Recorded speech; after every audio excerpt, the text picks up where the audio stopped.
Big up, big up, big up. It's Liverpool 12th Man here, and this is the Liverpool 12th Man show. And I am proud to say that for maybe a couple more hours, possibly, we are. I can say this to you, top of the league to you, my Reds. Marion, hello, hello, hello. One of our Reds queens is in the house. Big up to Marion. Big up to everyone that is joining me live, and big up to everyone that is going to watch from the replay.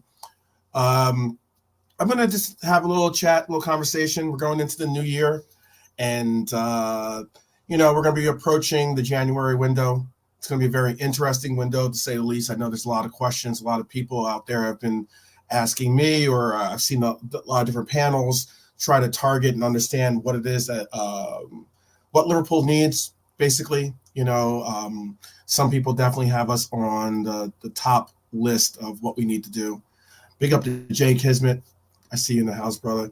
I'm also going to put the link in a little bit. I'm going to put the link into the chat. I don't know if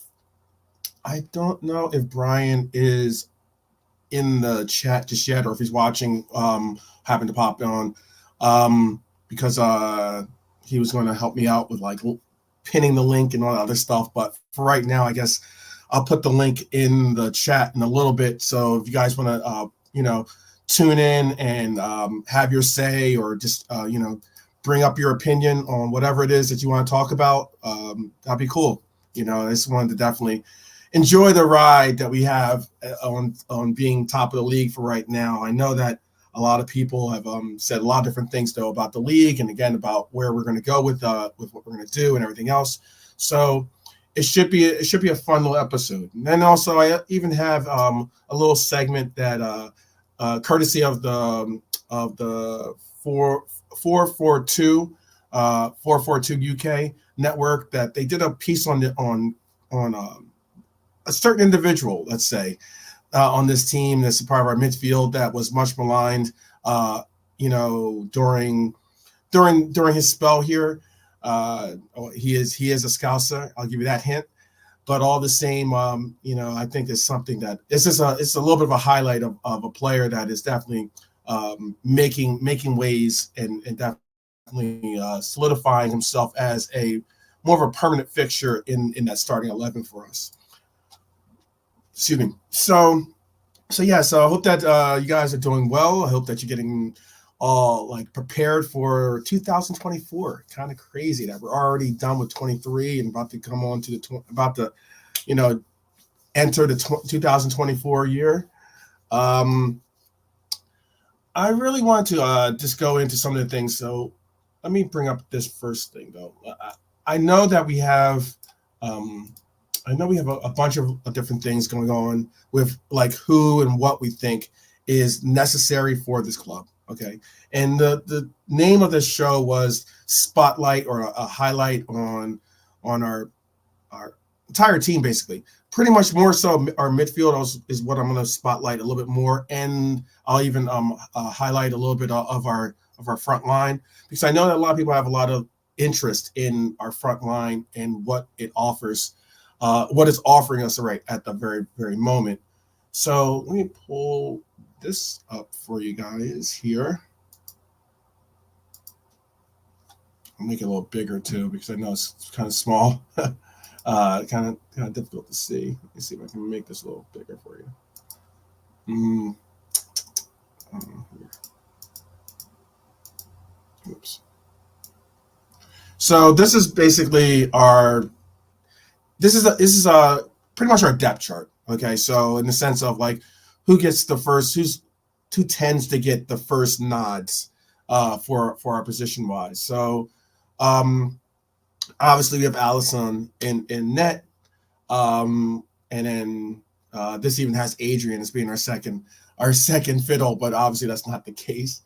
And it also has Virgil, Trent, Ibu, Joe Gomez, Kwanzaa, and Bradley. It's pretty interesting if you look at it, though. Getting past our goalkeeper is what it is. We have the best goalkeeper in the world, and we have a very adequate second fiddle when it comes to our backup keeper. But when you look at our defense and our defenders. There's Virgil, obviously. There's Trent, and there's Ibu, Gomez, and Kwanzaa. But it is big up to keep it level. Big up to keep it level. It's kind of touching, or not touching. What's the word I'm looking for? It's kind of like poignant that we really have, with Simicast being out and Robbo being out, we have this really big thing about, are we going to go into this January transfer window and pick up another left back? I've heard a lot of emphasis on possibly, I know Anthony Robinson, who I'm very, very big on. I like Anthony Robinson, plays for the U.S. men's national team, so obviously I'm going to be a little bit more biased towards him, but his play, but still all the same. He's a talented guy, but I don't necessarily know if I would go as far as to say that he's going to compete for a position, for a left back position on this team per se, as in Fulham. We're going to be going up against Fulham in the cup match. It's I don't think Fulham's going to loan. They're not looking at. Fulham does not care where we place or what title runs we have or any of that stuff. So it's not like they're going to be worried about a big up Red for Life. I see you in the house. I see you in the house.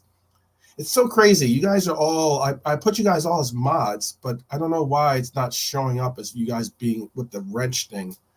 So maybe I'll have to look into that as well, by the way. But all the same, yeah. It should be really, it's going to be a very interesting run, or a very interesting run, nuts to say the least, with what we have to go against, considering we have AFCON coming up, as Keep It Level saying, and we also have the Asian tournament coming up as well. So we're going to be losing, obviously, Endo. We're going to be losing even more so, obviously, Mo Salah. Those are going to be very big losses for us. Endo is certainly rounded into form. He started to get into shape and into step with what it takes to be a starter in this league. And obviously Mo Salah is a legend. So it's going to be very interesting how we cope and how we cope, with these players either out, or how we cope with a lot of these players going to be leaving for these tournaments. And getting back to the defenders defender list here. So we have a bunch of these names. Make it bigger too, anyway. That way, hopefully you can see it now. I don't know if you're watching on your phone or not. But it is kind of troubling to see that our depth, something that we were very, very strong going into this year, is very, very stretched to the limits at the moment, to say the least. There's times when I do the match reviews, and I'll have the tiers up, and I usually, what I do is I'll put the players in that played in the game. Obviously, I'll put the subs in there, but then I have a little section where I just have the injury section.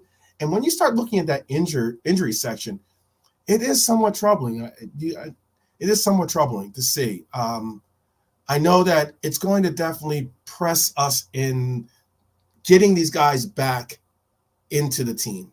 That's the biggest issue, not issue, but biggest, focus going forward, because McAllister obviously is going to be coming back pretty soon. Bajcetic's been out for some time. You see, he came back for a game. I remember he came back for a Europa game, played right back of all positions, actually, which is very interesting, and then went back out injured, and we haven't really seen or much heard about the process or progress of the player as so far.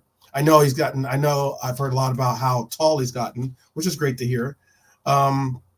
He's going through his growth spurts, but very similar, I was told, for a lot of the people that I was were debating or speaking with, would always bring up the fact of how Gerrard went through his growth spurts and everything, and how difficult it was for him sometimes when he had a knock or when he was going through an injury, it was more of a difficult thing for him to get back onto the pitch to be able to play and contribute.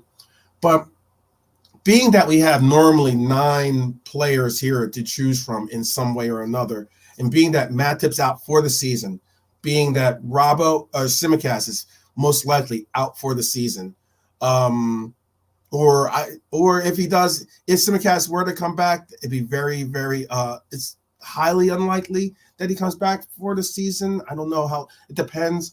I don't know if Chris Angel is in the house or not, but like, I know it's gonna probably depend on obviously the own player's healing abilities and what degree of a collarbone injury it is, but most likely Simicast out for quite some time. Obviously, Robbo is going to be possibly coming back end of January, mid-January, end of January. That's a hopeful. Obviously, Matip's out for the entire season. Big up to John Conway. I see you. Lucky in the house. I see you too, bro. And then that's 3 major players for us that we don't have to call on. I mean, Matip has been very, very dependable for us this year in the sense of his production and play and quality of play. That I think we can all agree on, and I agree if you keep it level. I don't know. I don't think we're going to see Simicast this year.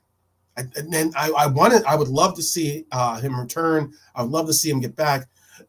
You could tell how pissed he was that when with his injury, because like he was holding his shoulder going off, and the assistant was the medical assistant was trying to help him. And it was trying to help him with walking off, and he's like, "Get off me!"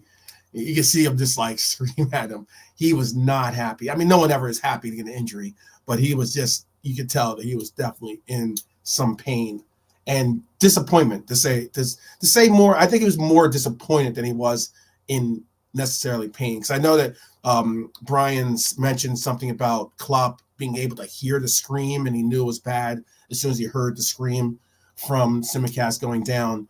And when Simicast was going off with his shoulder injury, like I said, he was telling the medical assistant, "Hey, don't touch me," basically, And I think it was more so he was just angry because Simicast had finally found that really quality form, which is important and something that we needed from the left back, obviously. And it was going to be his big chance. It wasn't like he's going to have Robbo, looming over his shoulder. It wasn't. Oh, no pun intended, actually. And it wasn't like he was going to have him, the concern of losing his position despite his play. He most likely was going to be able to, really get a good run in. And then for him to go out the way he did and have the same injury, to have 2 players have the same injury, albeit Robbo got it on international break and Simicast getting it at least for us in our own situation in a club match is different. So keep it level says here. Let's see, broken collarbone, 8 weeks to heal. But if Robbo is back, I doubt Klopp will drop him. I agree with you on that. I don't think he's going to drop him from the lineup to have a potential of coming back. I mean, Matip's out. That I understand. There's no rushing that kind of injury back. He's going to have to deal with the recovery. I think we are going to get. Do you guys feel comfortable giving Matip at least a year extension? I think it's the gentleman thing to do, the right thing to do as the club. I know there's people that are kind of very ruthless sometimes when it comes to their squad management, but I just think that Matip is going to be a player that obviously is going to be out for quite some time, and is going to have to deal with recovery. And being that he's going into a resigning year, I think it's the right thing. And I'm going to say this: you can call me football romantic or whatever you want to reference it as, but I think it's the right thing to give this man a year extension to not only get the injury back, because it would be really harsh to be to sever ties in a year where, in the middle of his recovery and leave him in a limbo. He's been a good servant to this club, and I think it's the right thing to do is to offer him a year extension, allow for him to get healthy, possibly able to get back on the pitch and see if he can do anything productive with this, and see where he is with his own recovery, and then also if he is going to be able to deal with something, then offer him, maybe give him a 1 year with a 1 year option, something like that, like give him a 1 year extension with a 1 year option, so that we can kind of figure out, if we can either move him on, or if he wants to move on, or if he wants to have that year where he wants to pick his team, or if he wants to allow for us to, continue utilizing his services. But it's a difficult injury to assess, where that player is going to be, how and where that player is going to be mentally and physically when you're recovering from something like that, especially when you're in that 30-year range like Joel is. Let's see what you guys have to say. Yeah, and this is what I'm referencing to keep it level. You're saying Klopp has already said the club will show its class by looking after Joel. Yeah, and I think that's a major difference in our club. We have the ability to say, despite that, obviously we need players that are obviously available, but also need players that have a certain caliber of talent.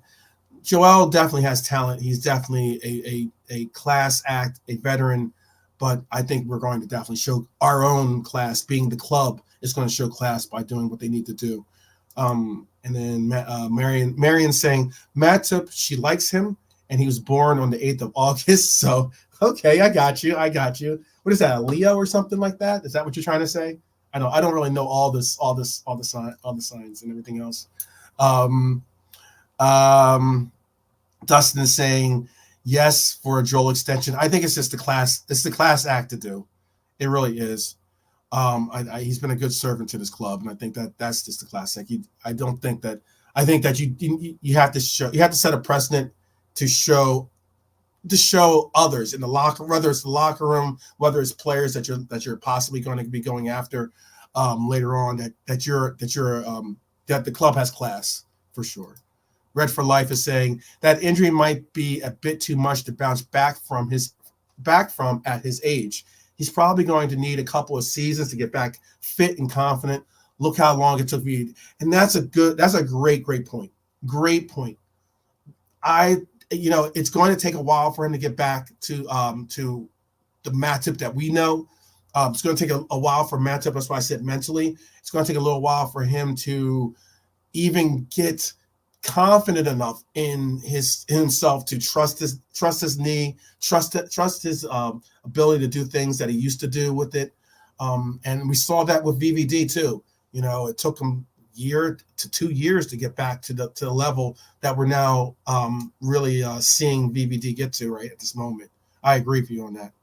Philip Bidwell, how you doing, brother? Philip says Joel has definitely earned the contract extension, and this is what I like. This is what I appreciate seeing, because there's some Reds that would be like, no, get him out of here. We don't need dead wood. We don't need this or that. I think he's definitely deserving of an extension. Even if it means just getting himself straight. And the Keep Love says, it will be good to have him around the club for the youngsters coming through. Also, I think they will give him a coaching role. They could do something on those lines.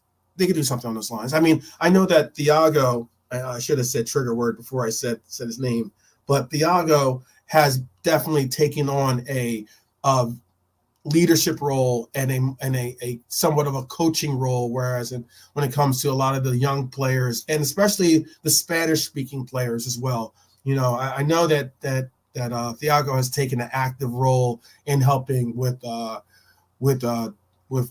Nunez and his progress as well, for sure.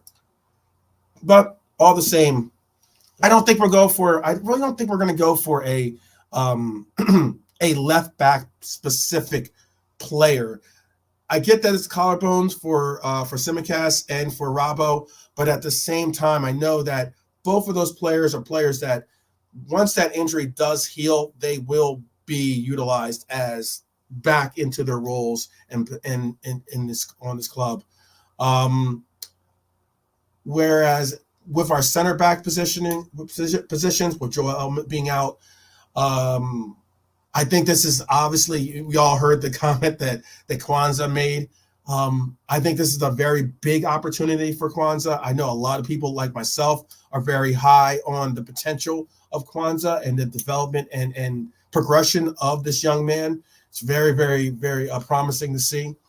Um, Connor Bradley is a very interesting player to look at. Whether he's going to make the most of this or not is going to be a big question, because there's a lot of opportunity for these youth players. I know some people are saying, like, who were they talking about? Scanlon. I hope I pronounced his name right. Scanlon, I believe, right? Young man possibly have an opportunity to break into the lineup. And Connor Bradley, I already said, and possibly even McConnell. These players are all going to see some opportunities. We've seen them on at least on the rosters or on the match day lineups as possibilities. And it is interesting because now when you look at our lineups, a lot of times it's been 50%, 60%, or 50%, 40%, somewhere around there. Youngsters, which is very, very. It's not that I want to see that, but I mean, because I obviously like to have players that are prepared and ready to contribute completely and understand what it is that they're going to be facing on that pitch. But all the same, I like seeing the youngsters be able to practice and get some real comfortability with the team and with the formations, obviously, and the system and all. And developing their skills with the team as opposed to going out on loan. I know some people are very much into seeing players go out on loan and develop. I personally, and getting game time and everything else, I like to see when I prefer in-house training, because I believe that is more likely of you not only learning your skills, learning your craft, but also learning the system that we demand, not some other system that's being played. Because there's not many other clubs in the world that play the same system that we do, with inverted and how the wing backs, this amoeba formation, and everything else. So yeah, I know that I put down some. Let me look at my notes here. I know that we have been linked with Inacio. How are you guys feeling about Inacio? He's a player that we've been linked to. Let's see. He is contracted until June of 2027 with Sporting, and he plays in Portugal. He's a player that we're heavily linked with. I know that the range for him has been anywhere from around 22 to 36 million euros. Is it a move that you think is necessary? Do you guys feel as though that move is a necessary move? It's a vital move that we make and go all in for Inacio? I know that we were linked with him before. Obviously, there was since his re-signing, the price tag for him has gone up. Again, I always mention this when I hear people talk about the money and everything else. It's not our money. I haven't gotten my bid. I haven't gotten my bid accepted for Liverpool ownership just as of yet. But yeah, I know, and I've heard this too. I don't know if he plays.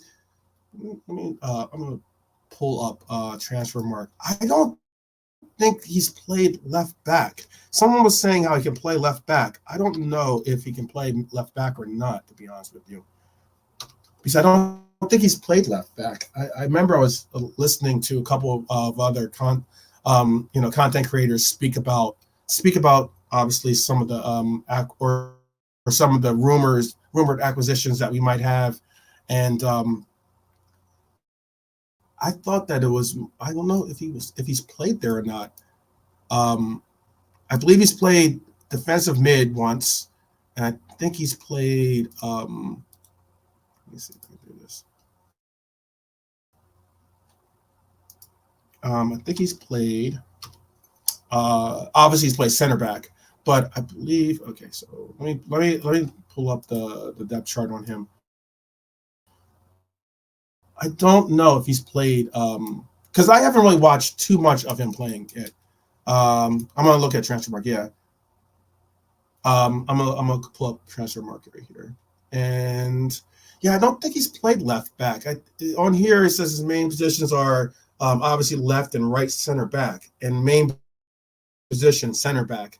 I I've heard people reference that, oh, he can play left back. He can play left back. I don't think he's played left back. I don't think he's played left back.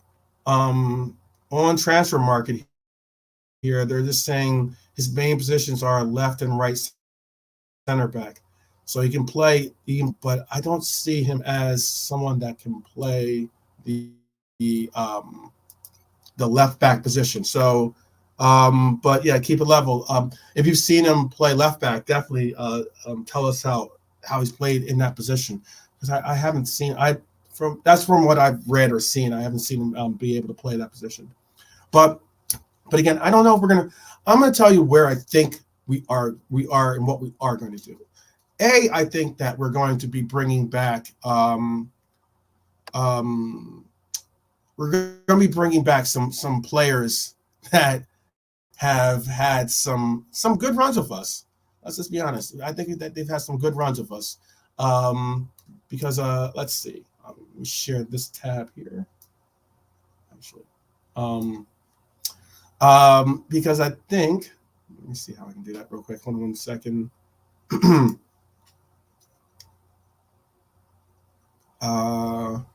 Stop screen.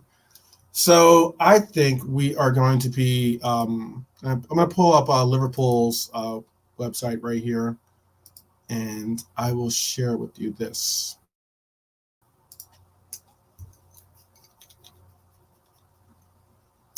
I think we're going to. So right now we've been. These are the players that we have out on loan. We have Calvin Ramsey, Reece Williams, Nat Phillips, and Seth Vandenberg, and obviously Fabio Carvalho. I think we will be bringing back, when it comes to this January window, I believe we will be bringing back players from loan that aren't getting playing time, and we will utilize them to, supplement our the holes that we have, for our team. I think we're going to bring back Fabio, and this is a wake up call, Fabio. This is your opportunity. This is your chance. This is your opportunity. This is you want to play for a big club. You want to be a big name. You want to be a big time player. I'm sure. Well, this is your opportunity. You had this run where you went out to Germany. You had our Leipzig is a good team that you ended up going to anyway. Let's be honest. This is your opportunity to show some humility and to really focus on contributing. Focus in on whatever it takes. Doing that Elliott role, I think. And Keep It Level is saying here, I think Keep It Level is on the same mindset I am. He's saying three are coming back, he thinks, except Calvin, who's playing for Preston. They rate him. Now, you know who else I think we might see come back, who's not on this list. He's not on this list. But Owen Beck, I believe, is someone that I've overheard might be someone returning to the club to offer their services. I agree with Calvin. I don't think Preston definitely rate him. They definitely need him. They utilize him, and Calvin's a player. It's unfortunate that he's gone through the injuries he's gone through, but Calvin has some real talent. He's a player, and I don't see we'll see Reece. I don't think we'll see Reece back, but I think we're going to see Nat Phillips back. I would love to see Seth Vandenberg back, but I don't think we are because I think his contract loan situation is a little bit differently set up. Um, excuse me again. I think that they have. I think that I read that it was something on the lines of they have a option to buy in his loan. So normally when you have an option to buy, it's not they're not going to let him return unless it's highly unlikely that they'll allow for him to return if they have an option to buy. Normally, if you have an option to buy, it means that it's kind of like it's like a lease car, with the option to buy. You're renting, but you're also, at the end of the rental, you have that option to buy the car. So, but I think we're going to see Nat Phillips back. I think we're going to see Fabio back. I think we're going to see possibly even Owen Beck back. I know some people might not like to hear that, considering that those aren't necessarily new acquisitions. Those are already players that are out on loan, and obviously they weren't sufficient enough to be staying with the team because they weren't going to get the kind of playing time that they were expecting. But I still think that we're going to see some interesting things with them. Yeah, I believe Connor Bradley does look like a good player. He does. He looks like he has something to offer.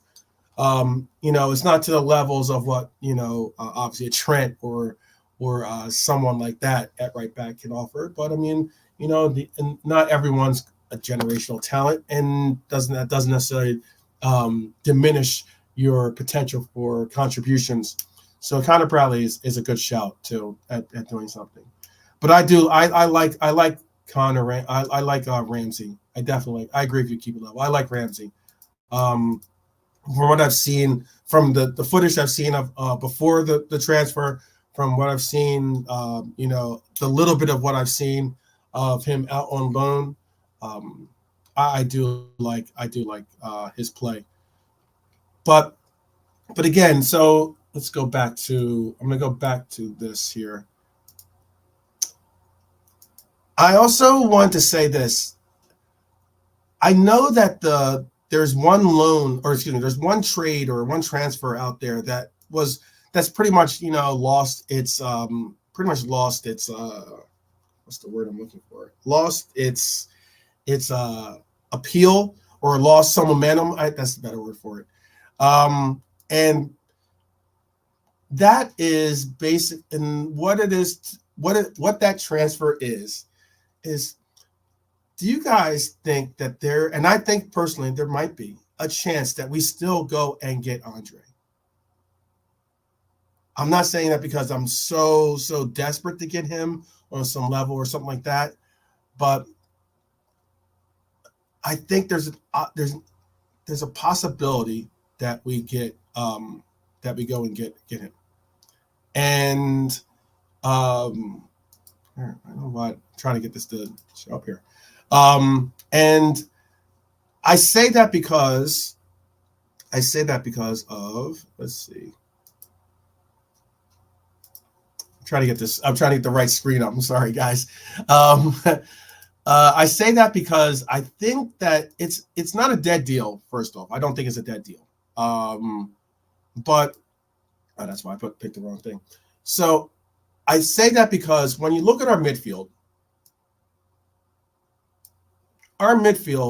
is now in a place where obviously we're going to have some players returning. Bišetik's eventually going to return.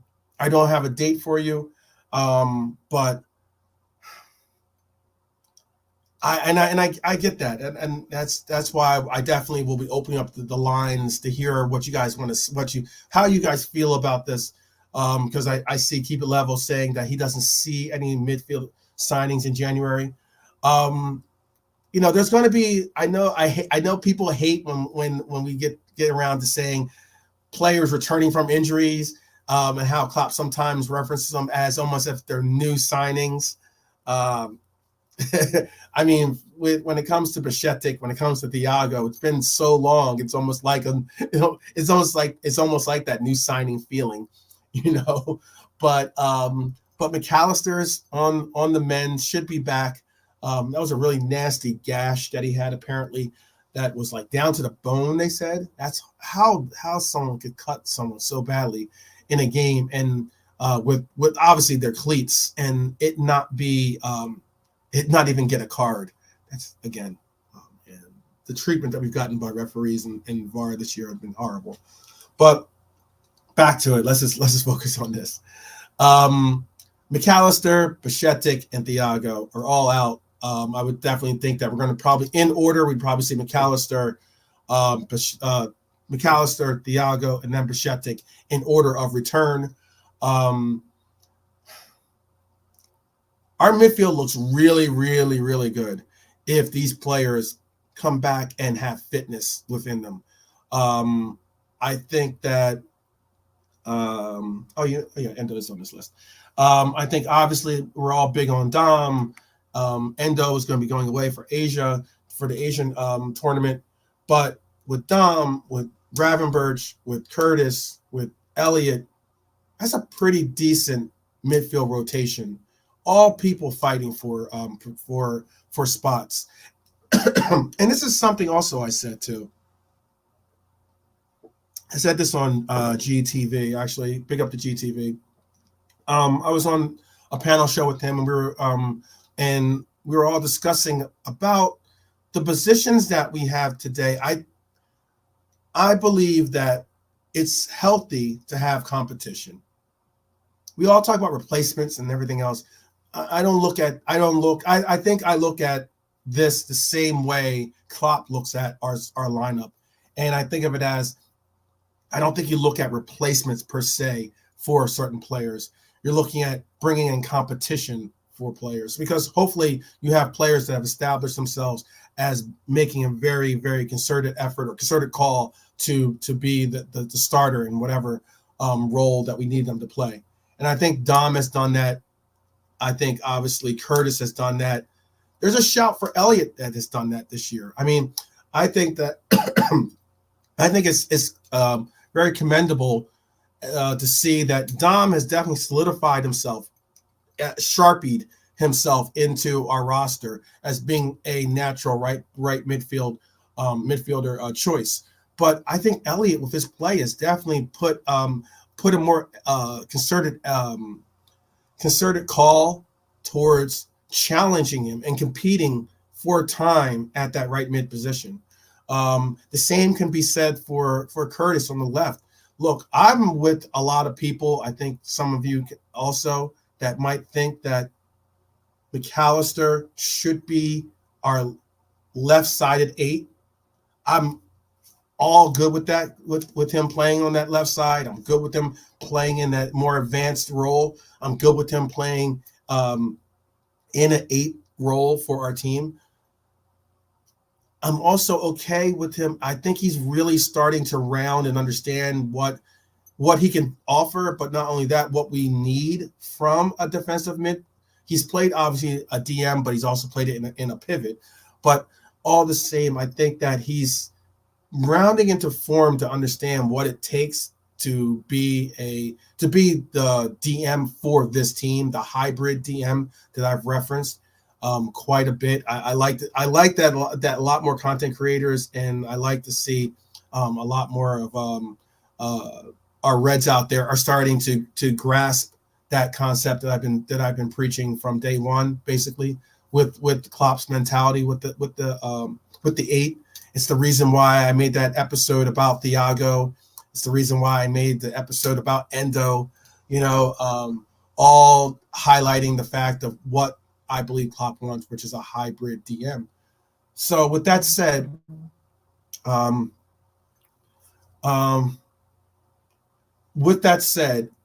I know that there is a healthy competition for right midfield, I would say.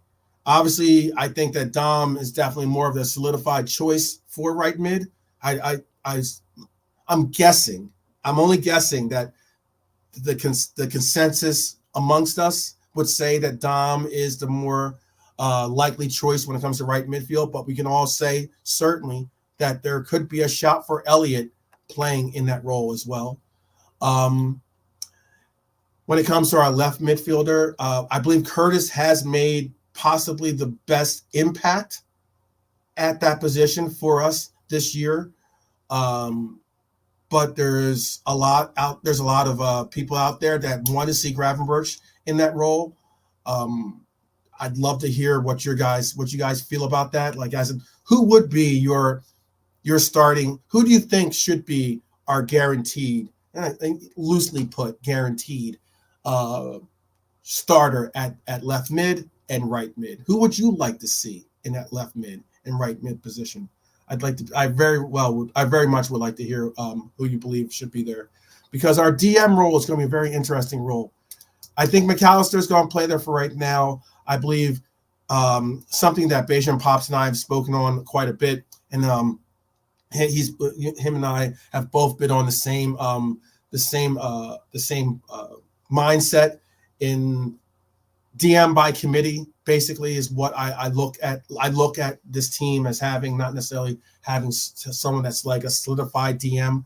But once we do get these players back, especially Bichette, especially Thiago, those players slot in so well into that hybrid DM role. And I think, it's going to be really, really, I think it's going to be some really, really great options for us to have with Thiago, with Bichette, and McAllister as those options by that, DM by committee, basically. And having Endo there is very substantial.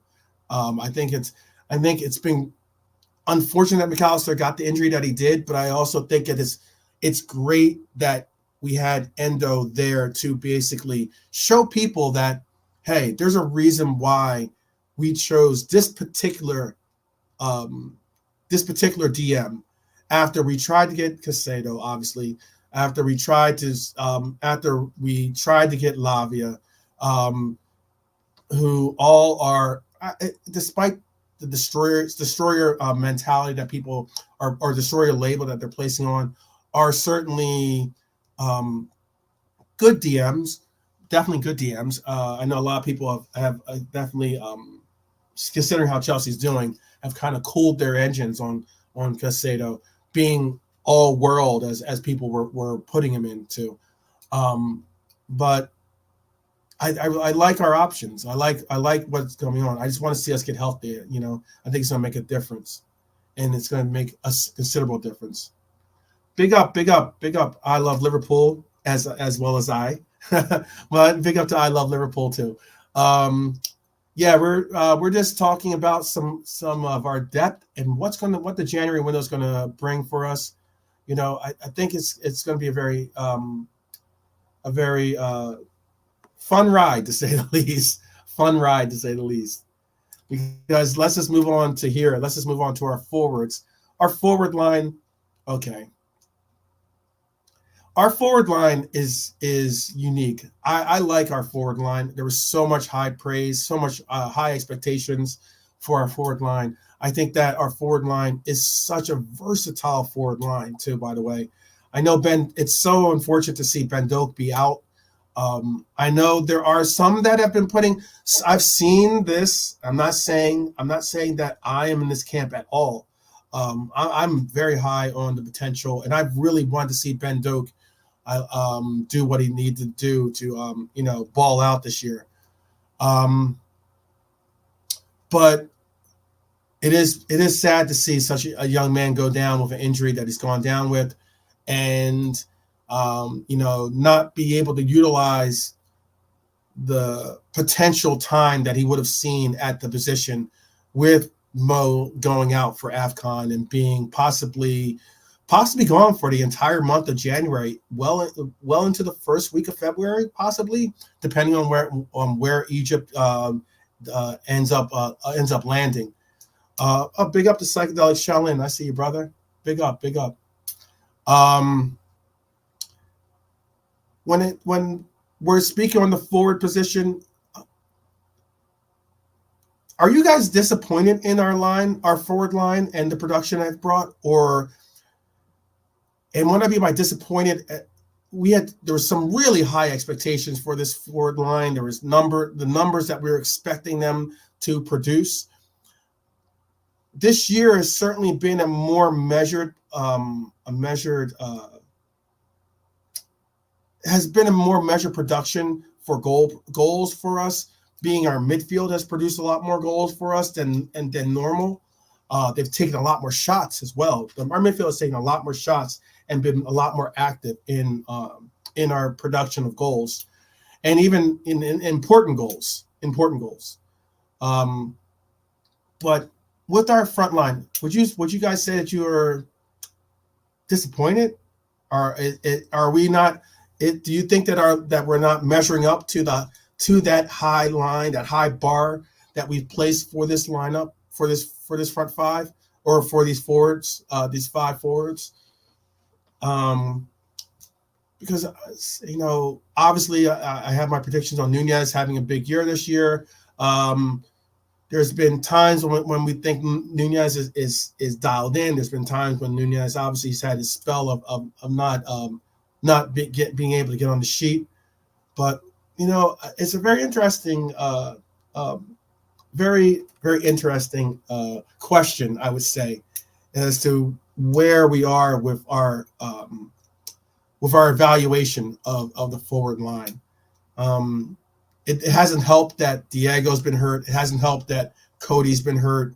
It hasn't helped that Diaz or even Nunez has had to have the circumstances with his family. Whether Nunez has had to have, I think Nunez has had a knock or two, even with his international play. But yeah, I'd like to hear what you guys feel about it too. Let's see. So I saw some points that you guys said about it. Psychedelic Shaolin says, I have faith, or he has faith that the front line can get back to their best this season.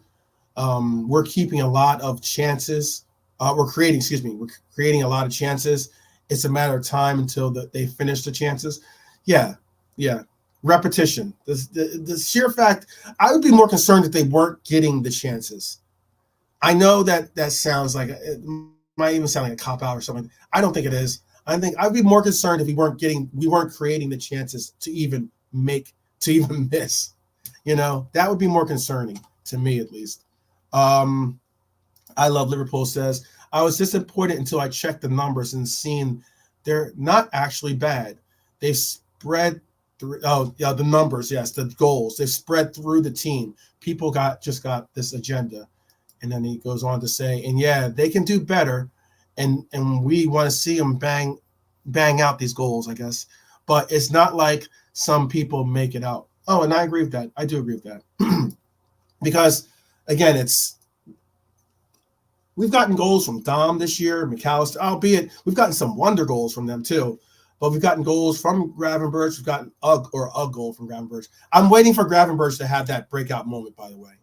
I want to see Gravenberch have that moment that a lot of our players have had. That Elliott, against Curtis, the Harvey Elliott moment at Palace, or the Dom moment that he had that cracker of a goal. I think it was against Fulham, right?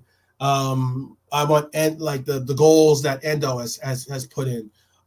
They've all had these moments where they've got these goals where it's like kind of like that relief of, hey, welcome to the team, welcome to the party kind of moments. Gravenberch hasn't had that moment per se. I know he had a goal in Europa, but he hasn't had that goal per se. And I want to see. I think that's going to be a very big moment for him to have. Those moments mean something mentally. It helps you get that hop in your step and everything else. Cedric Lopez, big up, brother. Cedric says, Nunez, big up 12. When Mo goes, I think the other attackers will step up. I think the other attackers will.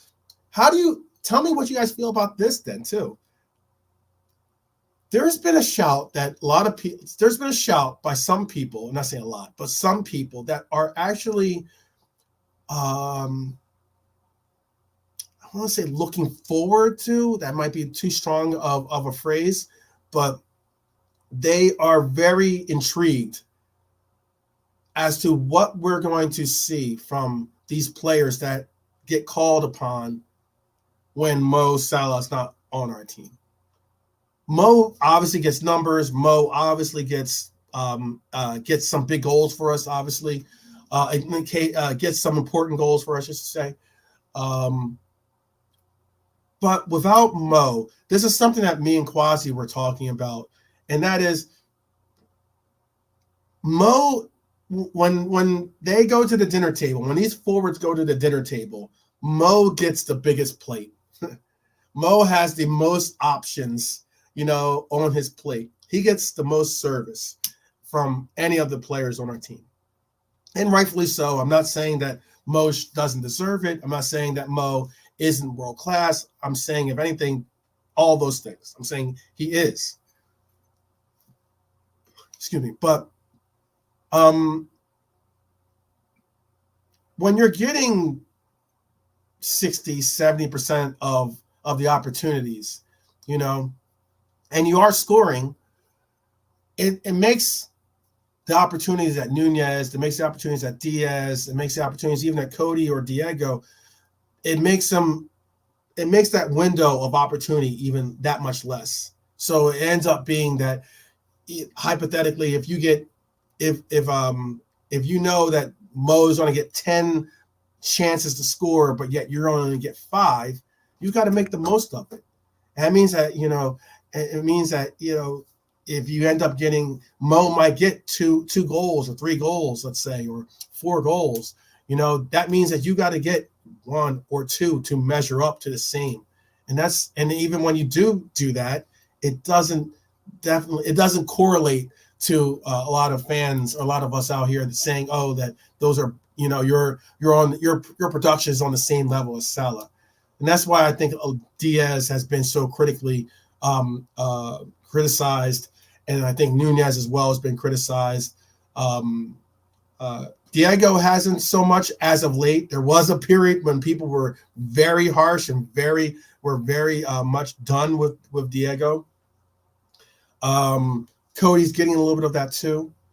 But yeah, he eats up a lot of our opportunities. I'm not saying that he shouldn't be getting the biggest bowl, or getting the biggest plate and getting the biggest plate with all the fixings on it. But it's going to once he's gone, those fixings are still those opportunities, those servings, those the buffet of opportunities that this team creates are still going to be there. And if anything, you're going to see players. There's been a lot of people saying how Mo can't take on players these days the same that he used to. I don't necessarily. I'm not really in that camp to where he's completely lost the ability to take on players. I don't believe that at all.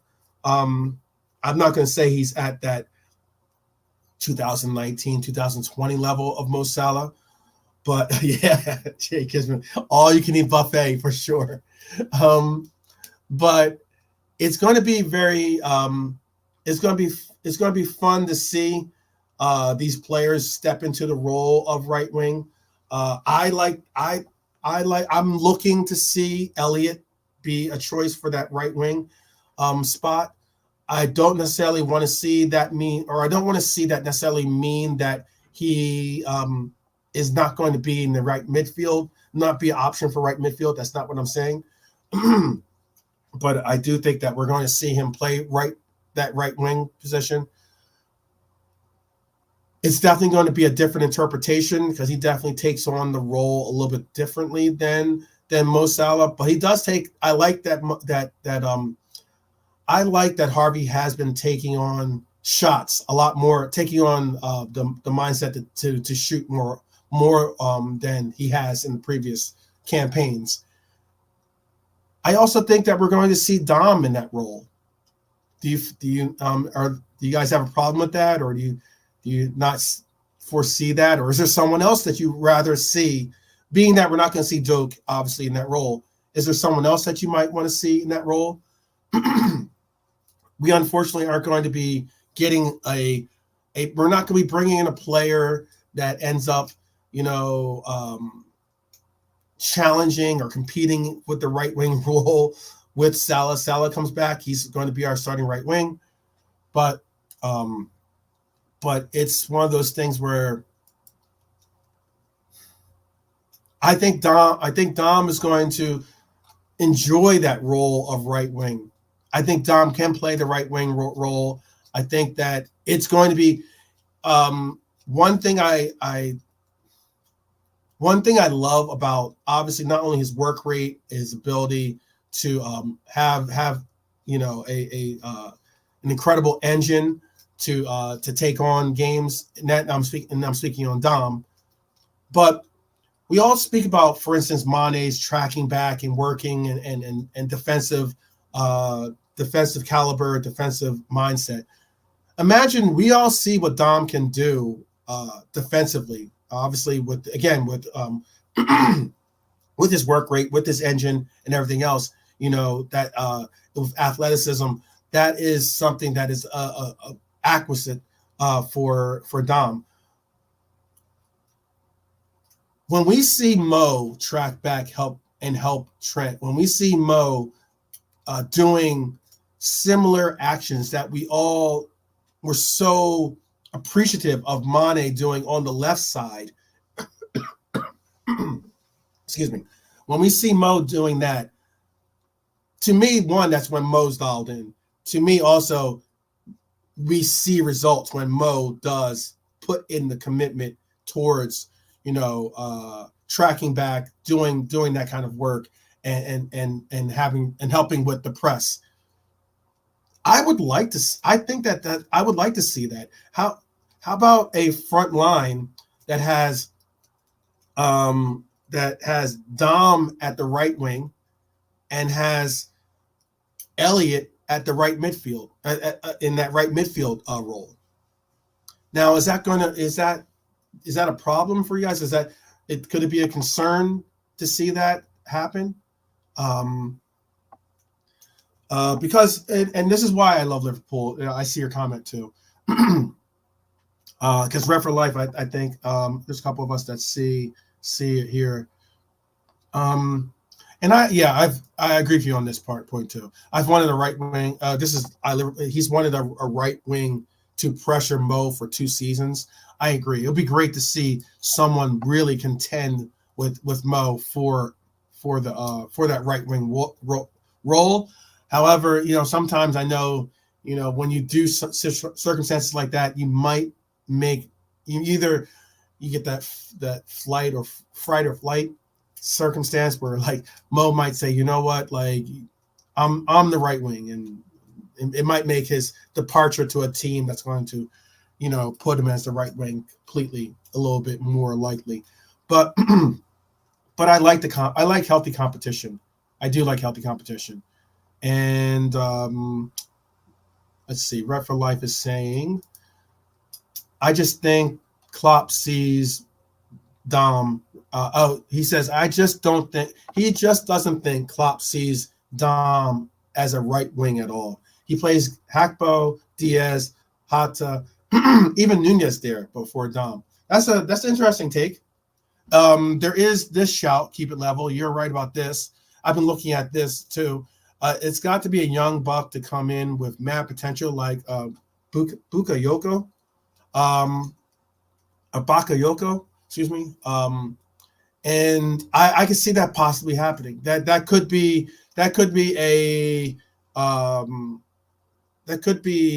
an opportunity buy, basically. Because there's one thing I want to say. Liverpool, or FSG, another trigger word. I'm sorry if that affects people, but FSG does not make panic buys, really. And I don't see them making panic buys. There's people that might say Endo was a panic buy. I don't believe so. There's people, because he was an opportunity buy, I think, for considering what, 16 million. That's chump change for a club of our stature, and being that the numbers that I'm seeing be offered for him, 20 million. If that's the case, then that's not necessarily a big issue to go out and get a get a player, a young player like a Bakayoko. I personally would like to see us. Unfortunately, the player that I want to see us bring in is involved in a team that's still in Champions League, and is having a good season with them this year. Is an important part of their other team. I really want to see us bring in Kubo. I really hope that Endo on his travels back to the Japanese team. I'm hoping that when he's in the locker room, Klopp gave him some instructions to whisper into Kubo's ear that he needs to be a Red, or needs to step up the interest and pursuit of wanting to be a Red. I would love to see that. I'm not saying that Kubo automatically starts in front of Salah in any measure of the word, but I would like to see us be able to give Salah a little bit more measured, a more measured and balance to his playing time, and also being able to prepare just in case he does decide to leave or press for the leave to go to, Saudi Arabia, and for that opportunity. But let's see. What are you guys all saying? I like Dom as a right. I wouldn't mind seeing Dom as a right wing. Imagine having the ability to have a player that has an intense work rate, to have the engine that will be able to do the same thing as a Salah with his intentions, but I wouldn't mind seeing Dom in that role, simply because we all know he wants to score. We all know he's got a knack for goal, and we all know he's got an ability to do all those things. But I know he's not necessarily the speedster or the ideal concept of what we all see as being a right winger, and we all have it in our mindset that he's a right midfielder. But we've seen. I know. I love Liverpool mentioned about how we haven't seen him in right wing. We have seen him at left wing this year, so it's not like we don't notice, or it's not like Klopp hasn't noticed that he can possibly play a forward position. It's not like we don't see him playing an actual forward position, because we have seen him play a forward position before. Psychedelic Shaolin saying Dom midfield with Harvey right wing, that could be fire. I definitely think that with the engines and with the intensity that both of those players bring, I agree. We've seen them actually cook, and we've seen them both cook playing in that role. No Mo, no problem. Yeah, right. And then what was the other comment you wanted to say? That's what he thinks, being I love Liverpool, that Klopp will do when Mo goes, being he will do this. He would do a Dom midfield with Harvey on the right wing. I would say this. I would say, from my perspective, I wouldn't be surprised if we end up seeing Dom play right wing, just a touch, just a tad, just a bit. And I think they'll be good for him. I know Dom wants to score. It's obvious that every player wants to score.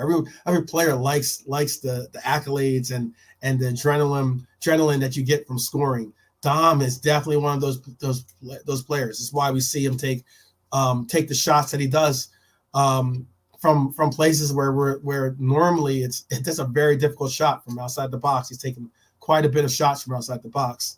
Imagine having that kind of presence from him at right wing, or right inside forward, if you want to put it that way. As a right inside forward, I like that. And I don't. Maybe that's the reason why it might be hard to fathom, is that maybe don't look at him as being a right winger. Maybe look at him as being that right inside forward. Can you see Dom as a right inside forward? Is that too far fetched? I don't think so. But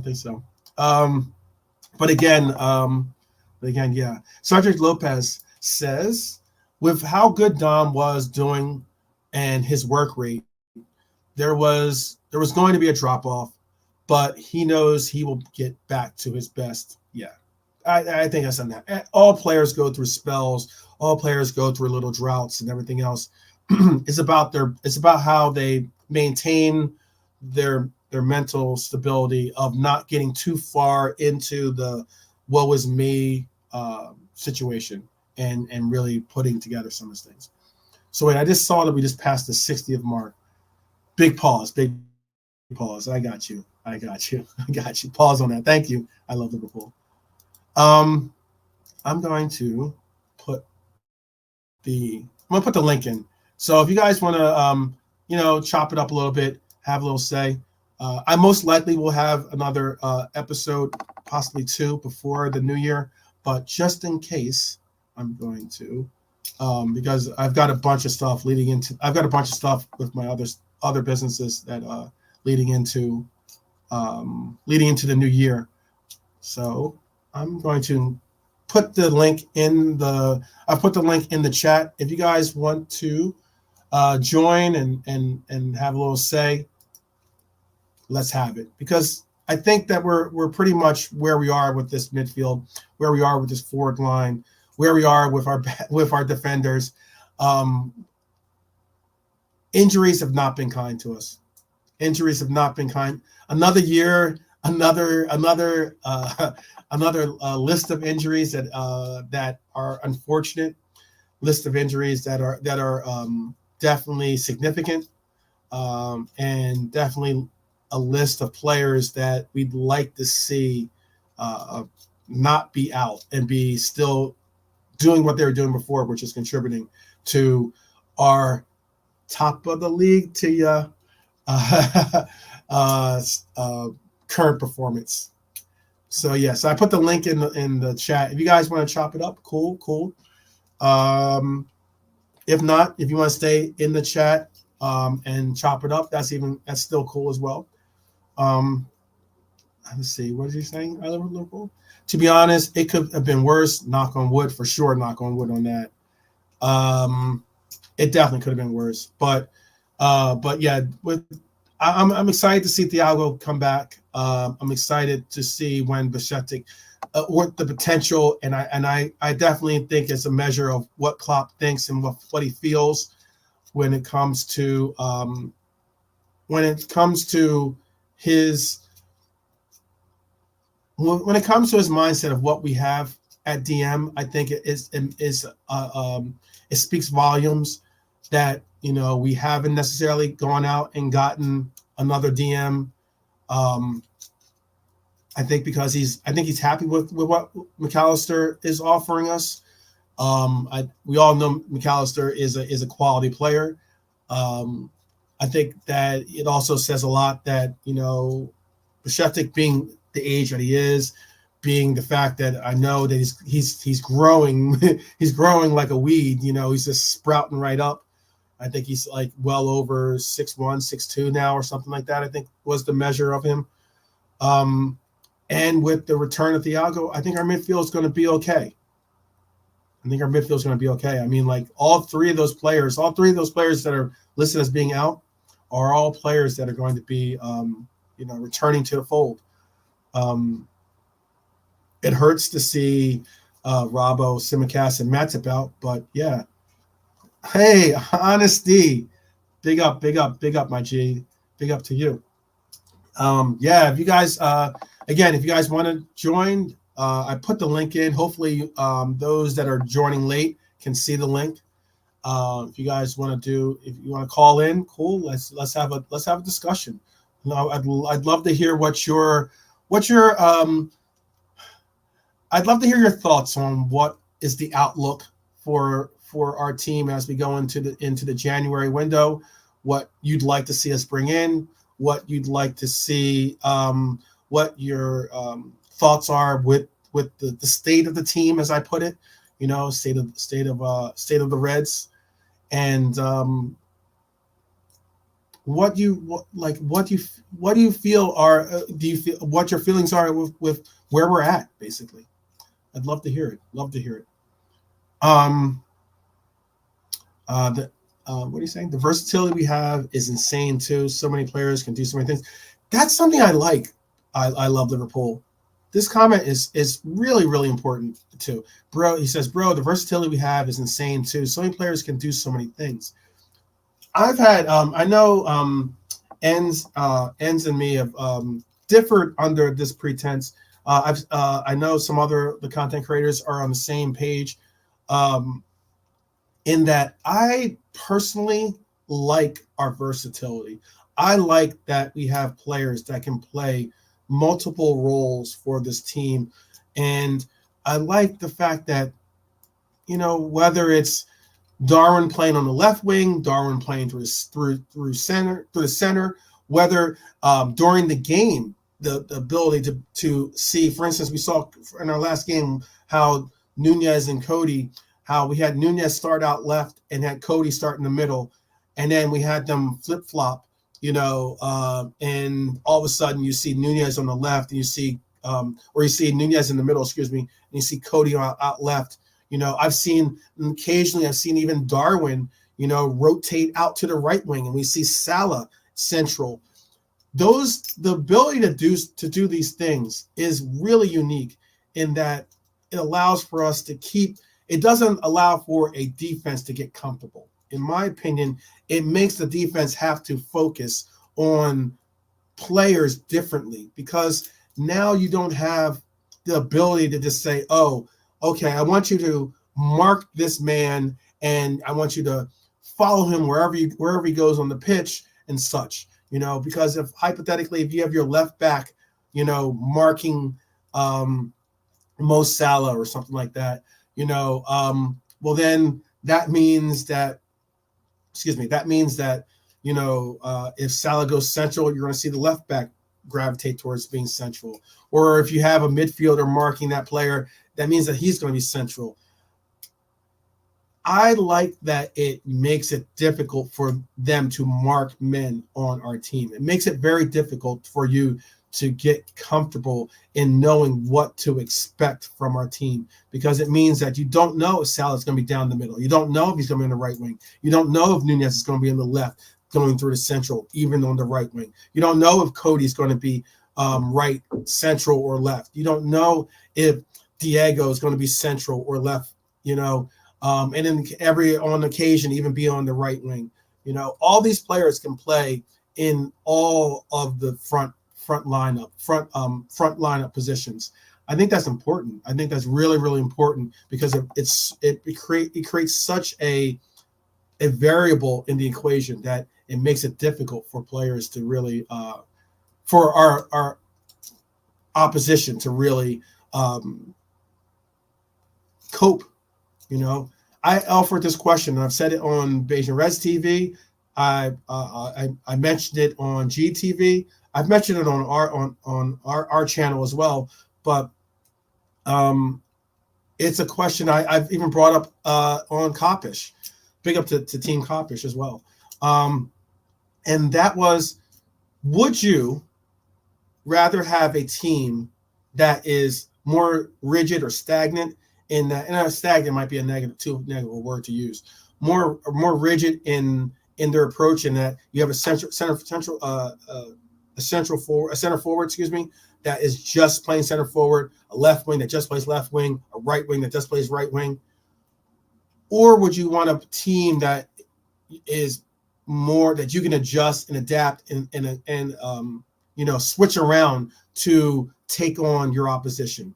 Do you want a team that is set? Do you want a team that the opposition has to make changes to try to beat us, or do you want a team that we make changes according to our opposition?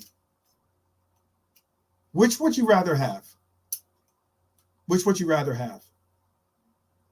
Because I know that some of us, or some of the content creators I've brought this up to, their opinions have changed somewhat. I know, for instance, I remember I was on Ends Man TV, and I was bringing up something I had brought up on Kopish, and that was the fact that we have an amoeba style formation in that despite that it's a 4-3-3, it still isn't exactly a 4-3-3, especially with the utilization of inversion, of inverting, and doing such with Trent, or and whether he's in the midfield, whether he's not, and also with what we mentioned earlier with the exchanging of players from left to right, central, not necessarily always being rigid or again, I don't want to necessarily use stagnant. That might be too harsh of a word, but rigid with their interpretation of the freedom to roam, basically.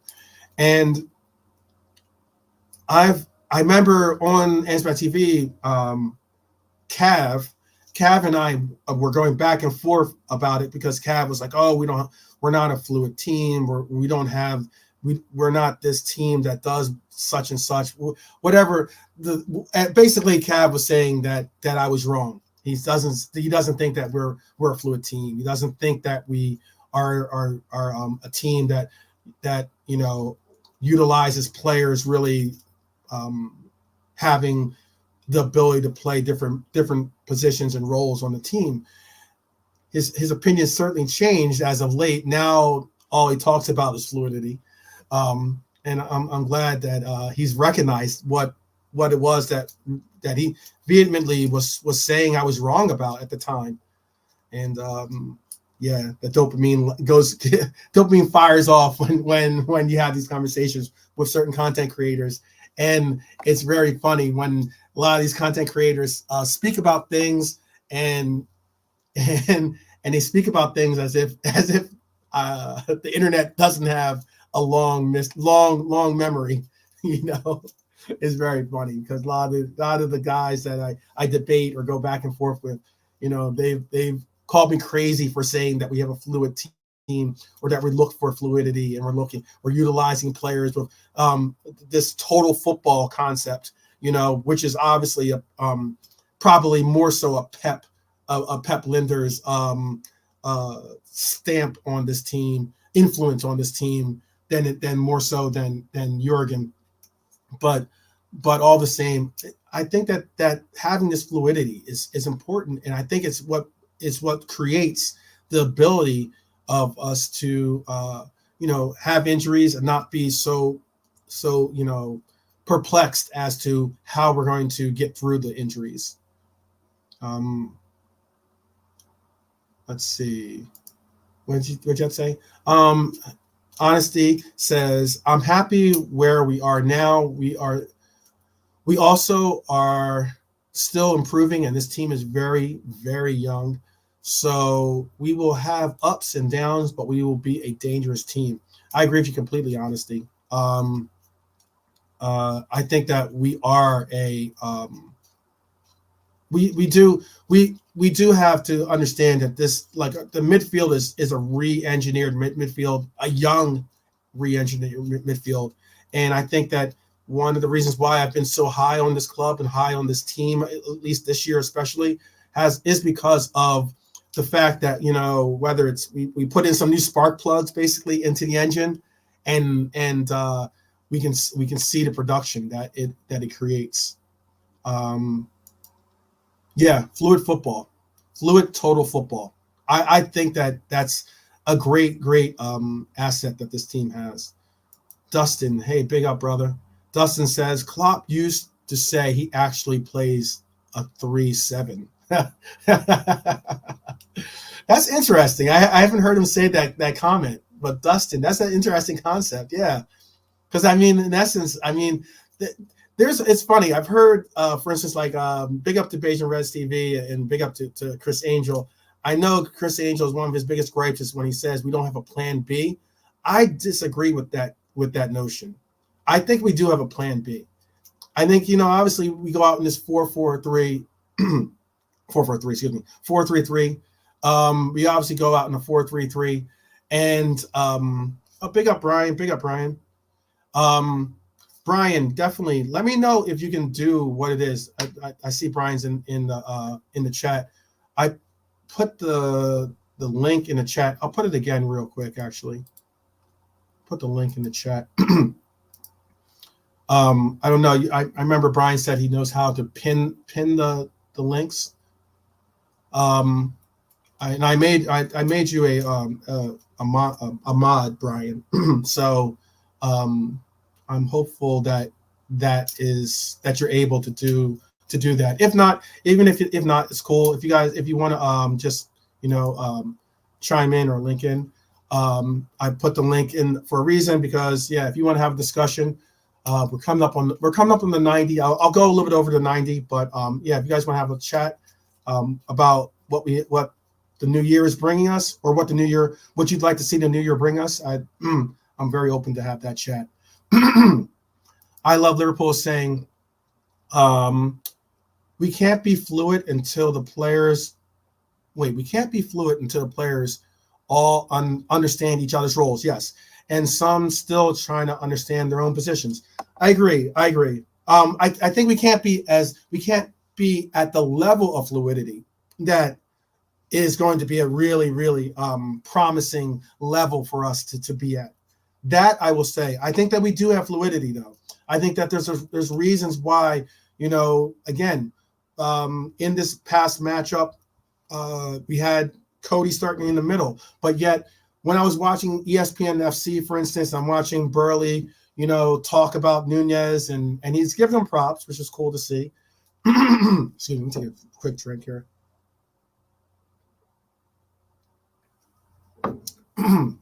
When we saw Burley, I heard Burley giving props to Nunez. One thing he mentioned is, well, he got a goal and he was playing out left. And I'm like, that's when I'm like, I know there's a lot of football to watch. I know that as a pundit, you can't watch every game. You're not going to watch. I mean, unless you're a Liverpool fan, chances are you might not watch Liverpool versus Burnley. Okay. But Nunez got the goal when he was central. Nunez got the goal being central.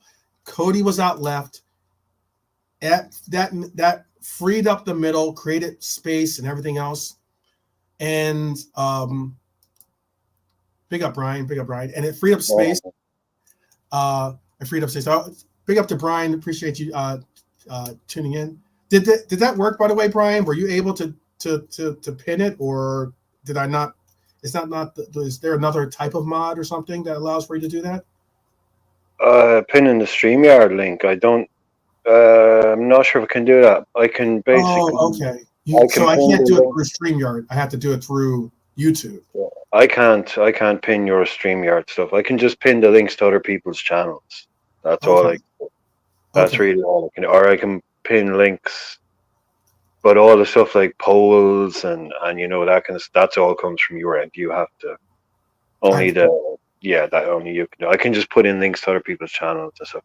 Like if someone is chatting, say if somebody is chatting and they say to you, "Oh, have you seen that story in the Daily Mirror about Juarez?" And you say no, and if they wanted to put a link to that in your chat, they can't unless they're a moderator. Right. It won't let them put links. But because I'm a moderator, I can put a link. I can go and grab like Beijing Red's channel link, and I can just post that in the chat. Whereas, to stop people just posting links, you have to be a moderator. Oh, yeah. I got you. Okay, cool. Well, I definitely big up. Thank you for joining me. Definitely. Football Gospel, I see you in the house, brother. If you want to join as well, the link is open. It's an open line. You guys are more than welcome to tune in and have your say. I don't know where you tuned in, Brian, but I was just somewhat going through. I have the depth chart. Just a minute ago. Yeah, I just saw it on there a minute ago. I've been speaking about what I foresee the new year to bring for us, basically. And how I think that the new year is going to basically be a lot of loanee returns, like as in players getting recalled off a loan, or maybe loan periods expiring. Because I don't know if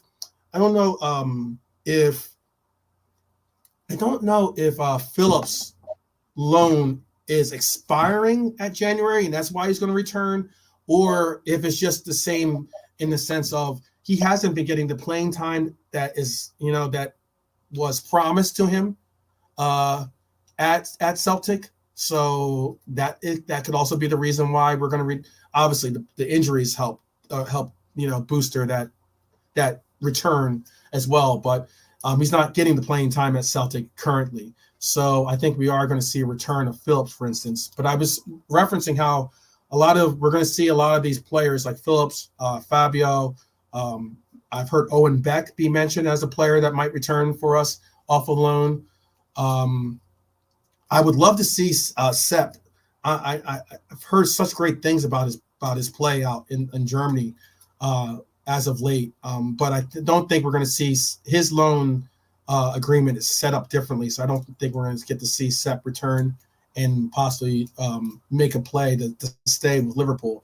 I think he's got one foot out the door pretty much already. But how do you feel about that? About a lot of what I've been saying? Do you think that would you be okay if our January window only brings loanees out? And would you be okay if it only brings loanees back and maybe just one acquisition? Like what does the January window have to be for you? Well, he is. It does expire in January, Phillips. Mm-hmm. So that was only a 6-month loan deal. So he'll definitely be back. Okay. Okay. The thing with and he only made 6 appearances. I think. Right. The thing with the other kid, Carvalho, that's one of those like clauses that they have where it's like you're not like you're not usually playing him enough, or it hasn't worked out what you're doing, so they can option on that to just bring the kid back during the transfer window. That's Mm-hmm. always messy. That's you never want it. Like you want him to be over there playing every week and playing well. So you don't like it when you have to cancel a loan and bring a guy back because like the reasons we let him go are still unknown. There's a lot of talk about it being an attitude problem that he had, and Klopp not really being too impressed with him. Maybe, hey, look, we've all seen redemption stories in the past. He comes back, Mm-hmm. but ideally that has not gone well. That you send him out on loan and then the club that's bringing him in. Again, that's not that can happen. If he goes over there and if he doesn't do what's necessary, he's not going to get game time. So I can see it been something where we're trying to get rid of him again. I can see Nat Phillips. Yeah, the fact that Joel Matip now is out, it's like, okay, well, just hang on to you. I don't imagine he's going to get the world's the biggest amount of game playing. No, yeah, he'll be But the fourth level, like in this. like, This is like a makeshift depth chart in a sense, like as in, but he would be more of like a yeah, he's behind fine. Kwanzaa, behind Kanate, obviously in the depth chart. Yeah, like if he's happy to stay and he's fit and Klopp is happy to keep him, then that's fine because you've got hopefully now your first four would be VVD, Kanate, Kwanzaa, and Gomez. So then if you needed Nat, he's there. Mm-hmm. Again, if it's but with these guys, like it's for the sake of his career. If he wants to go to, he gets a good offer from a team like Wolves or something at that level, then I wouldn't stand in his way. Right. Because then real quick. Then, do you agree with this this comment? Then, honestly, saying Nat is coming back because he barely plays, and he will go back. He would go back on loan or just sell the guy this January. He wants Ignacio and Bakayoko, and for a bonus, sell Thiago and bring Paulinho. I got you on that. But more so, the reason why I brought this comment up just to see what to go along with what you're saying is bringing that Philip, allowing him allowing him to come back. Obviously, you said it was only a 6-month loan, but do you just put him back out on loan and just say, hey, let's just go for Ignacio, or do you say, hey, Nat knows this system, Nat knows what it takes to play, let's just stick with Nat? No, I wouldn't. I do the first one in terms of letting him go back on loan because I think that's just like his career has panned out to the point now where we did kind of price him out of a move there a couple of years ago. We held out for an extra 5 million from Bournemouth, I think, and they just said, "Look, no ta," and he Mhm. ended up getting stuck, and now he's on loan.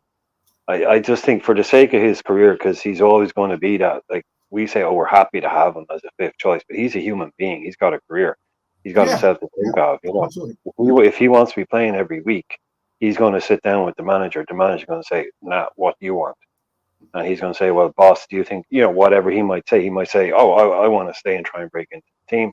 Klopp might say, "Well, that's not going to happen. We think it's best for you to go out on loan."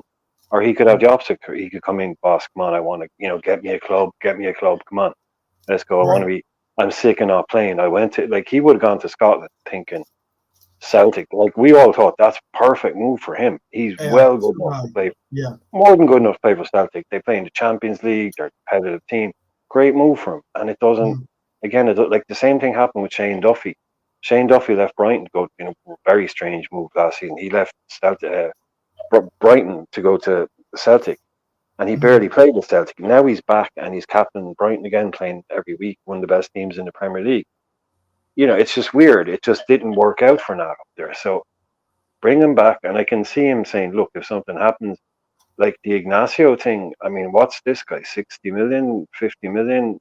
Yeah. I'm not I sure. think But 51 or 61 million, something like I that. don't see us spending big in January, guy. That's all. It's like I Mhm. love these players that have been Yeah. talked about, but I don't really see us going out and spending big money in January. But I love to be, Be you wrong. love a surprise in January. Yeah. You love, like, go back to the old days where it's like you wake up and the first thing you see is, hang on, we've done what? We've signed a guy. Yeah. You See, know, that's the you know. thing. That's the thing. So, for instance, here, Honesty saying, or sell him to Fulham and get Robinson and Paulino, and also give them Carvalho back on loan for 2 seasons. We can do, That um, might work. Carvalho. yeah, it could work, but it's also sometimes when you start making such complex loans and transfers, they have a less likelihood of working Or or swap of deals happening. never happen. Swap Right, deals never happen. Like, right, people exactly. always say, swap this guy for that guy. That never happens Right, because there's right. two clubs involved, two players, two agents. That's already six variables. Then you've got to get the wages, the fee, everything. You've got that. They just never It's work out. yeah. It's not And like yeah. That's like an American. That's more of an being American. That's more of like an American concept. With how you can just trades happen. trade a player. Yeah, you can Yeah, just send a guy to a player. And yeah, that's weird. Like, yeah. it's like, Thiago wakes up tomorrow morning and he's playing for some Turkish club. And it's like, hang on, what? Right, right, right, right. It's like, or yeah, it's just, yeah, it is different. So, like, I know the players. Do we like this Simicast one is Robbo might be back just about enough in time for it to not really affect us that much. At Mhm. least it puts an end to the does Robbo get his place back conversation, because like Yeah, a yeah. broken collarbone, man, that ain't no joke. Someone said Oh there my earlier he goodness. could be out for the season. I mean, Yeah, but that is extreme. But a broken collarbone, you could be out for 3 months, no problem. yeah, yeah, yeah, yeah. It's no joke at all. So that could be Simicas. Like, just, I think, was it you were saying earlier? Like, it was unfortunate because, and I always say this, like, life is all about time. Oh, Just sucks. wait, Like, wait. Say that part. You dropped out and got back in. sorry, I was just saying life is all about timing, and especially in football, timing Yes, is the yes. important. And Say that again, Simicas, Brian. Please say that again. Say that for the I think, people in the back. like, life is all about timing, and football especially about Yeah, timing. This timing for Simicas just sucks. He yeah, was just coming into a team, starting to starting that conversation, which was yeah. happening, was, well, does Robert walk back into the team? Simicast is doing his job, and then, so to be even have created that conversation shows you how well he was doing. Whereas a month ago, people would say, "Come on, look, that we need Robbo. Hey, we have Simicast, but we need Robbo back straight away," which is fair because he's one of the best to ever do it. So Hmm. yeah, obviously, it's not like, oh, we really need Joe Bloggs back. It's a top player we're talking about here. But Hmm. Simicast has managed to put himself in a position where it's like, okay, well, maybe we aren't. We're not that bad. Maybe Right. Robbo, might have an extra couple of games on the bench before he gets back in. It's not one of those. the second he's fit, Yeah, thank throw God. him back in. Right. Yeah, what's So, funny too about it, Brian? What's funny is that a lot of people too have been saying about and I'm not saying that some of these the names I've heard. For instance, I love Liverpool's authoring Arthur Thier from Reigns, for instance. Like, yeah, these guys are good left backs. I'm not saying that some of the names I've heard or some of the options for left back are not bad options. Okay, but what's unique about it is that it is a collarbone injury. So it's not like we're talking about some injury that's going to, that's career ending for him or something along those lines. oh, Like he will recover, he will be back. And then when both of these players are healthy, we have once again two very good left backs, and then to think that we're going to bring in a third left back, it's no. like, I don't think that's going to happen, And Kwanzaa plays Kwanzaa is that new centre half. People say we need someone who can play centre half and Case left in sided point. centre half. The Yep. Hinsepe player. Well, as much as I want to bring in quality in every area, and I'll be the first person to say I'll live or die by, you can always improve. Unless you're talking about some of the very top. There's always the opportunity to improve, and if you can get that, maybe you should take it. Mm-hmm. But at the same time, you have to recognize the quality that's there in the likes of Bajcetic and Kwanzaa, and to plot. And this is very difficult. Managers are under pressure to win games quick. I was thinking about this last night. Liverpool fans, some of them, but I never say, oh, everyone has their Right. own Yeah. thing. Right. But some Yeah. Liverpool fans, they kind of, because we've had this guy for so long, they don't realize how lucky we are. Jurgen Klopp can go 10 games, and it's fine. It's Klopp. It's fine. He'll get managers at other clubs. If you have 4 or 5 game losing streak, you're under pressure. You're losing your job. You're Mm-hmm. getting sacked. It's high. Like, so they don't have a chance to bed in and bring through. Like, it's like, I love a Kwanzaa. Like, look at Mourinho. He goes to these clubs. He's like, give me the 28 to 30 year olds, and I'll win you the league tomorrow. We'll win Mm-hmm. 2 league titles, and I'll be gone. But no interest in bringing through kids, because it's, you want to win. Yeah, you need that. You You need don't. that Yeah, caliber player. Yeah, you need yeah. that high caliber player. So Jurgen Klopp, he has time to actually bring in some players. He can have a few bad results. Liverpool fans have immense patience with Jurgen Klopp, as do the board, as everyone around the city. The guy, can not do what he wants, but he can write his own timeline almost. And not many Mm-hmm. managers have that luxury to be able to say, no, I think I'll stay for 3 more years. Man, you might not be here in 3 games if you lose them all at some clubs. You don't get to say, well, I can work with Jarrell, I can work with Bajcetic and bring him in. That's why I said it. I was so devastated that Bajcetic missed Europa Mm-hmm. League campaign, because that would have been perfect for him. That Yeah, Europa it would League have been. campaign, It would have been. that would have been marked down for him from day one. That would have been his calendar. He would have been playing.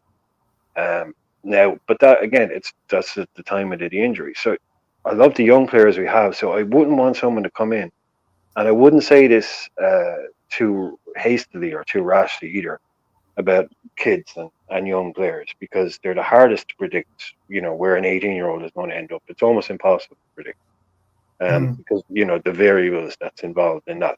But Kwanzaa is making me kind of go, right, okay, this guy has that extra special bit that you Yeah. just can't buy, you can't teach. Yeah. That kind of swagger, that VVD, dare I say it, Jude Bellingham type self assurance of Mm-hmm. knowing you're the best, Physical knowing. presence too. Very physical. Physical Yeah, just presence. that kind of the aura, a little bit of the aura. Yeah, I don't want to, Mm-hmm. like, VVD is the aura. VVD is the king of the aura. So, but he's Mm-hmm. learning off the best, and he looks like VVD. He carries himself like VVD. You know what I mean? Just the way the confidence of, yeah, I belong on this pitch. If he didn't play for us, we'd probably want to buy him. We'd probably have people out there going, get that Kwanzaa kid. I mean, they wanted Yeah. it. They wanted Yeah. Caldwell. They wanted Yeah. Levi That's Caldwell for 60 exact. million. 60 million. 60 million, right? They were asking for him. Tell me now, Caldwell is better than Kwanzaa. No. And Kwanzaa qualifies for homegrown, I believe. Oh yeah, he's a scouser. Yeah. Yeah, he's come up. So Yeah, yes, that makes a big difference. And the sheer fact that we had this player in our midst for as long as we have is it makes you say, okay, you know what, maybe we shouldn't be so quick to want to look from within, and try to bring these players in, because I know a lot of people, just like you said, were really high on Caldwell, and saying just spend 60 million. Well, now that 60 million can be put towards Inacio maybe, or it can be put towards for what I love Liverpool is asking for, which is like, not necessarily a left back, maybe just a defender, a left-footed defender possibly, or something like that, because a lot of the questions are, if you're going to make acquisitions, they have to be, one, obviously the right acquisitions, the right player. I know you often reference the whole no dickhead policy, like they have to be the right player that fits and with the club, fits with the team, in the sense of not only their ability to play on the pitch, but also their ability to not bring real distractions in the locker room. It's just something that you don't want to deal with, and we've seen how Klopp has taken a lot of that quickly, dealt with those kinds of things quickly. What was Sacco, right? Wasn't it Sacco? yeah, oh yeah, out the That door. he, But yeah, that he with just the kids thing, I was only thinking about this last night when I was thinking about Kwanzaa. I remember it was probably about 4 years ago now. I did two I did two YouTube. I did two YouTube shows, but I did two podcasts as well. Probably about 3 hours in total, I'd say, and it was all about Rhian Brewster. And I was like, this guy is a generational talent. Like, this kid is going to be the next Michael Owen. He's going to be this. He's going to do that. Uh, the whole world was blowing up around Rhian Brewster. oh yeah, He'd yeah, yeah, come into the team, and it looked like this guy is yeah, going to be scoring 25, 30 goals a season. yeah. And I There's a was lot of all on people. it. I was all on it, man. I was the main guy. I was like, I was the one that brought up the generational talent about him, and it was like, then Oh wow, really, really, they you had were calling, generational they were talent. calling that on Redman TV the next day. You know what I mean? It Oh was wow. like that, but that's how highly this kid was rated. You know what I mean? And it was like, I'm not wrong with this. It was like, this guy, then he's gone. Did you He see the went. same? Were you saying the same about like a player that's now made his made a little place for himself and is starting to be rumored to be moving on, possibly like a Solanke? Oh no, man, no! I thought we You had weren't to. on that train? Okay. Yeah, because Solanke was, yeah, Christ, Solanke was kind of old fashioned a little bit, Mm-hmm. but he just didn't have the raw kind of talent. But he's someone that's growing into his career differently. But yeah, Mm-hmm. it's just like at 18 years old, it was like this kid Brewster, man, and he went on and he scored like it's people think we sold him to Sheffield United straight. We didn't. He went on loan and he scored. I think he scored something like 11 goals in around 17 or 18 games on loan at Swansea, which is fantastic. And Mm-hmm. everyone was like, okay, now this kid, he can't just, he's not just doing it at Liverpool. He just went and did it at Swansea. Then we got Mm-hmm. 25 million from Sheffield United for him. I think he scored 2 goals, and then he went a season where he didn't score a goal at all. Now he can barely even get on the pitch for Sheffield United. It's same with Bobby Duncan, who forced through a move to Fiorentina, Steven Gerrard's cousin. He was Yeah. banging in 37, 38 goals in the under 18s, and people are like, oh, you've lost the next Robbie Fowler. He's completely dropped off the map. Yeah. Yeah. So for a kid like Kwanzaa to have gotten into this team, we don't see, like, that's basically like when you get to the final, it's like, and the final is on TV, but people don't realize that there was 400 preliminary rounds. You're just seeing the guy on TV. like to get through all the hurdles that you have to get through to get to a point where you're even being considered to start for this team. Absolutely. You know, so Well, Ozan's got a comment for you though. He did say this. He said Ryan Brewster does have a Champions League winners medal. yeah, he does. There's a picture of a man with it hanging around his neck. You can never take that away from him. He may You not. can never take that away from him. No, but You go out to the the guy club. was. Oh, the guy was special. We all thought he was so special. But hey, you know, he might in 5 years' time, he could be a good Premier League striker.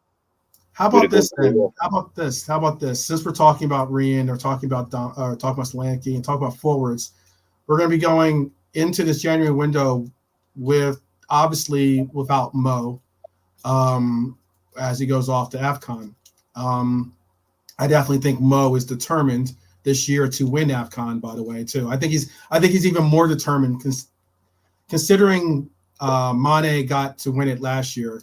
Or the last AFCON at least, you know, it's every year, isn't it? Or is it every 2 years? I think it's every 2 years. It was every 4, and then it's every 2. So I think it's the last one was 2. 2 years, okay. So, yeah. So with that, I'm sure he's more determined to try to bring Egypt glory this year. So I would certainly I'm expecting them to go deep into the tournament. How do you feel about this? Is just my concept. How do you feel about Elliot's going to play right wing, but how do you feel about Dom getting opportunities to play right wing for us or right inside forward? Because I'm saying right wing, but most likely he will play more of a he's more of a right inside forward. I think he could play more of a right inside forward than a right wing possibly. I said it to the other night. I really want to see him playing in that role, but I'm not in a saying. How should I put? Yeah, I'm not saying he should play. You know, I'm not saying I know he's our best option. Mm-hmm. I've just seen kind of talk about him, and I've heard talk about him what he does at Hungary, and so.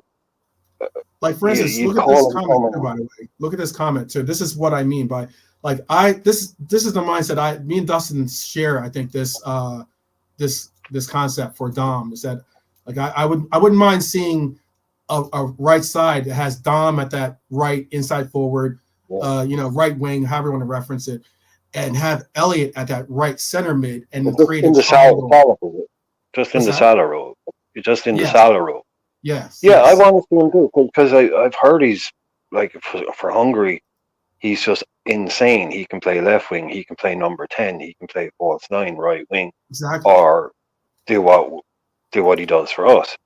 So I don't think if against Man City, no. If we're at home against I haven't got our fixtures there up while he's away. I'd love to see him given 90 minutes in that position and just say, go and be Mo Salah for the day, you know, and see how it works because we know Elliot can do a really nice job there. You know, just a good solid kind of Mo replacement for a couple of games. Again, depends on the opposition. Is it Wolves at home? Is it Manchester United away? They're two different propositions. But I would definitely love to see Szoboszlai. The number one thing I thought was it's his downfall to a degree was how how he looks like he's been playing for Liverpool for about 5 years.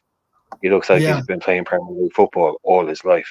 And he adapted so quick that the guy basically played out of the first 1,100 minutes of football available, he played about 1,200 minutes of it. Do you know what I mean? The guy did just not get a break. And he was being asked to take on so much mentally that I thought he was mentally drained. I thought he needed a break out of the team, not because he was playing poorly. I just thought we kind of burnt this guy out. Because he was talking before about how he'd had some problems adapting to life at Liverpool. So it's not all smooth sailing for him either. So, but he's playing non-stop in one of the most important roles in the side. So, not just taking that pressure off him, giving him a free role up front where there's less responsibility on him in the middle of the park. That might bring, you know, just some of that natural skill and flair and technique that he has. Because you watch the guy play for Hungary, he runs games. He's everywhere. He's kind of like a geez, there isn't even someone like him in the Premier. Almost like a Wayne Rooney used to be back in the day. He'd be on the left, he'd be on the right, he'd That's be high deep, he'd praise. be Very high praise. ball. But it just in terms of the way he to do everything, they're kind of maybe a little bit over reliant on him, but he can just do everything and he's comfortable on both sides. So Mhm. I do think he has been a little bit shackled in this role that we have him in. I Yeah, do think that's that. that's why I'm asking. That's why I'm suggesting this little bit of like, you know, temporary vacation for him, if you want to put it that way, Well, where he's someone's got able to do to. it. What's that? Someone's got to go out there while Mo's away. Someone's got to go Oh, out there. So why absolutely, not absolutely. give Elliot a game if you want to, And we're going to need have that. rotation there too. It's not like Elliott's Well, going to play every game for us at that in that right wing spot. We're going to need someone else to be in that role. Like I don't necessarily know if it means moving Diaz over to the right wing or whether it means maybe even seeing what Nunez can do on the right wing every once in a while um, or Cody. But I just was referencing how we all bring up so often when people reference Mane, we all talk about his work rate, his defensive attention, like the way he would track back and utilize. I mean, obviously he was a phenomenal player going forward offensively for us, but the fact that he tracked back, the fact that that left wing, the left side was so defensively measured with our counter press and with our press in general because of Robbo's work rate and Mane's work rate on that left side, and then you mix in whoever was playing on the left mid for us at the during that era. But if you had it, I think we all know Dom has an incredible work rate when it comes to, his engine and also his ability to defend and press. Imagine if we did have that though. I think it would intensify our press because not saying that Mo doesn't press, he does. And it's so noticeable when Mo is making a concerted effort at his defensive responsibilities. oh, You know, Mo and Mane were the king. Like Mane was a genius at knowing when to trigger the press. right. So was Bobby, and so was Mo, and that was such a huge part of what we were doing. But Mhm. if we're like these guys, the bookies are kind of making Egypt joint favorites for this thing, so Yeah, that he yeah. could be missing for up to the four. Like there's a potential. Um, he's definitely going to miss Bournemouth away, right? Hmm. Hmm. Then there's Chelsea at home, right? Right. Then it's Powerful.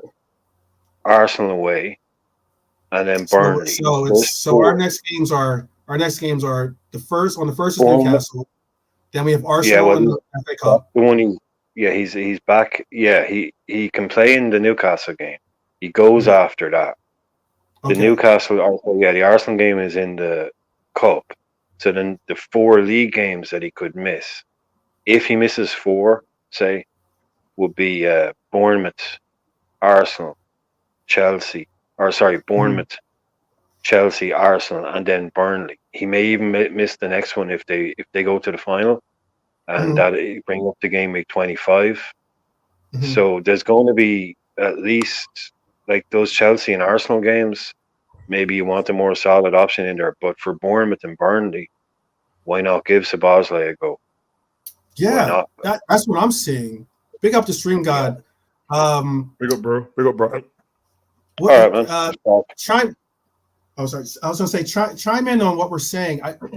Do you have the same feelings about, obviously we're talking about the January windows coming up, how we're going to be seeing players leave for AFCON. Yep. Obviously the most pressing being Mo Yep. leaving.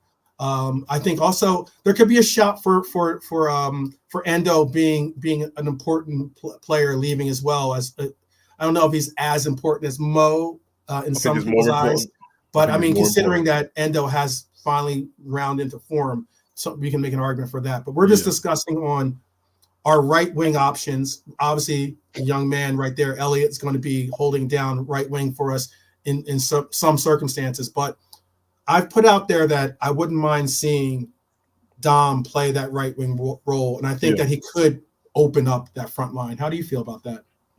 Yeah, I thought about it quite a bit, and I think prior to a couple of days ago, I was thinking the whole time since the start of the season when Salah goes to Szoboszlai on the right wing makes perfect sense.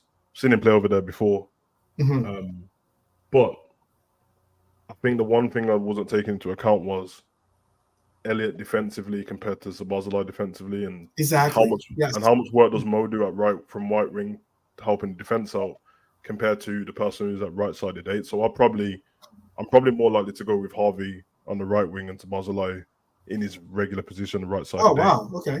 Just because he has more of an effect on the game either way. Then Harvey's first thought is always to get the ball towards inside the box, whether he's going to dribble with it or cross the ball in anyway. Szoboszlai's shooting range from the edge of the box sits perfect with being the right-sided 8, but also Trent's still going to be playing. So if Trent steps forward and Szoboszlai's already in the right wing spot, it's Elliott who's covering whoever's left. And if I have to choose between Elliott and Szoboszlai on who's covering or who's tracking back, I'm choosing Szoboszlai all the time because Harvey has the intensity, the passion. He has everything, but he's weak. So a lot of the times I see him try and run back and help out. It really ends up just being an extra man instead of actually doing anything. Whereas he's actually been great defensively. It's just that the rest of the fan base don't really care about Szoboszlai defensively. So it seems like he's had constant bad games, but he's helped out so much. If you watch him in the Arsenal game, that might be the biggest example of which person you should play in that position because he locked up Martinelli for the whole game. Him and Konate locked him up and he tracked him all the way back every time. Are you saying Elliott or Dom? Dom. Okay, Dom. Yeah. Yeah. So we know Elliott's direct, and if you see the way he played when he was playing for Blackburn and what he's done so far this season, listen, he's going to be fine on the right wing. And there was a period, if you remember, it was a season when we won the double, so we did the League Cup and the FA Cup. There was a few games when we had rest Salah. Actually, Salah got injured because he came off in the FA Cup, if you lot remember, he just walked off. If anyone remembers that. I think it was his hamstring. And the Kelleher. Do you remember that? Yeah, the season we won the 2 Kelleher. Yeah, when we won the 2, he pulled up and he just said to Klopp, "Yo, I need to come off," and he came off. And we played Minamino and Harvey, and they were really good in the games they played. I think it was Wolves and Southampton. I think they both. Minamino scored in one of the games. I think Harvey got a couple of assists, and it was just a different dynamic. They were doing overlaps. They were inviting with each other and stuff and crossing over. It was a bit more fluid. It wasn't right wing and your right-sided 8. That's how it started on the formation. But when they got on the pitch, it was very more interchange with each other, and I think they played great together. So I would prefer that, to be honest. I mean, there's always other stuff you can do. You can probably play Diaz on the right side, or you can play Gakpo on the right side if you wanted to, or anything like that. But I think Harvey on the right wing would be perfect. Yeah.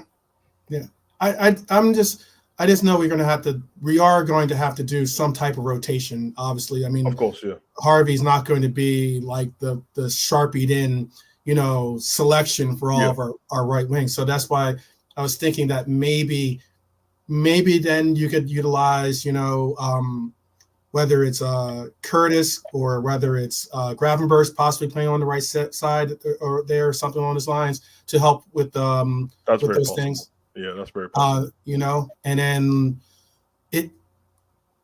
it'll help if we do get some of McAllister back. Obviously, it'll help if we end up getting Thiago and Bajcetic back in that midfield. That'll help, bring about some options for what we do going forward. But I just happen to think that, like, you can tell that he wants to score. You can tell that obviously Dom likes to be involved in the goal production, one way or another. It's it's kind of like it's like giving him that taste. I don't want to sound like I'm the pusher, man. With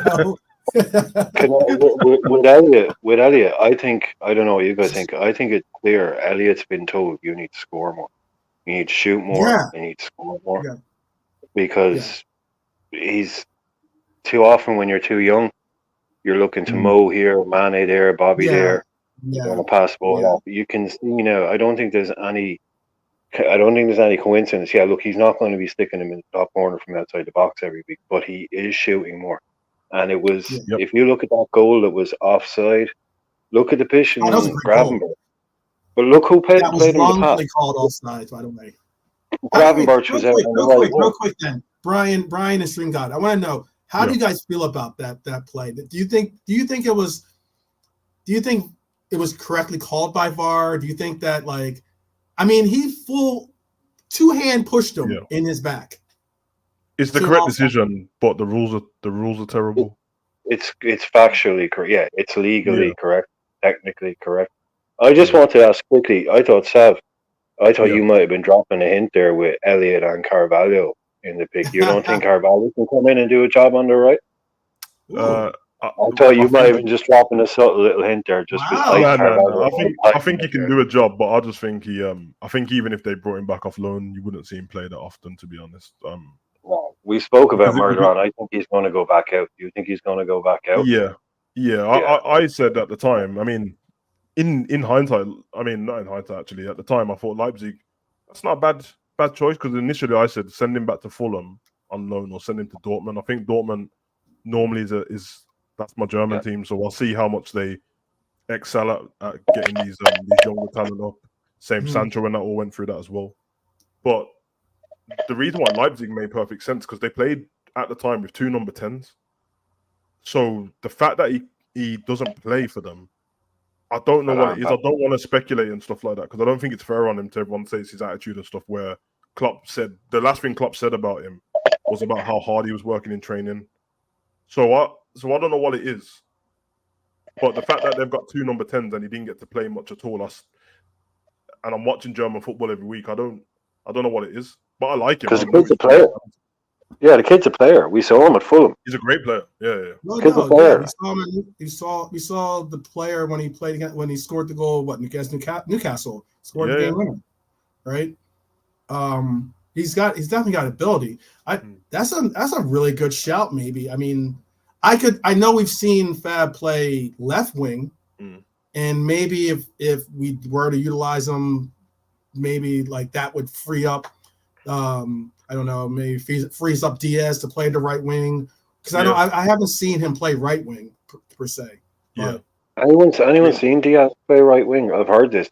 I've never. No, I've only ever seen in game him drift over to the right wing, but I've never seen him actually there. For Colombia, maybe. No. Well, he played right wing. He got subbed in for Salah. Yeah, for Salah. Yeah, I was about to say that. He got subbed in for Salah and played right wing. When we've done what game was that? What game was that? I don't know if it was Europa. Was it Europa League? It's a Europa game. I think it was Europa League, because there's a couple of games when we've gone 4-2-4, and even Gakpo's ended up on the right wing as well. Right. In fact, that was the game. What game was it who did we lose to? Toulouse. Toulouse, yeah. Yeah, that game. I think they brought Gakpo on the right wing as well, but it was so late in the game that he seemed a bit lost. But if you're doing it from the start, I think Gakpo can do it, because he's a left winger who cuts in on his right, but he's not like how Diaz is, where everything is cutting on the right and that side, and so he's pretty good with that as well. Gakpo would have the intelligence to do it. Gakpo would just know what he's supposed to do and then just go and do it. He might not be the world's greatest, but he'd go and be like 7.5. Yeah, I agree. I think this is true too. Dustin says right wing by committee, like you were saying. 12. You were saying the end of number 6 by committee. It can be just right wing by committee. For sure. But I'm with Sav. I think the number one the main should stick Elliott out there, because he can do that, and Dom, or if not, then Dom and Harvey. But those two, if one isn't playing, then the other one is playing in midfield. Do you know what I mean? But I just, knowing Klopp, I think he's going to put trust in Elliott. I think so, especially for the Bournemouth game. Game. But like I would love to see, just not wishing anything, but Harvey has a stomach bug for the day, and we get to see what Szoboszlai looks like for 90 minutes playing the Salah. I just like to see it. You know, I think he's great on it, because he can definitely take people on still. He does that international football all the time. It'd I be think he does it interesting. more intensely now. I think you can tell he's got more confidence in his gameplay now Yeah. than ever. And I think that you're right, Brian. He does step up to shoot more often. There's a lot. That's what I was saying. Our midfield has scored a lot of goals. I know that we've been talking about the drought that the front line has been going through, but our midfield has stepped up and scored a lot more goals this year.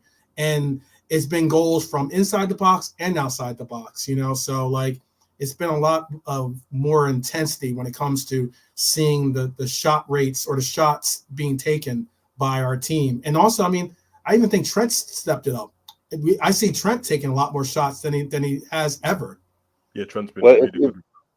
if you want proof, if you want proof of that, before the Burnley game, our previous 7 goals in the league had been scored by 7 different players. That just shows you there's 7 different people stepping up and taking.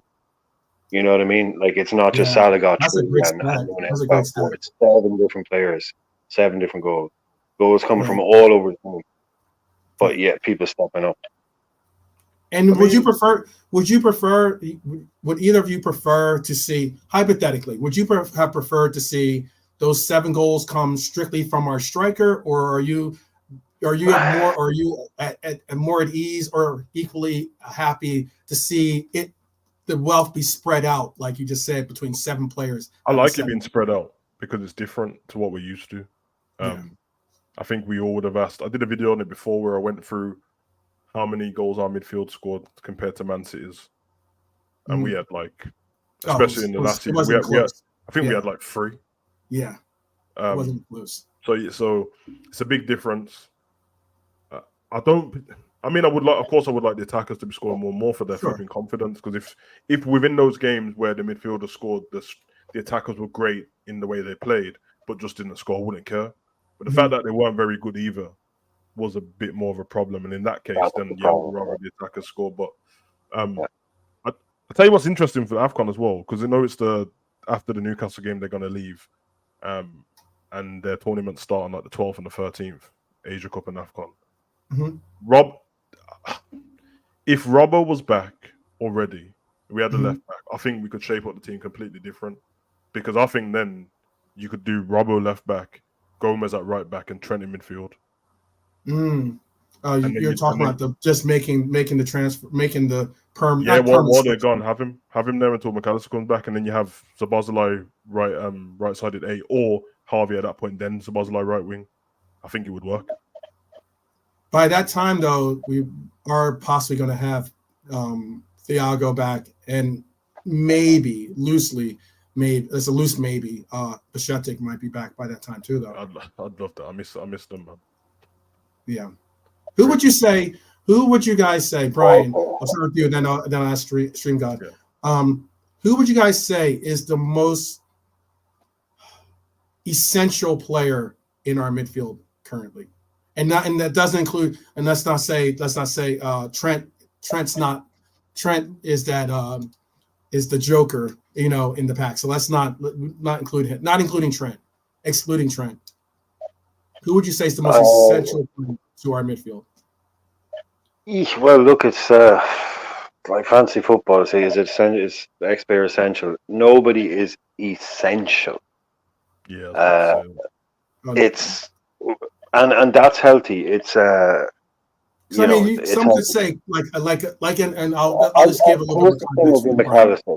Yeah, no, the closest thing. I was going to give you a little more context. Yeah. I'm not saying any of these players are KDB. I'm not saying any of these players are KDB, but we could all say KDB is essential to, or even like Bernardo Silva is essential to City's midfield. Do we have a player like that in our midfield? In your opinion, that's more context for the question. That's all. If you look at what happened to City when they lost Rodri. Right, that guy anchors their midfield. They lost him for 3 games. Another central player. They lost 2 and they drew 1.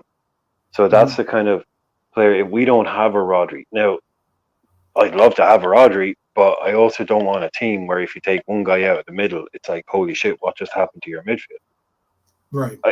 We've still got enough where it's like it's still just I do want to have a player who's clearly stand out, and it's a double-edged sword here. It's like, do we want to have some guy who if It's he's so out, world then class. Yeah. our team is down like 30% just because this one guy is out. But I think Right.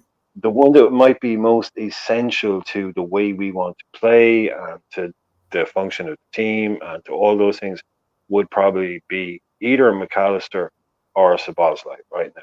But we're Okay. coping without McAllister, so we've shown Right. that we could lose Yeah. McAllister or we could lose Szoboszlai for another 3 games, and I would like if he was going off to some tournament, be like, hey man, we're going to cope because Mhm. yeah, is it saying that we don't? Obviously, we don't have a KDB, we don't have a Gerrard, we don't have a Roy Keane, but we also don't have a player that we're screwed or we're done for if he's not in the team. So yeah, it's If an he's not. interesting question, and it's like, is it a good thing? Is it a bad thing? Right now, I think on talking about profit and loss, I think we're in profit on this. Net gain. Yeah, it's better than it's a more of a good thing than a bad thing. But yeah, Mhm. to me, I think the one guy that I like to pin it, the kind of like the rug in the Big Lebowski, the thing that just ties the room together. It's McAllister. Great movie, by the way. I love that movie. Great movie. What? How about you, Stream God? Is there someone that you see as being our essential player, like the player that is like, it's a must. It's a must that he's in our. Because I do have a player that I'm going to suggest, but I want to hear your players first, and then I want to hear your In our response. midfield, Yes. it's just whichever one's in the six. To be honest, but if it's Wataru or McAllister, I think it's that person. Mhm. I think the others can be interchanged. In fact, it's been proven because they've been interchanged all season. Yeah. Um, That's for sure. and without any hiccups, we lost one game. And there's not any games I've really watched and said like, oh, this is because the midfield is doing this because Klopp changed it. It's usually because we haven't put the ball in the back of the net from some easy chance. So I think, yeah, the number 6. If the number 6 isn't there, there's a hole in it, and you supplement it with somebody who either can play there but doesn't want to, or can't play there, and yeah, then it's just no cohesion. I was gonna say this. And this is player that has definitely shown some real assertion lately, and that is, could there be an argument that Curtis Jones is an essential player to making our midfield work? Well, I was very surprised he didn't start against Burnley. I thought he was first name, first name on the team sheet at this stage. So he's obviously Yeah. very important for what we're doing. Yeah. He's very important. Because you look at some of his numbers. If you guys look at some of his numbers, yeah, they are exceptional. Like he ranks like against some of the top 8s in the world. His numbers are in line with some of those players. Yeah, it's a hard one because I mean Curtis is my guy, man. I'd start him every game, but the fact that he doesn't start every game means that maybe for us as fans it's essential, but for the manager it's not. Yeah. Or when he's on, or you wait for him to be on form, and I guess when Curtis is on top of his game, he should always be in the squad. I mean, I remember when we were going to start the season and people were choosing who they wanted to start. Everyone just went with all the new names and stuff like that, and I was like, nah, Curtis, he offers so much balance to the whole team. Right, right. It's very essential. He's the best presser. Very essential. Very essential. Yeah, that's true. Yeah, but that's my point. I see him as essential, but I'm not flip flop on Curtis. I don't watch him. I don't think he's essential. He has a bad game, and then I want him at the squad. Whereas so many streams I've done, it's been up until like a week ago. It's Stark Gravenberch every time, which is not a problem. I like him as well, but he doesn't offer the same.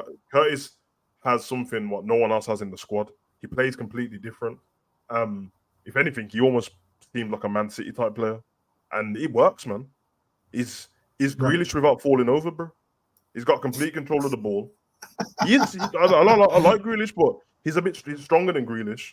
But Grealish has this thing where the ball's stuck to his foot, and you can't really take the ball off him. And it means that it offers the team control. They can move around. If our movement off the ball was a little bit better, Curtis looked even better. I'm telling you, man. So all that stuff about Curtis holds onto the ball for too long. Yeah, that's because he doesn't want to give it to you in the most basic position. Like he doesn't want to play backwards passes. but you're not moving for him. So he's just like, oh, well, I don't want to lose the ball. I'll hold on to it until we find the spot. And as you've seen for yourself, everyone wants to refer to the West Ham game now, but he plays like that. And that's just him driving with the ball a little bit more. If anyone's seen any of the England matches, the under-21 tournament they won, where they didn't lose any games and stuff, that's how he was playing. But he was playing in the six and that in them games, double pivot. So right. I think he's cold, man. But as I said, no one can press better than him. I think that's the thing about why I'm saying that possibly Curtis is one of the most, if not the most essential player to our midfield, is because of his adaptation to the role. Like, as and I know, again, I've been critical of people saying you don't try to compare him to past players. He's going to be Curtis. He's not going to be another Ginny in itself, in essence, But there's been times when I've even put the stats up of Ginny versus Curtis, and you look at the numbers that they're producing, and Curtis has better numbers, for instance, than even the much beloved, Ginny. Like, as in, that's why I just feel as though possibly he is the most essential player that we have at the very moment. I could offer you a potential rephrasing on that. I would say that players like Curtis Jones are essential to title-winning squads. Yeah, you have players like, it might not necessarily be the Curtis Jones, because Sav, you said he's like a City player. Like, yeah, I think I couldn't tell you if that guy is a 6, an 8, a 10, a wide defensive midfielder. The guy isn't clearly an anything.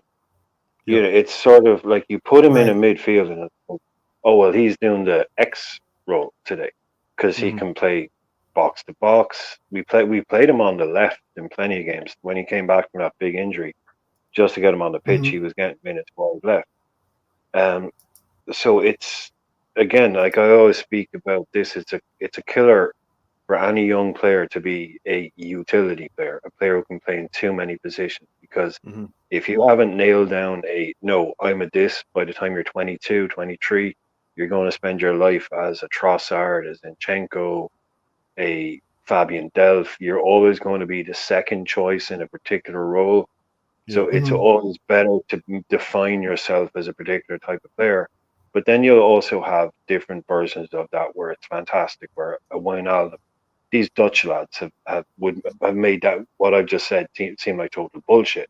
They can play in every role. That's the whole basis of total football. So, but it's just unless you're elite at that, if you're not quite nailed down exactly what you're good at, you kind of get shifted and shunted around a bit.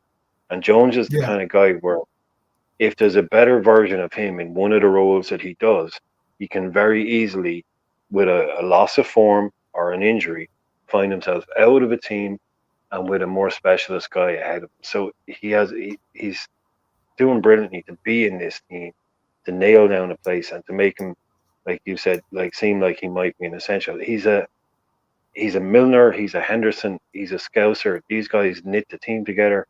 It's what you need.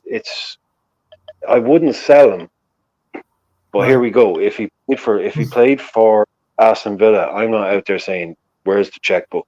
Where's the checkbook? We need to put down 50 million to sign Curtis Jones. We need to sign this kid. We need to sign him." Now that's my harsh meter. When someone says about a kid, if I can't really think of anything, I think, right, if he didn't play for Liverpool, would I want us to sign him? And would you, if Curtis didn't play for Liverpool, would you sign him? I wouldn't be out there busting the bank.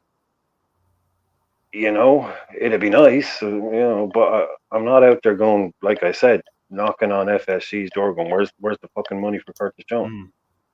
Yeah, I think he might be one of them guys that you play against, who plays for like Fulham or Bournemouth or someone like that. And when you play them, you're like, damn, this is a player. But then you a Gallagher, maybe, like, is he like a yeah. But then after that, you don't really pay attention to them. But I think Brian's right. I do think there's context to the reason why you think of him like that, and I think it's context to the reason why he's seemed like a utility player. Because I think he's a special. It's a special case with Curtis. If you don't look into the amount of games he's missed and why he's missed them and all that stuff, it ends up seeming like he's just behind everyone his age when he's been in the squad for so long. But when you realize how long he's been out of the squad and the injuries and then the eye injury and then COVID and then that crazy eye injury. Yeah, exactly. And then the team that we had at the time when he came back, which was a team that wasn't getting changed. It was no rotation because we're trying to win this and we're trying to win that, and we've got better players already, which is fair enough.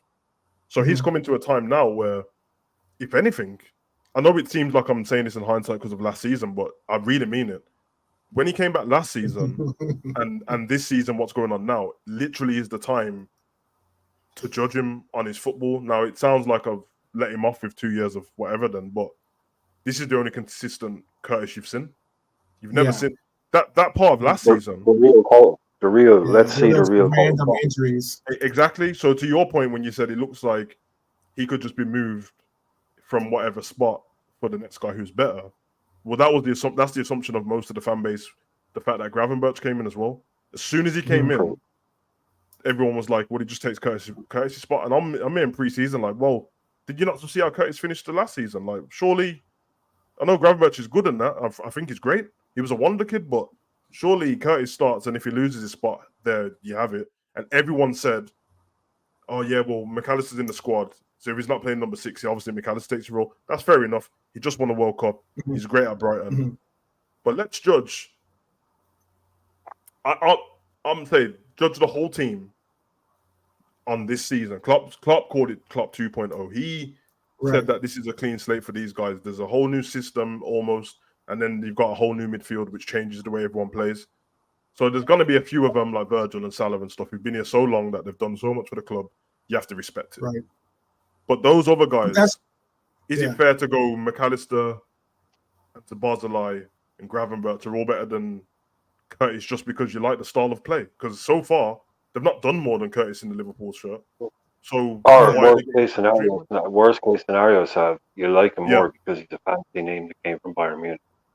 That's worst case scenario. Exactly. It's the new shiny toy. It's a new shiny toy because what Brian said is what Brian said is spot on. Like sometimes you fall in love with the name more so than what they can actually produce and offer to the club. Because Gravenberch has been a name that's been toted around so long as a wonder kid that of course I get why everyone thinks that, because he was up there with Bellingham talk. In fact, he was rated more than Bellingham and Sancho and these people. And the fact he went all out. Sorry, Sav, you remember he went for him. Like Klopp said, he wanted him before he went to Bayern Munich. So everyone knew Klopp wants this. Klopp's guy. Yeah. This is Klopp's guy. It ain't a new before I jumped on about people coming back from loan and stuff, and he said that the fan base, I know that's probably what people don't want to hear and stuff like that, but that just proves the point. People would rather take a name that they've just heard and don't watch, rather than a person who we got ages ago or whatever and just loaned out. And I'm like, what's the difference? You don't watch any of them, but one's already a Liverpool player and one's not. Why would you want to?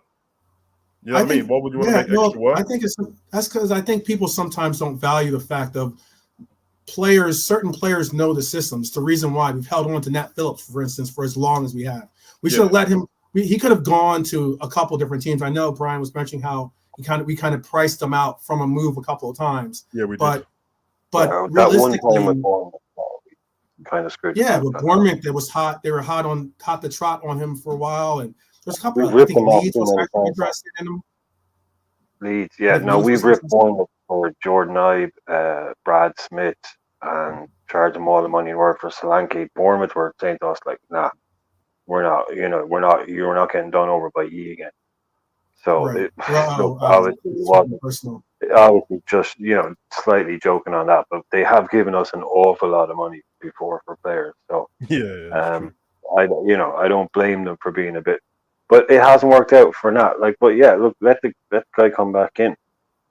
Yeah, I'm just sitting here thinking, just as you're talking, like what a scenario would be to have us win a league title with Kwanzaa, Trent Alexander-Arnold, and Jones in the team. Yeah, to create such a young spine, a young nucleus, young spine for the future, and have them Well, get this. and it's not out of the realms of possibility. Not out of the realms of possibility. I That could be agree, man. I've been And that's like the banging reason why that I drum want to for a win the while cup. about the youth players and stuff like that. I remember, I don't know if 12 Man remembers, I wasn't on the show, but you did the show with Quasi and K-Mac, somebody else, in the transfer window before this season started. And it was literally about the youth setup. And you was the only one defending all the different facets of the reason why. Because some people just saying, "Oh, youth setup shit." And then the seasons, then we got to preseason, you saw all these amazing talent, this bit of talent and stuff like that. And I was like, this is what we was trying to explain in the first place. You can't just run around. I know it's easy to do it, but can you just give the players a little bit of time? Can you invest a little bit in time into just watching one youth game instead of just talking shit? Because it's not true that we don't have any talent there. But what is true is most youth talent do not make it through their whole academy to the first team and then become Steven Gerrard. That doesn't happen, bro. If I ask you guys, that's a rarity. That's a rarity. If I say to you Chelsea, tell me who made it through Chelsea, because they're the ones with the biggest youth setup. Who made it through to be an icon at the club apart from John Terry? I was going to say John Terry is the only one. That's a good shout. That's a very good shout. So you see what I'm saying? You got Rashford, who you can pretend that is an icon, but it's not. Lingard, going back to Neville, like it's the class of '92. Class of '92, exactly. Yeah, this whole thing where they never started a Premier League season without an academy product in the squad. Yep. Like, yeah, class okay, cool. But 31 years ago, class of '92. But I also wanted to emphasize that, and this is something that you mentioned that I was saying before, is that it's important for these players to learn the system that you want them to play. Like if they go out on loan, they're not going to be playing the same system. They're not going to get familiar with the players that they're going to have to play that system with. You know, yes, they're getting playing time. That's important. I'm not discounting that, but it's also another thing. If you're the in-house, and it seems like Klopp has that mentality. He would prefer to keep players in-house so that in case they learn the proper mechanisms that they're going to need to produce for this club. That's why these days, if you go out on loan, it's basically because they couldn't sell you. Like there's a rare occasion like what we're doing with Morton and Elliott, these kind of things. But more often than not, if a player is sent out on loan, it's because they couldn't get a transfer deal done. Something like Donny van de Beek, if he goes out on loan, it's not to, it's because they couldn't get someone to buy the guy. I think Carvalho, we would have taken our money back on him. Someone said, here's 10 million, we're going to take it back. Nat Phillips, if someone had given us our 18 million, that's just money in the bank. But like to go back to the thing, I think Kwanzaa is like Stevie. Okay. Sorry, go ahead, finish your point. No, just with Kwanzaa is the kind of guy that we were saying this just Sav, like it's if Kwanzaa was playing for someone like Brighton, we absolutely would be saying we want to go and buy this kid. Oh yeah, like Colwell. Like Colwell. Yeah, that's what we were talking about. Exactly. Yeah. That me and 12 Man were talking about earlier on. I was saying that's exactly what happened last season. Everyone was saying go and get this Caldwell kid. Kwanzaa's better than Caldwell from what I've seen. So how are we not £65 million better off? So let's chill this Ignacio talk or Insapi talk.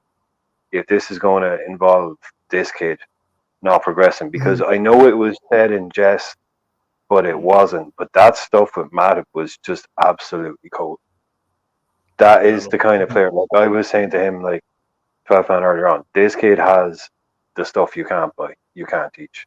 The aura, the mentality. Yeah. This kid needs a pathway into the first team. And Matip been out injured now. And if Canade picks up another little Canade typical 4-game out job, how quickly are we talking about, lads? It's Virgil and Kwanzaa. I agree. If he was a striker, Kwanzaa, he'd be on about 8 goals already, 1 assist, and everyone would be raving on about him.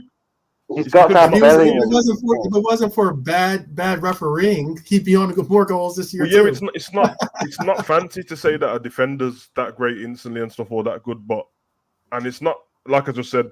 If people invest a bit of time, because I did a video on it a year before saying I want Kwanzaa into the first team somewhere because I was watching him and the way he plays now, he's been doing that.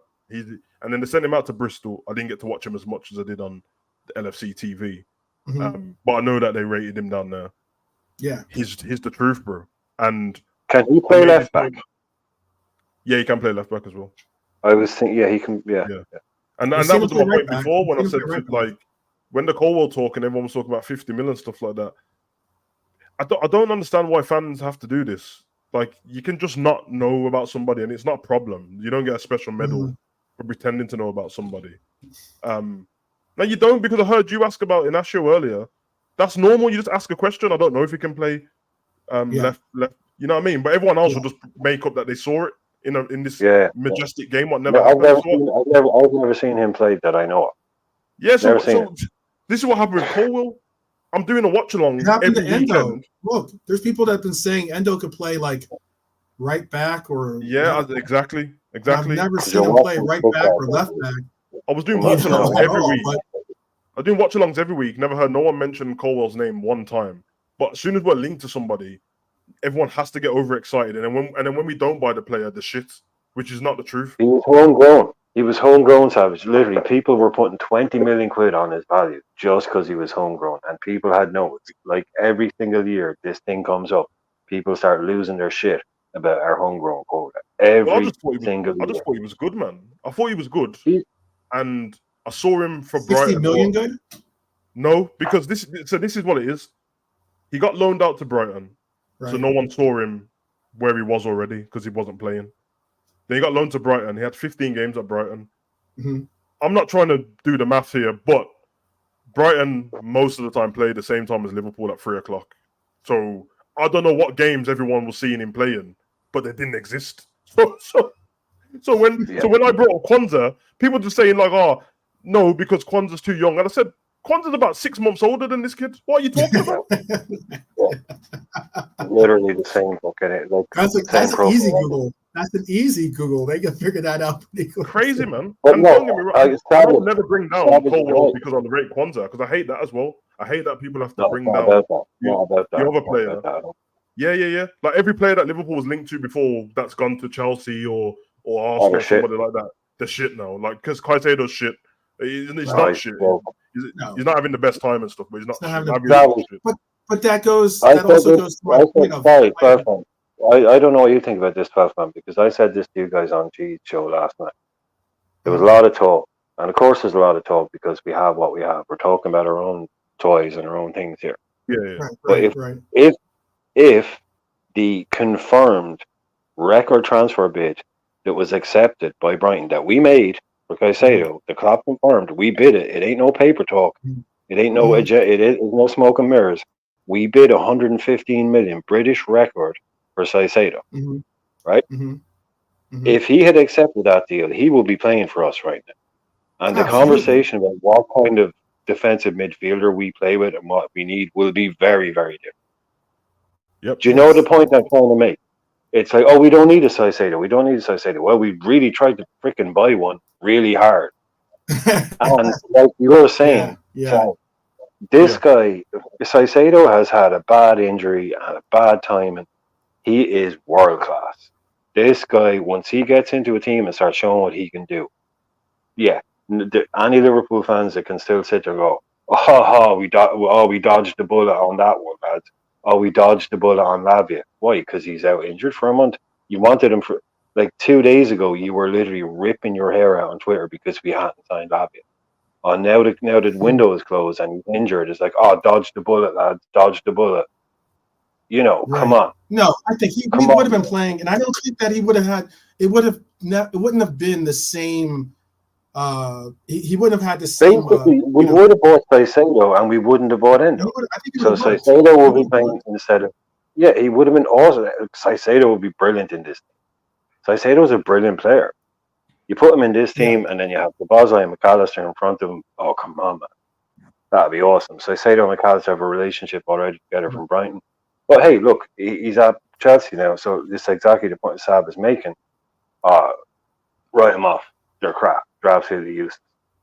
You know, it's not like that. If everyone knows that I always say the unpopular opinion about certain players. The players that I think are still good that haven't done anything. Like I think Mason Mount's a really good player. I think Gallagher's a good player. I think I Rasmus thought Højlund. Mount was I a good think shout Rasmus for him. Højlund's a really good striker. If he was at Liverpool, I think he'd be killing it. Yeah. Yeah, so I mean, I don't all of a sudden think Sancho's shit. I think these kinds of players.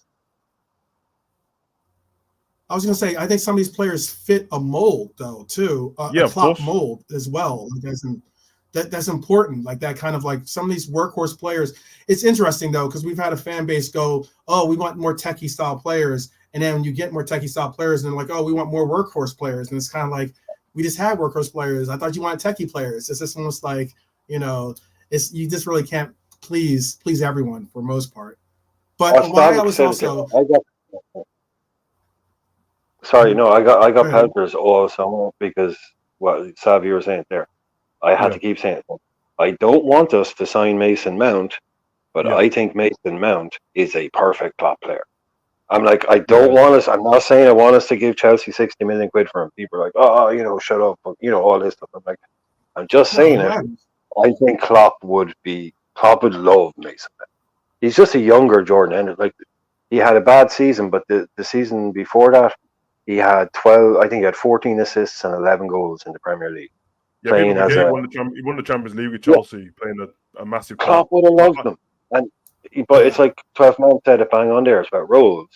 Like I can see him coming to Liverpool and being class, and then but you're like going, hang on, what? Man United? Nah, he's not. No, he's going to be terrible. You can just see him being terrible. There is a certain mold that fits Klopp because Gallagher's the same. If Gallagher came to Liverpool, I'd love him. Even when I watch him now, I'm like, this guy's made for Liverpool squad for Jurgen. So I think Mason Mount would have been good for us if we got him. He would have been great.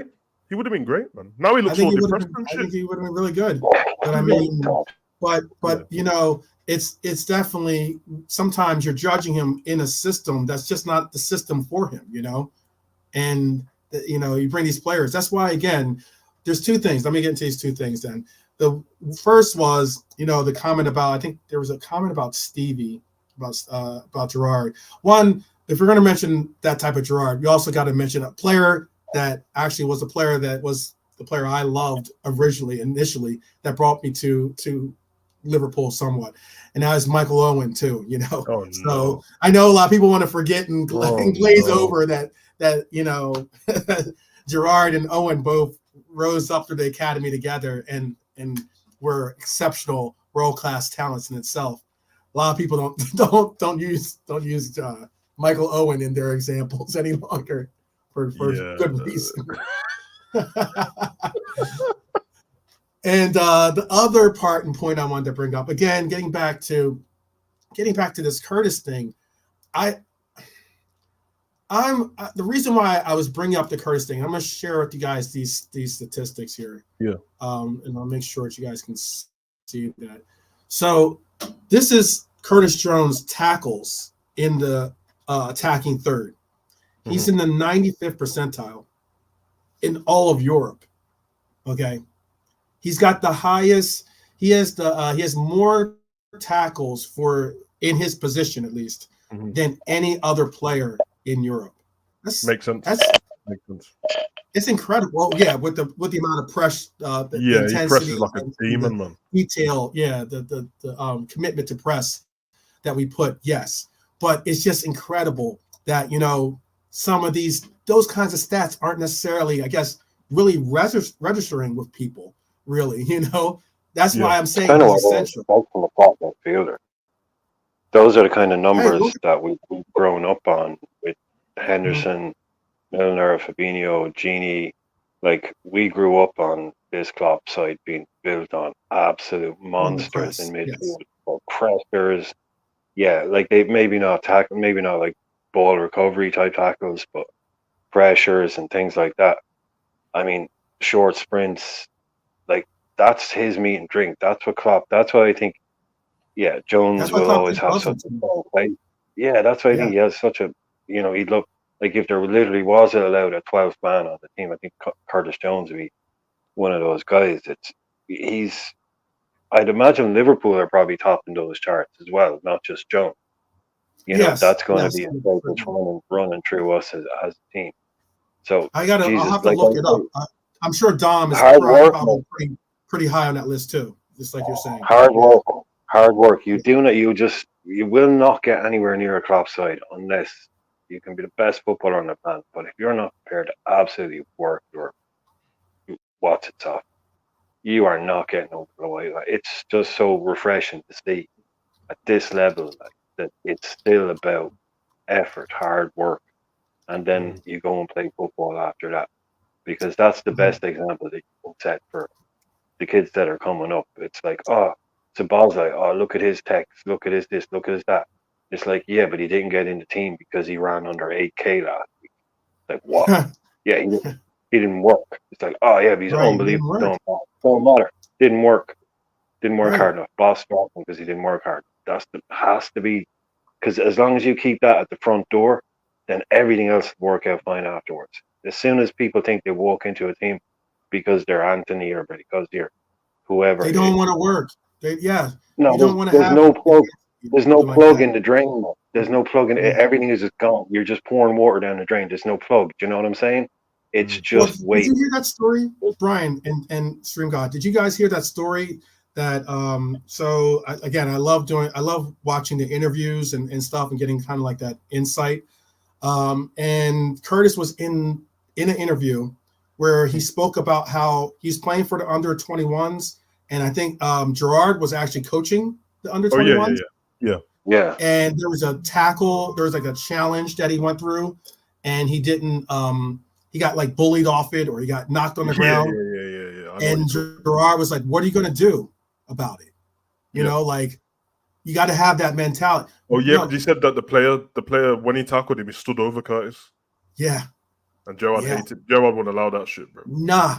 That No, kind he'll of allow the tackle, but he won't allow that Roy Keane. Yeah, that I love that kind of mentality. That's old school. I get it. That's really an old school, like, you know, but that old school, like, you gotta, like, you love this badge, but this is a knock on you. You're like, you can't let someone come into your house and just go willy-nilly on.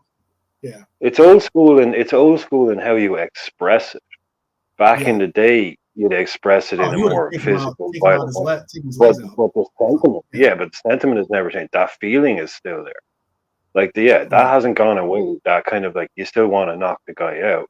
Some kids say, like, no, hey, look, I'm sure there's kids getting in scraps all over the place. You know what I mean, on pitches. But, like, you can't be as forceful as you used to be about it. But that mentality, that mentality is still there. You know, Gerrard, like, look at what Gerrard did. Sav, do you remember the Man United game? He's sitting there, and this is tying in exactly with that Curtis Jones thing.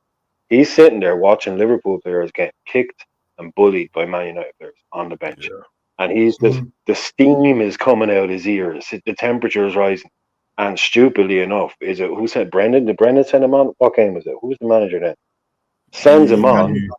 Yeah. He didn't last long, did he? Well, about 3.5 minutes. The first Man United player he saw, he just went straight through him. 2 feet, middle of the pitch, about 4.5 inches away from the referee's face. Boom, and he was walking off before the ref even got him. He just said, no more of this. But you need them You need them. Yeah, he got himself sent off, but I didn't care. You just need someone to go out and remind him. That mentality is not easy to.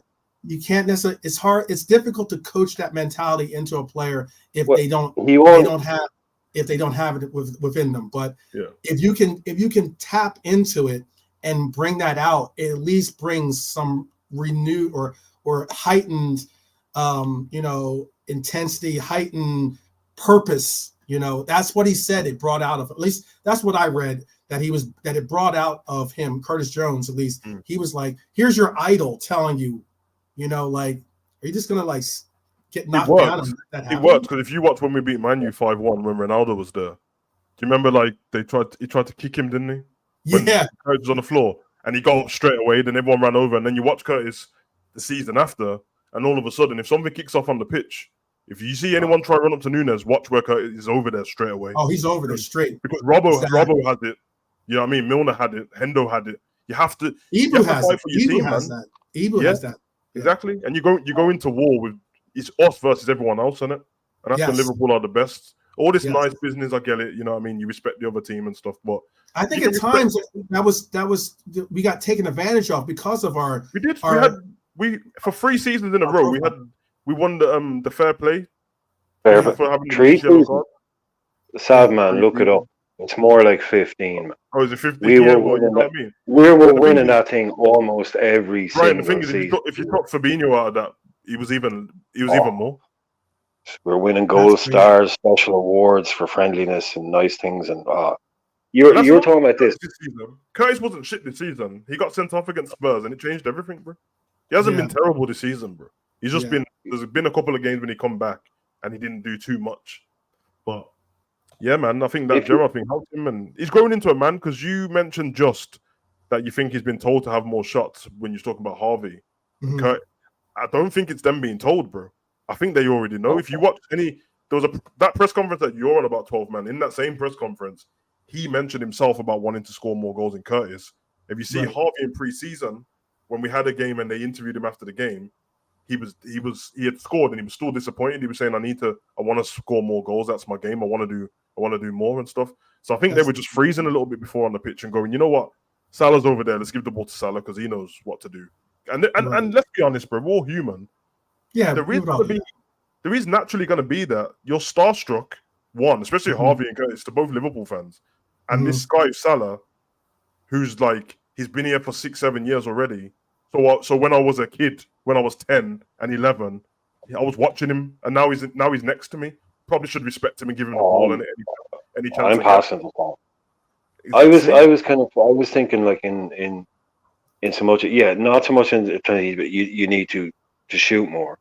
And you're right. I think Klopp said it like no, Harvey, you need to be scoring more. You do need. Not so much terms of like when you're in these positions, shoot more. Yeah. But just going back to the mentality thing, if you talk about, there's 2 things I remember.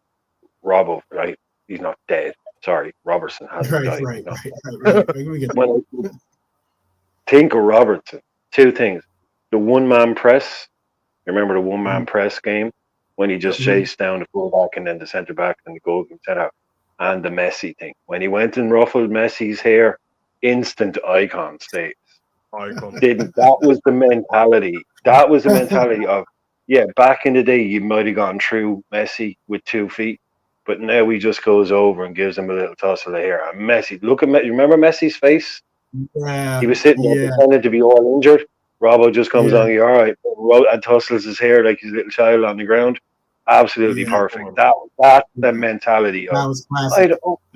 I'm from fucking Aberdeen or wherever, so I don't give a shit who you are. I don't give a shit who you are. We're beating you. I don't care what. That's the mentality. That's when you have a few players like that. Yes. That's scouse almost. That's scouse almost. Like we don't care who you are. We don't care. We don't care how flashy you are.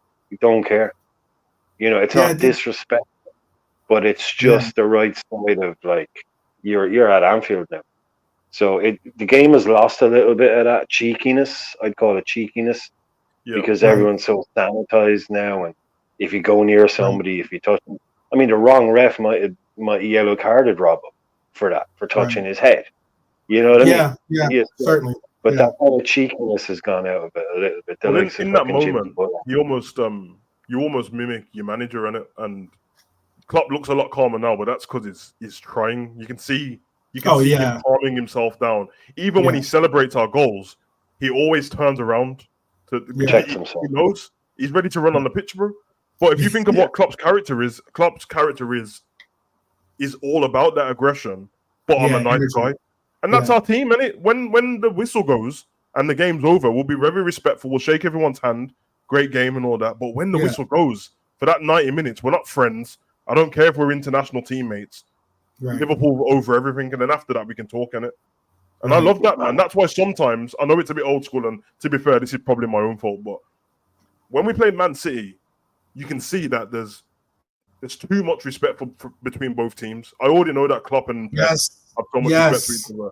But I've already watched I'll watch these games and I've already watched an interview with Virgil talking about, They'll go ask him who's his favorite player. He'll say KDB. They'll ask KDB. He'll say Virgil. Then he'll be like, "Oh yeah, our kids go to the same school." And I'm just like, "Motherfuckers, I don't care yet because now when the game's half time and I see you like covering your mouth talking, I'm just thinking, are you talking about like what your kid done at school and parents' evening? Like fuck all of that. Like after barbecue on Sunday.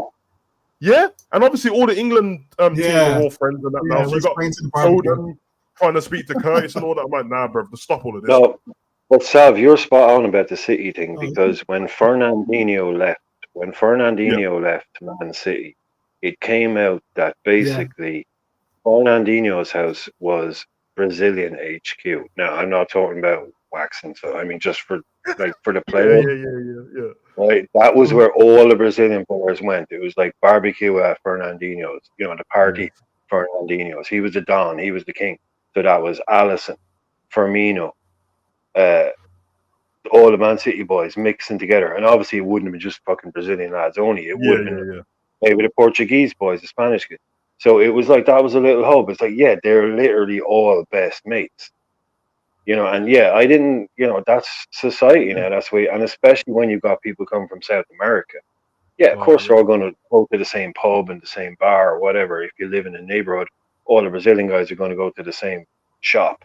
You know what I mean? So, like, it's going to happen naturally.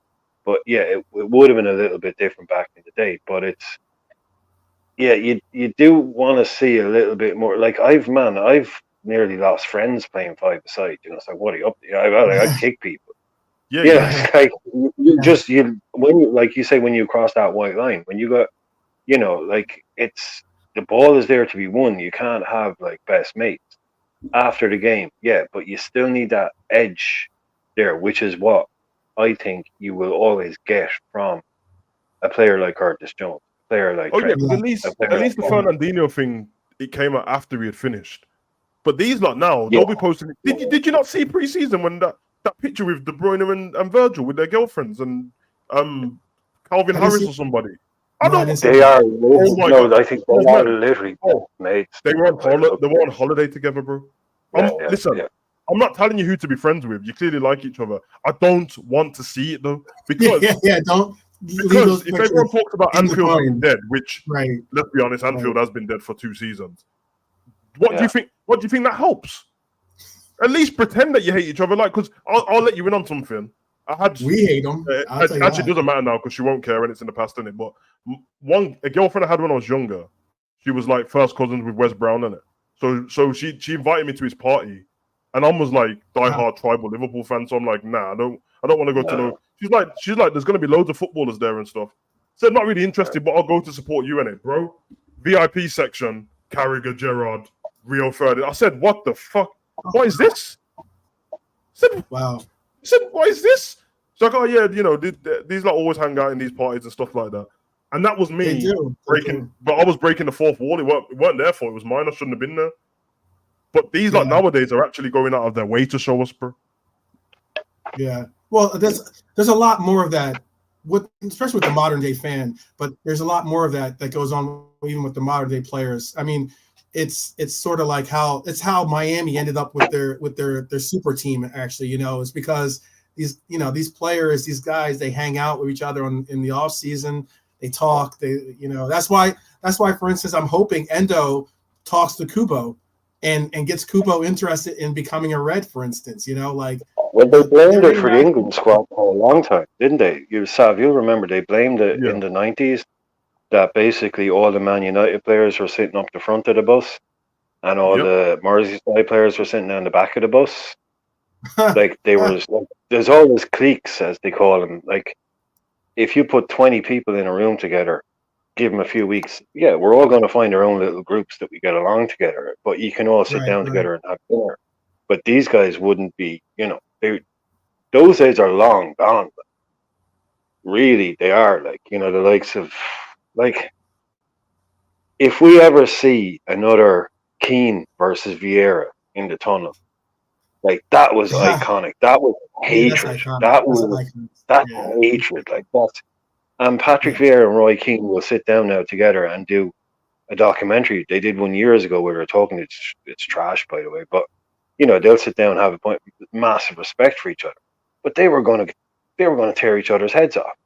Exactly. I mean, if you saw it out today, they'd be putting out apologies on the TV. Come on, that I guess one question. Oh, sorry. Go finish. No, I was gonna say. I'm sorry. no, that's cool. I was just saying there's some questions for you guys. Since I have everyone really appreciates your takes, both of your takes. There's some questions for you. Let me ask you these questions real quick because I know we're almost at 3 hours here. Honesty has a question for you. So it says off-topic question. Apparently, Inter is close to bankruptcy. So if you could take a player from Inter, Barella. Lautaro Martinez. Okay, I didn't even get to finish the sentence. So, yeah. Okay. Barella? All right. Yeah, and I swear, Brian. I don't know if you're doing this to troll me or you even know, but there's a running joke on my channel. I hate Lautaro Martinez. No, I wasn't. Do you? Okay. Okay. Bro. If you watch anyone goes on my channel and watch my reaction to the World Cup final, bro, I can't stand that guy, bro. I can't stand what is it just the face? Is it the way he plays? Is it his face? It's his hair? It's the way he plays football. I can't do it, bro. Okay. Okay. That's it. Yeah. No, I don't support it. Like, I have no time for those. You wouldn't go Sar? You wouldn't possibly go Sar? No. Sar at Inter. Sar. I mean, he's 19. Which Sar is it Inter? Amadou Sar. Oh, you trying to now Savage is trying to troll us. I told you, bro. You want to see the next one? This is no, worse. I don't. No. I think the worst part of that is the Calvin Harris bit, but that's just me. We just say get better taste in friends, but first get better taste in music. That's all I'll say. Oh, that's the worst one. Wow. These boys that's proper homies. KDB's got his tongue out, bro. No. Because they're not from the same country. They've never played for the same team together. They've never been in any squad. I mean, literally, like, where does this come from? The kids go to the same school, bro. It's the kids, bro. I'm telling you. That's a strong connection. That's all I'm going to say. Now, I know, they all live in like Cheshire, isn't it? They all basically live within like 10 miles of each other. It's like the posh bit between. It's much closer to Manchester than it is Liverpool. Maybe it could be also. It could sometimes be their girlfriends too. I was just going to say that. Oh yeah, the girlfriends. It's the freaking model girlfriends, probably. Yeah, it's the freaking model girlfriends. Jokes aside, the reason why I almost 100% think it's the girlfriends is because there's that reality TV program, Real Housewives of Cheshire, and all of the women in there are not all of them. 70% of them are footballers, girlfriends, and wives, and they're all friends, but they don't come from the same team. So I think like Bardsley's wife was on there with. Not Dallo, Lindelof's wife was on there. It's all like random players and stuff, but because everyone lives in Cheshire, and the women obviously if they're from a different country as well, like Sweden and that, they can't make friends on it. They can't make regular friends. So their friends are going to make they can't in the lounge, in the players' lounge where all the people are congregating, and these lot will follow each other on Instagram anyway because makeup tutorials. Well, so they've got fuck all else to be doing, like, so they are hanging out together, shopping in Manchester. Right. I mean, come on, and like if they're besties, if they're maybe they're more so the besties, you know. I'm not saying all their wives. I'm just saying these, like the wives that have time to be appearing on the reality show. It's a small. I was going to say that, and there is little things when you think about it, like. Ake plays for Man City, and Ake is Virgil's friend and the teammates and stuff. So there's connection between everyone and it. But just keep it offline, please, man. Leave it a bit old school. Exactly. Yeah. That's when you have that sit down with the girl and be like, look, you know what? I get you're having fun, but you know, there are people out there that won't look favorably on pictures like this. All right. So here's some other questions for you guys. This is the next question. This is from Honesty. He asked, if we were to get Inacio, would you guys play him? I'll play the team formation of 4-2-3-1 with Ali in goal, VVD, Ibu, and Ignacio and Joe at right back, and then have midfield of Mac 10 at the 6, Trent and CJ, and have Dom in the 10, and then Darwin up front. and Jota and Darwin in front. There's no Mo Salah in that team. There's know no that Mo also. Salah. That's it's very interesting. Yeah. No Salah, no Robbo, no Shimikas. Yeah. Listen, all I'm saying is Inacio's a good footballer in that, but Robbo and Shimikas are actual left backs. He ain't better than them. Savage, educate me on Ignacio. Where does this guy play? What's his best position? What's he good at? Is he? So he's a left-sided centre back. Yeah, he's really good as well.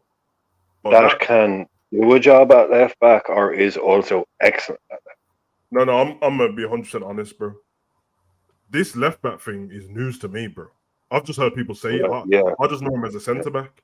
But you know, maybe this is because he's got LCB in his name on FIFA. People just go, "Oh, play that." Well, when people want to convince you of a player that you don't know about to come to the club, they start saying versatile stuff because they know that's what Klopp would do. Mm-hmm. But realistically, I really have no idea about him at left back. Well, that's not. If he was great at left back, he'd just be a left back, wouldn't he? Mm-hmm. Yeah, let's not buy some just second centre back. Like, if we sell a Canate, then we need a guy. But right now, what's Gomez doing wrong? What's Kwanzaa doing wrong? What's BBD doing wrong? Exactly. Like, what's this Nsape going to come in and do? Okay, maybe he's world class. I don't know. But I can't talk on him because I just know him from paper talk, and I'm not going to sit here and say what Sporting is or is Sporting. I've seen him play left-sided centre back, and I've seen him play right-sided centre back. I haven't seen him play anywhere else. The major difference a lot of us do, major difference a lot of I think people utilize in their evaluations is, does he win you games on FIFA? that's how a lot of people like or something like that. Does he win you games on FIFA? The FIFA thing's a real thing, man. Because I've seen people mention it in debates. I think Zabiri mentioned it in debate before, and then I was like, "Why you pick that player?" And he said he's rated higher on FIFA. And I was like, "What?" Yeah. That's when you FIFA rated the person higher, bro. That doesn't mean anything, man. Yeah. Like, if you're talking about football manager, I will admit this though: the football manager. Oh, I'm sorry, Brian. I was just going to say the football manager scouting is pretty. Oh yeah, the football manager index really good. I think Clubs used it back in the day. They paid to use that database because it's made by actual scouts talking about real players. What's that? Brian, what's that manager? You know who I'm talking about. He's quite young. He's ginger, and he speaks bare different languages. Will Still. Yeah. He used it to do what he was doing. Now. Yeah. He used it to. He basically. There was a joke. Like, I've been playing it since around 2001, 2002. Yeah. And there was a joke. The first joke went around that people used to put on a suit when they played a cup final. And then this was back in the day when the internet was coming in, and I lived in Ireland, and basically everyone went from working in the fields to all of a sudden everyone worked in offices, and people were all getting techie all the time. So this joke went around where people were adding their football manager achievements to their CV. And it was just a joke, like, achievements. You know, in the achievements section of your CV. Won the European Cup with Wigan. And won, blah, blah, blah, blah. It was just a thing that would go around. But Will Still did something like that.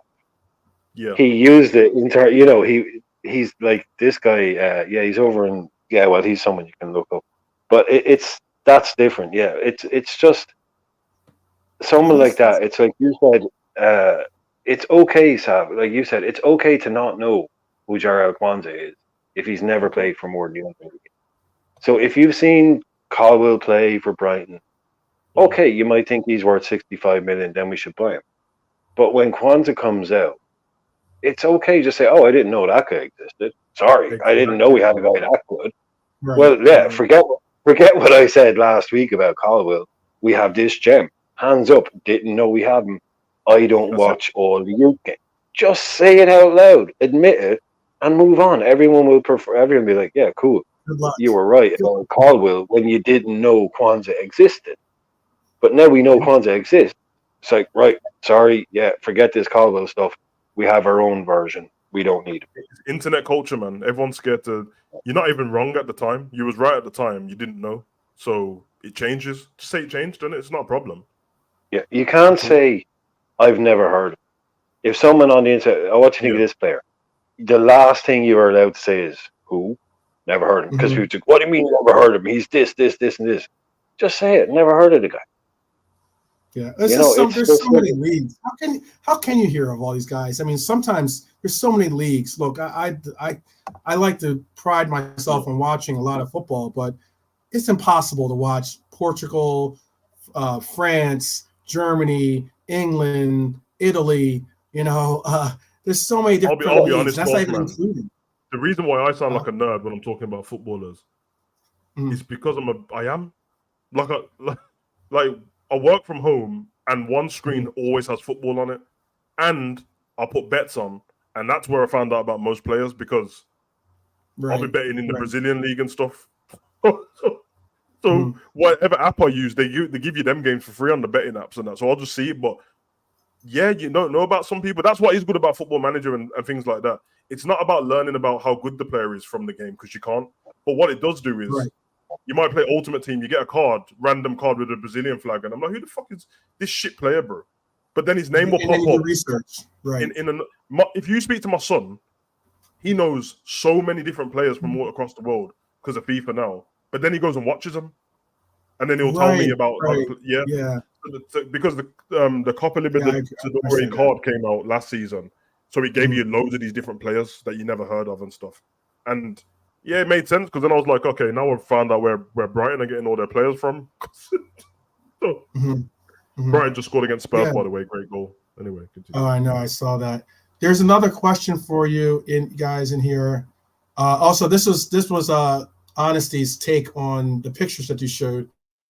He says, I think it's because Belgium and the Netherlands got a friendly rivalry in football. That's Plus, both players respect each other because they are the top guys in their position. There's definitely that. There's 100% that where you've got the two of them sitting down there going, when we play football, it's like slow motion compared to 90% of other guys. They're like, like they know they're special. They know they are elite footballers. And what's that phrase? Game recognizes game. Yep. Like these guys, when they want to, when they want to talk about football, they're going to talk about football to someone who really gets it. And I can imagine the two of them. Yeah, I can imagine the two of them being managers in 10 years. The two of them would be sitting there talking about the game. It's like, oh yeah, obviously, like Van Dijk would be, I just coasted through 90 minutes against Chelsea. But the way we set up was this. We did this. We didn't even break sweat. Yeah. De Bruyne will be sitting there. De Bruyne can pick a pitch apart. He's got the vision. This guy is unreal. Yeah. So the two of them are probably sitting there looking at, how the game played out. They can talk to each other. Like, I don't imagine this isn't a slide on Darwin, but, I can't imagine Virgil and Darwin sitting down having in-depth talk about tactical stuff. Like, he's going to want to talk to somebody more on his level. Listen, like Darwin and some of the younger players, like in 5-6 years' time, they might develop these. Darwin is Curtis' his best friend, isn't it? He loves Curtis. Yeah. You can tell, it's good. It does matter friendships always. It's good to see those mad obvious. Yeah. Darwin, though, you don't want to learn English from a Scouse person, bro. You need to learn English. English and Scouse two different things, bro. Nah, because when I watched Darwin on that game show thing on LFC TV, he sounded Scouse, bro. When he said words. Yeah. Oh, really? I haven't seen that one. I saw them on I saw when they did the Christmas thing with Santa Claus and they drove around and it was Curtis, Darwin, and Cody. Yeah. But you could tell Cody you could tell that Darwin kind of didn't understand everything that was being discussed. I have to say though, Cody has to be the nicest person ever, bro. Yeah. Every Liverpool player who spoke about Cody, just keep going, is the nicest person I've ever met, bro. And I've seen Klopp say, I don't know if you watch that one-on-one with, I don't want to mess her name up. She's on YouTube as well. Yeah. I haven't seen that whole interview, but I know it's so good. And then she speaks to Klopp about him, and then Klopp goes, yeah, he's an old man in a young person's body, but he's the nicest person you'll ever meet. And I'm like, yeah, he seems like the nicest person ever, bro. Yeah, I think he has Bobby So, qualities like that. Is this that yeah, whether it's because of his faith and everything else? Because I know Bobby's really yeah, religious as well. yeah. But I just think that he's got this like really good like I don't know, just there's a good nature about him, and I think that people Can I ask gravitate towards that. Savage a technical Yeah, question? yeah. One thing I've noticed about Gakpo is he has an incredible ability to stop the ball and finish, Uh, or Oh, on a swivel. quick pivot, the you know quick when you pivot can, shot. yeah, Yeah, when you can draw a straight line from your shoulder down to the ball, where it's literally directly underneath you, and it's yep, not moving.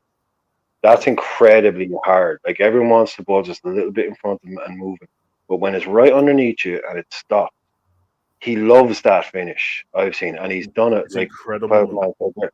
He swivels. I've seen him try it once, didn't work. Swivel and try it the other way, and that is so like when you play 5-6, like I've Yeah, scored a few goals like that where you almost do it by accident. You swivel on yeah, it and you bury it, and you do bury it because it stays low because there's no elevation on it. He's that's a it's he can do that under pressure from inside outside the box. I think he might be technically maybe the best finisher that we have at the club. I know Darwin I has agree. all the finishes in the locker, but I think No, that's one I've seen a couple of times, and I think that's a mark of real quality. That I because agree I with that. I agree. said That's, I that's agree. man no, He before, scored. finish strong. Yeah, that goal you're talking about, he scored it against. He scored it in Europa League this season, and he scored it against Spurs when he got injured. The same goal Yes, on a swivel. yes. yeah, He's He did yeah, literally that. facing He he's was facing the injured complete before other that way. too. Yeah, That wasn't he sustained the injury before he took that shot. yeah, yeah. yeah. But the Oh, yeah, thing he is as did. Yeah, well, yeah, he's tall. I'm 6'1", right? And when I try and do that, if I try and do that, if that goes wrong, I can hurt my thigh. He hurt his thigh doing it again. If you do it wrong, because you're hyperextended, yeah. he's 6'2". It's if you're 5'8", like maybe you. Uh, I just sorry, but if you're taller, it's harder, and it's like everything has to be so perfect, and he's Yeah, got it's to that do with his freaking I technique, think the man. science part of it's to do with his posterior chain, and it is his sagittal axis, what goes through the center of your body. He must. Yeah, I don't know if he does any Pilates or yoga or just takes care of himself, but because you can I'd mess say he's yourself up trying brilliant to do at that all golf. the time as well. They need to do more of those. They Yeah, don't. it I is. don't think ESPN does that too much. Yeah, ESPN It is used to do difficult to do it. those sports science things a lot. I haven't seen yeah, that they in a should while. do it, man. I mean, to Brian's point about him being the best finisher, I mean, Kind I of probably look stupid now clinical. because when he was coming into the club and I was raving on about him, one of the biggest things I said about him was his finishing is unreal, bro. Like, honestly, at the time, apart from which no one wants to speak about anymore because he's at Getafe, but apart from the kid from United who is out on loan for doing the unthinkable stuff, Oh Cody's yeah, the only person I've yes, seen shoot. yes, yes. He Yeah, finds that corners. shot what he has, the other Manu guy, Yeah, is he he's got it as well, finds the Gakpo. corner. Yeah, He he finds the finds the corner. bottom corner from anywhere, bro. Yeah, And Mm. yeah. he just needs to compose himself a little bit more at Liverpool. You'll see more of it. But when he does do it, it's arrow, bro. He It's doesn't amazing. middle them. It He is. doesn't It's a half. straight. He Yeah. bottom corners them whenever it's on. He doesn't fuck around. He Yeah, bottom Yeah. corners them. yeah, agreed. Yeah. There's none of this. Yeah. Oh, if he'd hit it, but it's like it's Inzaghi. It's that. He That's did this. He did a if you shot. His shot. His goal in Burnley was I was just was gonna a say that the rifle. goal he scored was amazing, bro. He got chalked off, but if you put it Yeah. in the bottom corner, you don't have to hit it perfectly. If you're hitting it close to the keeper, it yeah, has to be perfect. Whereas if you Yeah. these Especially guys going near know if you side. put it in the bottom corner, you can lose a bit of the pace off it, or maybe it's not perfect, but it's going in because it's in the bottom corner. That's a Yeah. special skill. That's what I think I've seen him repeating a few things over and over again. Where I'm looking at this guy's half going, could he be the real deal at number 9 with a he's bit Yeah. more amazing. It presence? was. Christ It would have Almighty, helped he if can. he had gotten it. If he had gotten it off. He tried to do it when that time when Curtis made that run, and Yeah, he didn't really get really good accuracy or really good like power and Look, accuracy behind question for it. you two guys: Where do you see Gakpo's best position for us in the next 18 months? If he's playing week in week out, what is Oh, this is so hard, man, because That is difficult. before he got to Liverpool, I don't mind Okay, seeing him left wing, to be honest with you. because I'm aware of the fact that means I'm aware of the fact that question means you either have to drop Diaz or I'm aware of that fact. If I you're don't saying he mind starts because- 9, he starts off, so I'm aware of that. But yeah, I don't mind because I want the best for the team. Diaz is my favorite player, but I want the best for the team. So before he got to Liverpool, obviously in the World Cup he played up front, but I only saw him as a left winger and I thought he was amazing at it. But then last season, do you when think we like finished at Dustin Liverpool, here? Do you think he should be? He should play him at a 10 in the 10 role. That's where he's. we don't play with or maybe in like the second striker role. Yeah, maybe, bro. Like, I think he can do both. I think he can do straight up number 9, or he can do false 9 because he's so good at carrying the ball. He basically does the way Gravenberch carries the ball from midfield deep. He does that from the false 9 position, and he done that all. And and you must have noticed this, that when he gets going, Gakpo, the only way they stop him is by fouling him. There's no other way. They bring him down every single time. That's a penalty, by the way. VAR. I don't know what you're doing. But yeah, I think it's probably going to be penalty. Yeah. I'm thinking it's probably going to be number 9. You know, at the 9, false 9, I guess then, or a traditional 9. I would do straight up number 9, but the fact that Mo's in the team, he's probably going to have to be false 9 because Salah he cuts in so much, and he does assist, but he's got the same. Salah's assists are almost identical every time he does them. If it's a cross, it's outside of the foot, or it's just a simple layoff. So 12 goals and 7 assists for Salah this season, and I'm hearing talk about. Yeah. You know what I'm hearing talk about. You boys know what I'm hearing talk about. 12 goals and 7 assists. And the people who it's like a lot of times people, they have a good point, right? Yeah. And they're kind of okay at the start of it, and they should just kind of leave it there, but they can't stop. And it's like, so they've identified the fact, yes, that Salah isn't as good as he was when he was scoring 35 goals in the season. Well, 32 goals. You know, yes, he isn't like that, but he is consistently contributing. Always, week in, week out. Oh, like, look at that goal he scored against Arsenal. He didn't even look at the goal. He actually tried. He looked at it. He Bobby Firmino'd that. He looked the other way and he absolutely buried it. But he's not going to do that every. That's, you know, the system doesn't. I think the only thing Salah should change is the fact that he has to realize Bobby and Mane is not there anymore. Yeah, but you might need to trust your teammates like you trusted them, and they will be because great statement there. Great statement. Yeah, because sometimes I'm like, I know why you've done this, but it was probably a better option to give the ball and go. They will give it you back because there's instances where I expect Mo to go on his own and try it, but there's instances also where I'm like, Mo, you're never doing anything from that. You're blocked off completely. There's 3 men in front of you.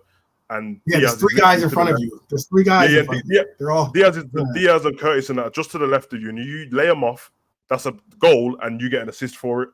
And I made this point yesterday. It's funny, but if you told Mo that you're close to a Liverpool assist record, he would start assisting way more. I promise, bro. And he's already got. That's a good way of putting it. Yeah. Because if you notice, when the season started, Mo was assisting more. Like, he was assisting Darwin so much. And don't get me wrong, Darwin probably missed about 5 chances Mo gave him, which would have been 5 extra assists. But he was trying to chase, when he realized I'm trying to chase the 200 record, that's it. He stopped passing. And then I'm like, bro, just enjoy it. But what makes Mo great is also going to be the thing what frustrates you in it, and you can't take it away from his game because he won't be Mo anymore. So he's always going to import. I don't like Mo taking more than 2 touches. I don't like Mo taking more than 3 touches right now, out inside the box. If he's running in, sorry. Yeah, go ahead. No, go ahead. If he's running in, go ahead. Yeah, no, if he was running in on the box, but when he gets to the point where he's slowed down or he's in the box, any more than 2 or 3 touches, and we know he's losing the ball. Yeah, that's what I think. Oh, yeah, no, he sometimes just love Mo 1 or 2 bang. So, if he looks like, this is what Sav is saying, you know you're going to run into that blind alley, Mo. Trust the boys a bit more. Maybe it's a little bit of not trusting them, but also a bit of trying to be the big brother and take responsibility. But yeah, he's Okay. running down those blind alleys and not dribbling past people and losing the ball. So Well, Mo does love the pressure. He's not one of them people that don't like it. He loves it, and that's probably one of the things as well. Because obviously, I made that term up for Mo, the slipper foot shot, where he has a shot like he's wearing Crocs. But it's funny, but it happens every. You won't be able to. Once I've said it, you won't be able to unsee it because it happens every game. Yeah. But it only happens when what Brian just says. He's already took too many touches, and there's like 3 of the defenders in front of him. At this point, there's literally no point of even trying to shoot. It's not going anywhere, bro. He can't help it, bro. He can't help it. He's just like, nah. I'd rather just shoot instead of pass the ball. And I'm like, bro, there's people waiting for the ball. Bro. Just pass him the ball. Yeah. But at the end of the day, he is Mo, and he's Mo. Yeah. Trying to enjoy him while he's at the while we enjoy him. That's why this question is something I wanted to hear you guys. Why the chat is climbing up the Raptors to answer this question, which is question for the panel. Yeah, question for the panel. Let's say we look more fluid without Mo in the lineup when he's at halftime. When Mo comes back, does he have to fight for his place, or does he just get back in? I already gave my answer in the chat, so I think it's a no-brainer. You know, as soon as he steps off the plane, he's already in the starting 11. But what is your takes? I want to take responsibility for something here, because I think that this thing about Mo, the team being more fluid without him, is probably my fault, bro.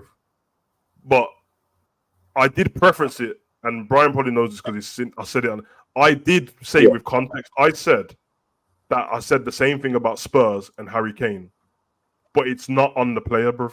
It's just that the team has to evolve past what you're already doing, and if you can't evolve with it, then naturally the team will be more cohesive with both sides of the pitch playing exactly the same, if that makes any sense. So if you got 2 wingers doing the same thing on the right and left, and then your number 9 scoring goals, the team will always look more good. That's why Arsenal they don't score as many goals, but they look good going forward, because Martinelli and Saka do the exact same thing on both sides.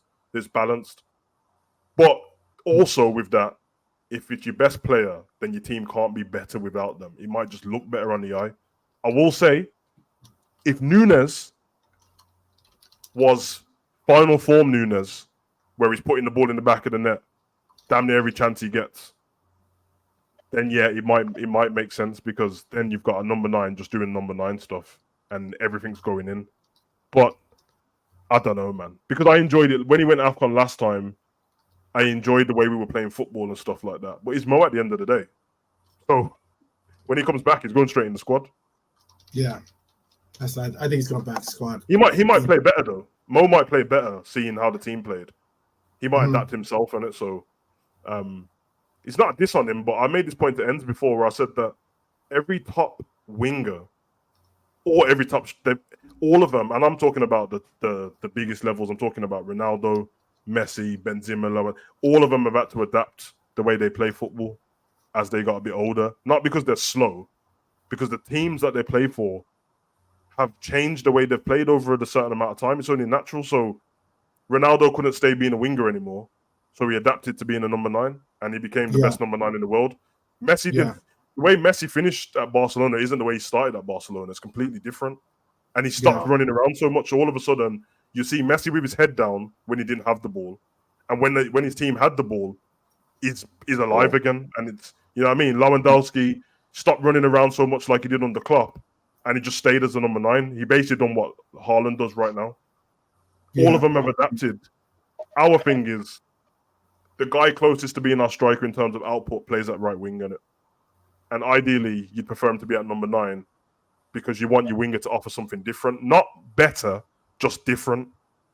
Because if I ask you what a winger is, not an inside forward, you're going to tell me a guy who beats his man and gets the ball into the box for the number 9. That's not what Mo is. But what Mo is I can score goals, bro. And I'm really fast. I'm always an outlet. I've got great control. I'm strong. Yeah. And I'm always in the right place at the right time. Everything that Mo's attributes are now is a number 9's attributes, but he's on the right wing.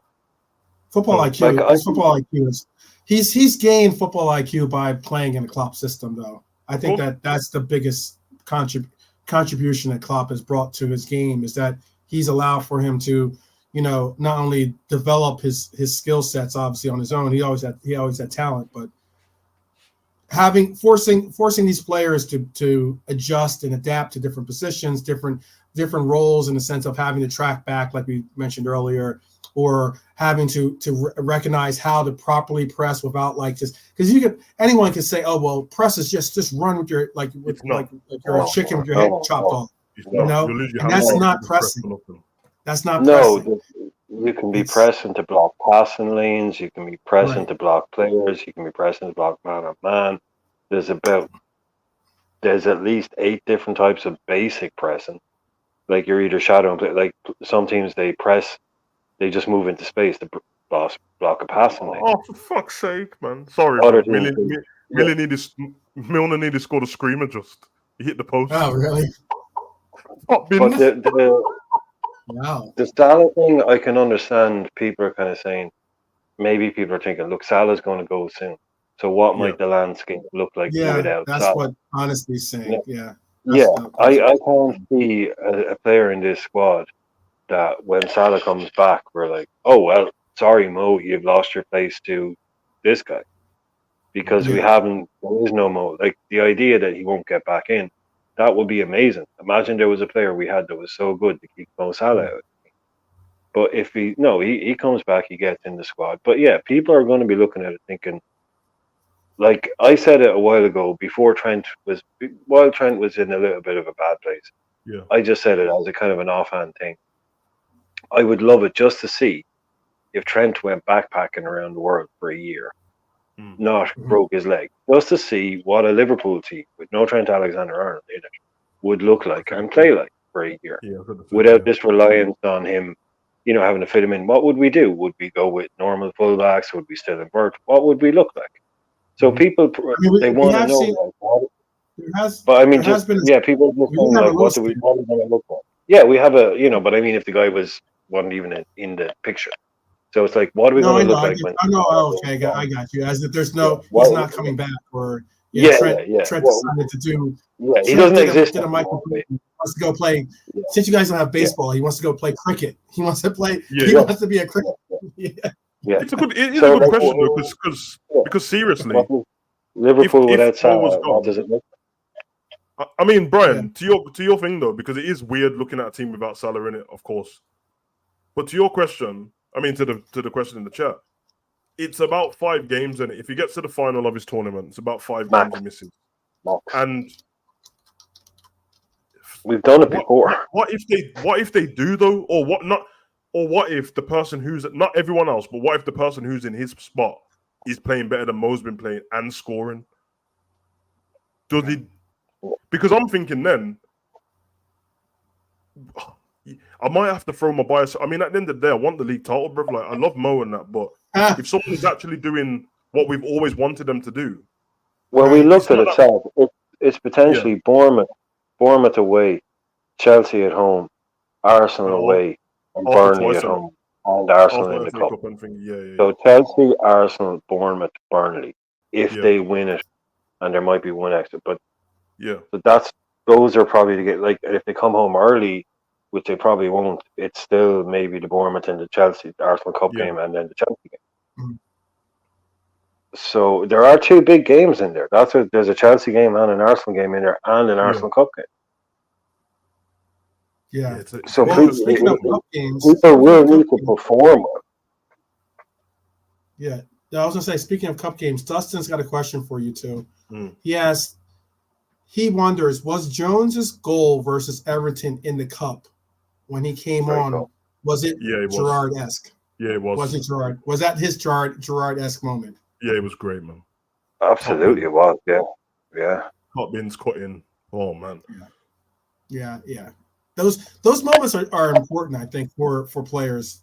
I they last a lifetime with you guys, but I mean, like, with in your mind, and like obviously with the lore that you're helping build for your own self and for the club. But I mean, those goals. That's why I'm saying I want to see Ryan score a not necessarily a wonder goal, but I want him to have that moment, that moment goal, like that goal that kind of like solidifies himself as feeling like he's a part of this team, really. Yeah, 12 man. That's a good question for you because I haven't asked you the question while everyone's been on stream. I've just seen everyone talk about it. What do you think of the Ryan Gravenberch slander? It's been terrible over the week. Yeah, it's been absolutely. I've never seen anything. This has come so quick. I've never seen out of nowhere, man. From Brian, out of nowhere. I've never seen everyone go from where people went from don't start Curtis anymore, start Gravenberch. He has to start his Yaya Toure 2.0 to one game where he came off the bench. And then he's trash and sell him, and we don't want him. And what does that's ridiculous? He's been thrown out the back. I didn't have. I think the thing that I just want to say before 12 man has it is the speed of this has taken me aback. Like I've gone for it's been literally one game, and then all of a sudden people are fighting back. It's gone so much that there's people fighting back. It's like, hang on a minute, when did this happen? I have to let you know that this is the statement I heard on it. Yeah. It was K-Mac who said it. He knows because he's been saying it. K-Mac's been doing a tour. He's been on tour all week. This in Gravenberch. Every chat I've seen, he keeps calling him Pogba, which is a weird diss considering Pogba won the World Cup. But anyway, I don't take that as a diss. I thought that was a compliment. Pogba's an incredible player. It's a compliment if you like Pogba. It's a diss. I like Pogba. I like Pogba. This might have been a United player. Yeah, K-Mac saying it as if Pogba at Man U who left. That's what he's trying to treat him like, isn't it? But my point is, it wasn't even a whole game against Arsenal. Right. It was like, 23 minutes or something like that. Right. K-Mac said, the cameo against Arsenal I swear to you, and he can ask him, he said it's the worst Liverpool substitution he's ever seen. Now, I saw when we trying to get the title against Chelsea, I seen Aspas come on and give the worst corner I've ever seen and do nothing. as Brian just said, which this is my guy, but in terms of the team, I've seen Gerrard get sent off after 3 minutes of coming on the pitch, bro. I've seen Desena, I've seen Kyriakos, I've seen Traore score an own goal, I've seen Voronin miss an open goal. What are you talking about? Yeah. And K-Mac is at least 55 years old, so he's seen lots of poor substitutions. I'm sure he's seen something. He's seen work. I think maybe he's trying to say that because we call it recency bias, isn't there? Or maybe a little bit. Yeah, the recency bias is definitely something that. Yeah, but recency bias 2 years ago used to be maybe 6 months. I've never seen recency bias of one game. Over 20 minutes. This is what I don't get. After like Savage is like doing this over 20 minutes, you got in. Yeah, I don't understand the rapidity of this. I don't understand why this has become. Well, can you say this? Hey, Brian. So Brian and Savage. Yeah. Let me ask you this then. I've been saying that I like the competition. I personally think I like the fact that there's competition for Curtis at that 8. Okay. Yeah. Despite the fact that I wouldn't mind seeing Maka at that 8 role, but for right now, Maka's at the 6. That leaves Curtis to play that 8. And now with the inclusion of Ryan, there's a real concerted effort to say that there could be a competition between those two for that role. Yeah. I think the same can be said for the young man in the picture there, Elliot, with Dom currently, especially since Dom's been went through a little bit of a spell, with this form. There could be the same said for the right center mid, and I love that. I'm all about that. That's cool for me. I think the players want it as well, by the way, because Curtis and Jones both said. Jones and Harvey both said they love the competition. Right. That's good. That's good. That's a good mindset. They're not getting tuned out, and thinking just because there is competition that there is an opportunity for them to play. But I do have a theory as well. I remember that. Yeah, in fact, Harvey said he'll do whatever he can for the team and be brought on where he needs, but he doesn't want to be called a super sub because he wants to play first team football. Yeah. And I hope that rubs off onto Fab a little bit, that mentality, if we're going to be bringing him back. But what I was going to get at is this: is that there have been times when I've seen Ryan play where he's so athletic, so fast, so great with. I think he's better with his progressive carries than he is with his passing per se. I'm not saying he's a bad passer, but I think he's able to get from point A to point B with his dribbling ability and the sheer fact that he's athletic and fast and able to move the ball that way, as opposed to him like doing some Trent-like pass, or Thiago-like pass.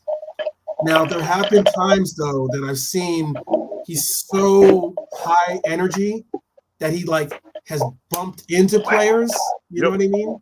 Yep. No, it's true. That's a little bit of getting the spacing down. What you're saying is perfect because all you're doing is analyzing a game, being fair and saying whether I like the player or not, in this particular game, I didn't like this, what he done, or he hasn't figured this out, that. Then you're going to preface it by saying, but he has only just come to the team and they're trying to figure out the system. That's not what you're saying. It's not a bad thing, but people. Okay, I'm gonna give you this timeline in it, and you can tell me if I'm wrong because you'll get this from being on YouTube. And this is how crazy our fan base is. The season, we start off in transfer window, and everyone is crying their eyes out about, first of all, not buying anyone and number 6 and stuff, even though there was still loads of the transfer window left. We get Wataru at the end. Everyone has a problem with Wataru, not for any reason, but they didn't go and watch him. Safe. The season starts. Instantly, there's a problem with McAllister. This was the first person everyone started cooking for no reason. McAllister in the 6, he's not good enough. He's slow. He can't play there. Robbo gets injured. Shimikas can't play there. He's not good enough. We should have sold him. Curtis gets sent off. He comes back 10 minutes. He's not good enough. He should be doing better. He can't do anything. And it's progressed player by player. All of a sudden now, Kelleher's the worst goalkeeper ever to breathe. But last season, people were saying stuff like Kelleher can probably take first-team goalkeeper spots in other teams. It's always one extreme to the other, bro. Like, they didn't need to call Gravenberch Yaya Toure because that's not true. And Yaya's finished his career. And you didn't need to call Zabazalai Gerard 2.0, but you did.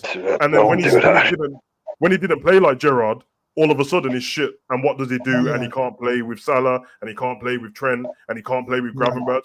And everyone who made that comment, I'm just like, if you can't play with 3 of the main players, well, what the fuck? What's he supposed to do? Right. Yeah. And that's our fan base in 18 games. All of that I just said has been within 18 games of the Prem. That is crazy, bro. Right. I can tell you my theory on the Gravenberch thing if you want. I was just going to say the familiarity with the team, with your play, with the familiarity and how you adjust to your teammates is the key, one of the most key components to me as to whether a player is going to have success. And that's all I've been saying. If anything, with Ryan, I want to see him work out the spacing, work out the figuring out of like where players when and where players going to make runs, that telepathic connection that players develop amongst each other. I want to see that. That's something similar to why I've said I think Nunez or even Diaz as well have developed. Their game has somewhat developed because they're starting to get and understand. You practice. Repetition makes perfection almost. Yeah. But you start to understand. Okay, yeah, Nunez. I don't necessarily have to look to see if Nunez is approaching with me on this press, for instance. I just automatically know that he's going to be naturally in this position, or whoever the player might be. I'm just picking those 2 players at random. Yeah. But like once you start establishing those kinds of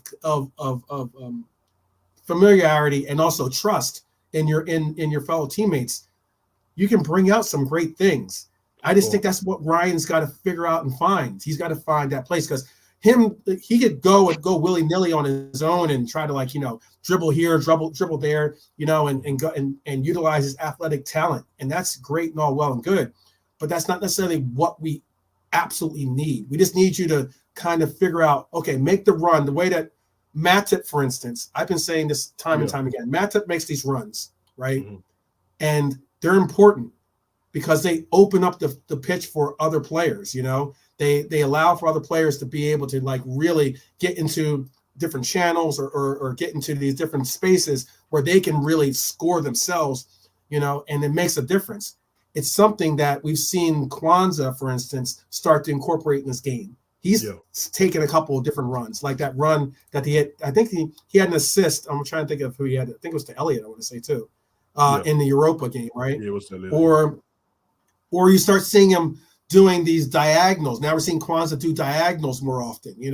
We're even seeing Konate do those kinds of runs. We're seeing Konate do these diagonals, parts of their game that they didn't necessarily have before, but they're incorporating it because other players around them are utilizing those parts of the game. They're seeing that, hey, let me try this out. Let me see if I can get this skill set down.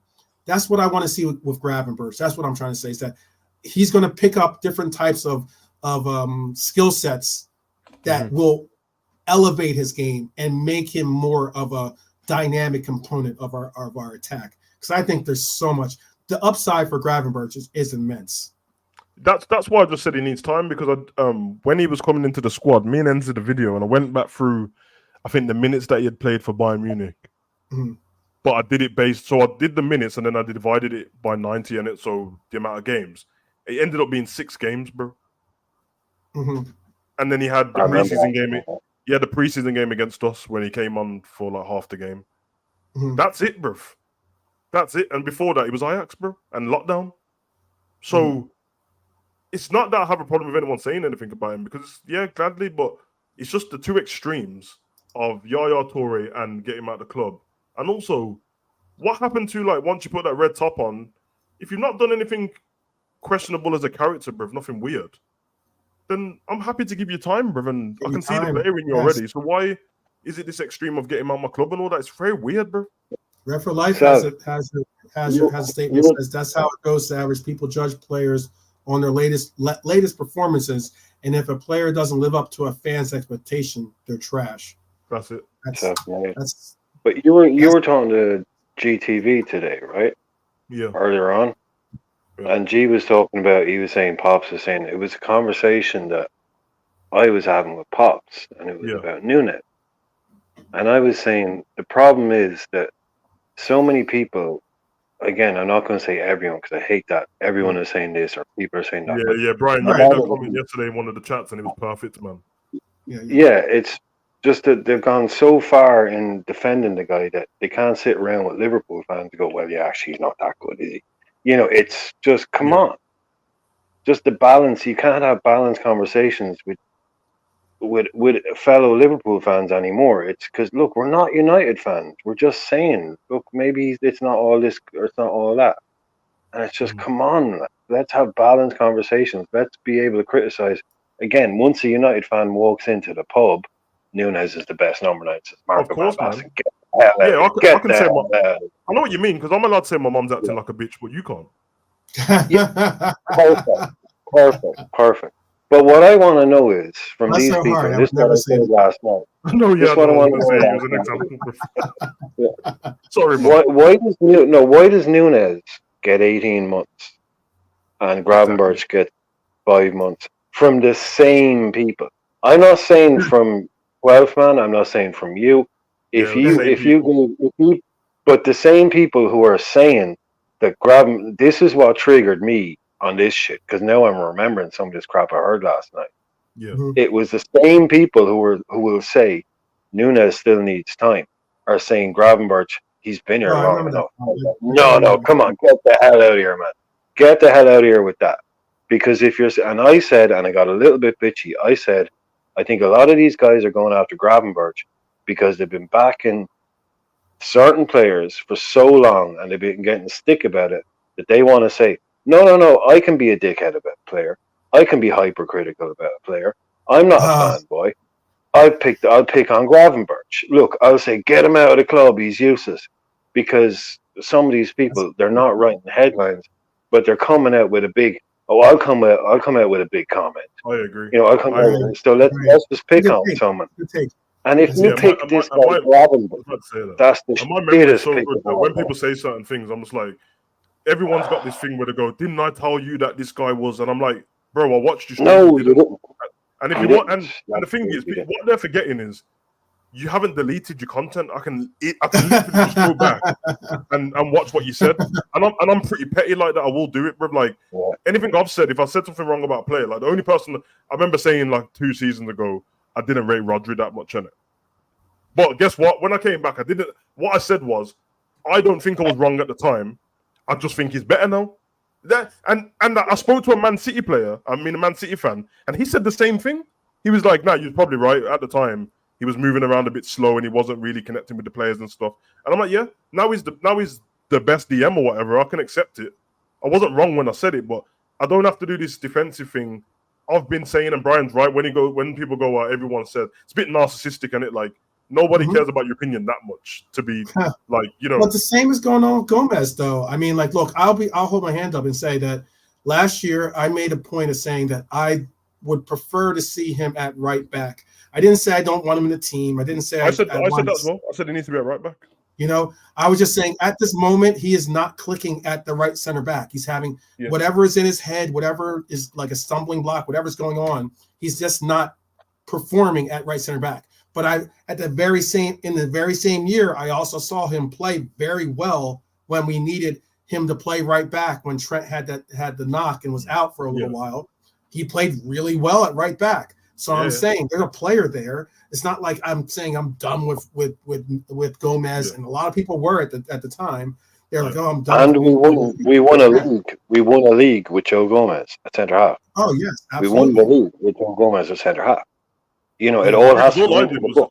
I just protect players. All has to go into the book. Was he shit for a year? Yeah, he was. If people are just saying they don't want someone at the team anymore or whatever, I'm just accepting of it. It's your opinion. Like, he doesn't want Klopp, but he's quite respectful of it. He doesn't really diss him. He just doesn't want him. He says, I don't enjoy the way he plays football. All right, fair enough. He sticks That's fine. to the opinion. Yeah, he sticks to that when opinion. People start getting personal and dissing the player, and I'm like, I'm just like, well, this is. But all these people, Sav, they wanted Gravenberch as well. This is the other thing. All these people were before, and they won't even be now. Before he went to Bayern, it'll be like it was like typical fucking Liverpool. I guarantee you. I'm sorry, but I guarantee you, K-Mac was out there saying this. Typical FSG. He was 20 mil. He was 20 mil. This was a Klopp player. Yeah, it was a Klopp player. He wanted him, and typical FSG have let him go. Sometimes it's hard to hold people's opinion properly because yesterday, I think 12 was on there with that. I thought that stream was actually good. There was some waffle in there, but it was actually good. Well done, 12 as well, for trying to defend Diaz's. Not Diaz's playing rubbish, but the fact that, you know, just defend him in a certain way, innit? Because he ain't terrible, bro. He's just not been very good. But there was a part yesterday when the stream got to Robbo, and I couldn't believe it, bro.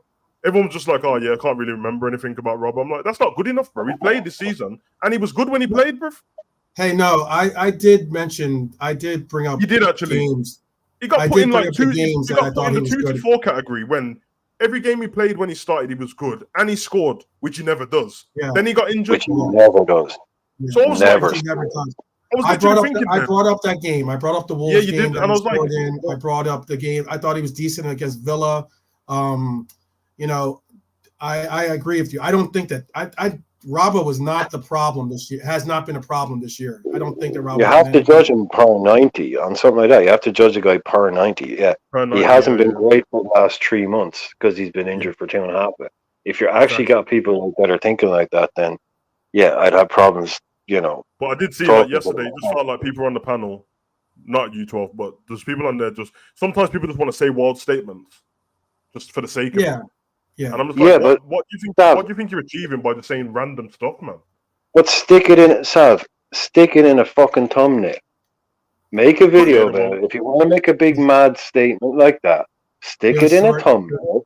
Make a video about it. Go up and actually back it up and say. You get these guys that just throw in these stupid little bombs. Like, I'm not going to name them. I saw people last season. Say that. They basically said every single thing they said was in towards Klopp leaving, and everything they said was about Klopp, pretty much Klopp leave, and they could never say the words Klopp should get sacked or anything like that. To the point where they made up this thing where they said Klopp looks tired, so for his mental health, I think he should walk away. Mate, just sitting on the fence and then they're just taking the piss, bro. Just say you don't want him. Yeah. But the people are so scared to say stuff online. Yes.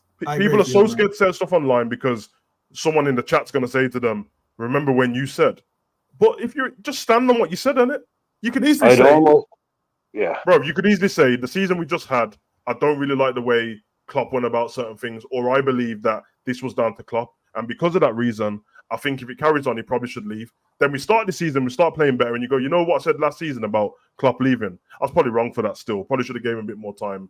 Now I want him to stay. Because I'm going to ask you the question, where's all the FSG out people? Are they dead?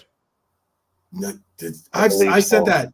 I said that. So. I mentioned that backstage. I said that actually, you know what? It's incredible how there used to be FSG out, Klopp out, and it used to be attached. Sometimes they'd have it attached to their names, but it would be consistently as they're spamming. It was in the name, yeah. In the chat. And yeah.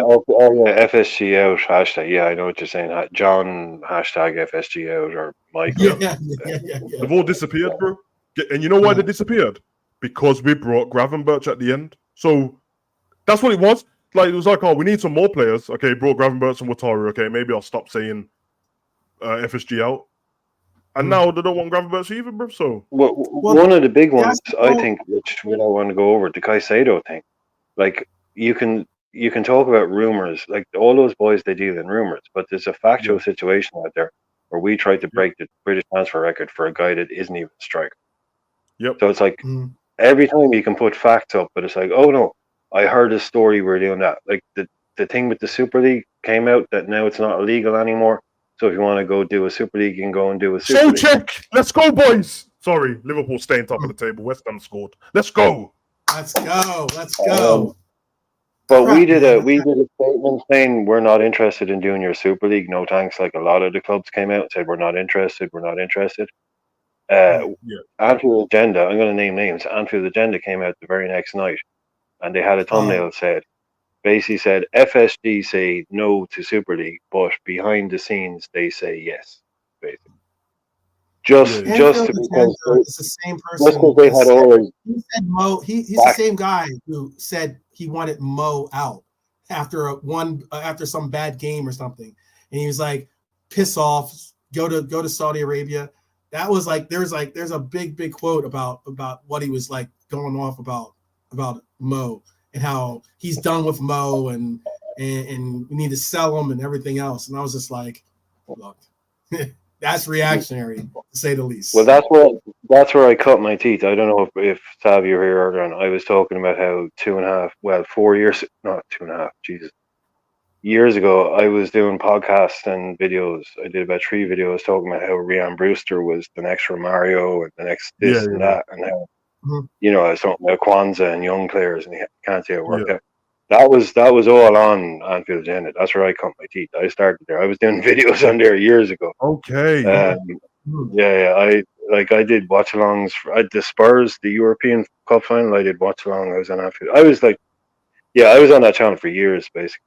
But as a presenter, he has gone down. That's his way now. That's the route that's gone down now. But that's what I'm saying. It's just like you have these channels, and if you're going to do it, that's what I mean. You gotta admit, like if you're going to be a big guy, I know what that's. Look, he invented. He basically invented LFC fan channels on YouTube and the way they're done. There was him and Mark Goldberg. Apart from that, there was Red I know. I will give credit for that. So, yes. Oh, but this is his man. You got to do 2-3 streams a day. You can't. Like as I said, one of the reasons I left that channel are people whatever drama, but I didn't like the way it was. We'd talk about something and then the thumbnail would say something completely different. But as I always say to him, there's no views in. Liverpool are doing well. Nothing to see here. You need a thumbnail that says FSG out. Liverpool fuck up X, Y, and Z deal. And that's how he's got 250,000 subscribers.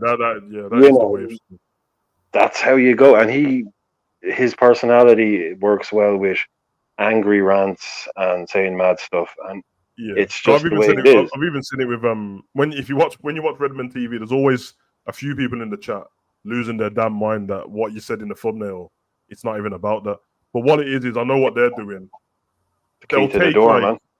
Yeah, because you have all these reporters from all over the world. So you might have a Portuguese report. You might have a report from Indonesia saying that Szoboszlai is going to leave. As long as somebody said it, they can just pull it up and then they can cite the source. All you have to do in a thumbnail is put a question mark on it. So you can say, that's all you have to do. Mbappe to Liverpool is a statement. If you put up a thumbnail with Mbappe to Liverpool on it, right? That's you saying Mbappe to Liverpool. If you put up Mbappe to Liverpool question mark, the world is your oyster, my friend. You can put anything you want as long as you put a question mark, because that's how he used to deal with it from day one. It was like, oh, your story says Ronaldo to Liverpool. It's like, we're just asking a question. So as long as you say we're just asking, it's like Klopp to leave in 12 months. And people coming in, hang on, what's this? Are you saying Klopp's leaving in a year? It's like, no, we're just asking a question. Just asking a question. Because some people are so visual and have lack of patience that you will see the writing on the thumbnail, not even realize the question mark's there. Get mad at the fact you've been clickbaited and then realize after you wasn't, you just didn't look. And you have to hold that, man. Clickbait to me, like, because that's how newspapers work as well. So you can't even get mad at it. Clickbait to me is when someone says, like, this is the Liverpool, whatever. Like someone's trying to stream something on YouTube, and you click on it, and it's FIFA, bro.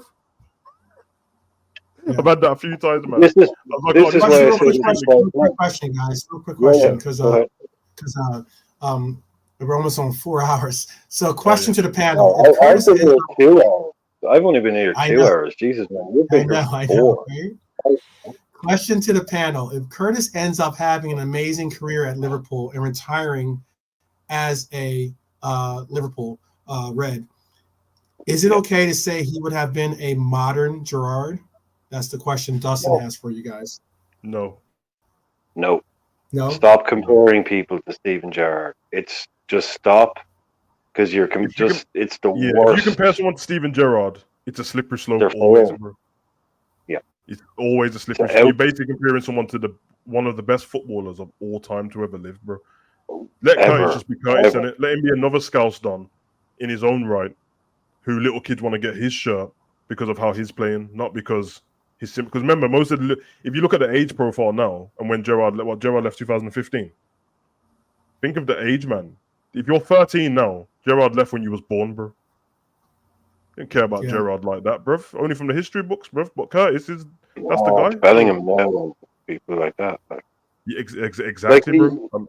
You can't look at a Steven, like, even if Steven Gerrard didn't play for Liverpool, right? Jones isn't going to be as good as Steven Gerrard. Purely from a longevity point of view, at least the number of Premier League games he's played, goals, assists, trophies won. To also say to do that for Liverpool, for his hometown club, like you're asking for a second unicorn of a player. Like Gerrard, we are incredibly lucky as Liverpool fans, as I keep saying, to have witnessed or have had time with some of the finest attacking players that ever played in the Premier League, let alone English football. So we're a little bit spoiled, but Gerrard stands out way above most of them, just in terms of like iconic moments. To do half of what he did, Jones would have one of the best careers ever. So you just gotta let it flow. You've just gotta let a guy like that become. Someone said, or like, was that his Steven Gerrard moment when he scored against Everton? I get the sentiment, but it's his Curtis Jones moment. It's not his Gerrard moment.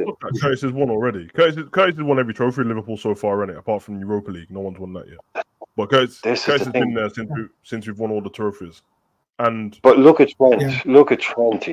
Trent has actually played in these games. No, that's my point. So I was going to say, if Curtis replicates the trophies that he's already got, but this time being a more impactful person, no disrespect to him, he was the younger person, innit? You know what I mean? So was Brewster, younger person, but you got your medal, you deserve it. But if you win that being the person in the squad, that's good enough, man. People in Liverpool will respect you just as much, bro. It's just that you're not Gerrard, bro. The thing is, Gerrard will never be replicated anyway, because simply Gerrard wasn't playing with good teams and stuff like that. There was No, select he times was. when he had, He like, was yeah. yeah, there That's was 2009. that's a There was major 2009 difference. and there was 2014 and stuff when he played with really good teams. But Gerrard was there his whole life. The rest of the time, he wasn't with really good players, and he still was in the most FIFA team of the years. I mean, team of the FIFA team of the year. He's got the most. If you go to the stadium and he's got his own section with man of the match awards and stuff, and you really realize how much stuff he was doing.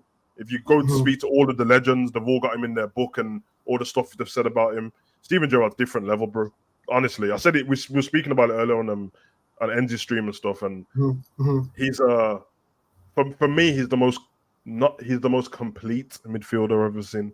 It doesn't mean he's the best one in terms of what he does. You might not be the best from eye to you, but you're talking about Gerrard, right? Yeah, because if you go through all of the midfielders, even all of the ones that are my favorites, they all say that he was better. Yeah, because what Zidane was great at.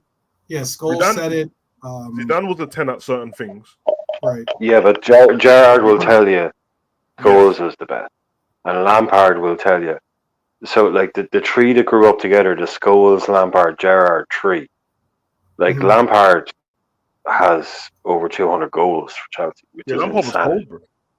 Lampard's incredible. He'll say Gerrard was the best. Gerrard will say, oh, no, it was Scholesy. Scholesy will say, no, it was Gerrard. Like, those three are unbelievable. Like, you'll never see a midfielder score the goals to Lampard.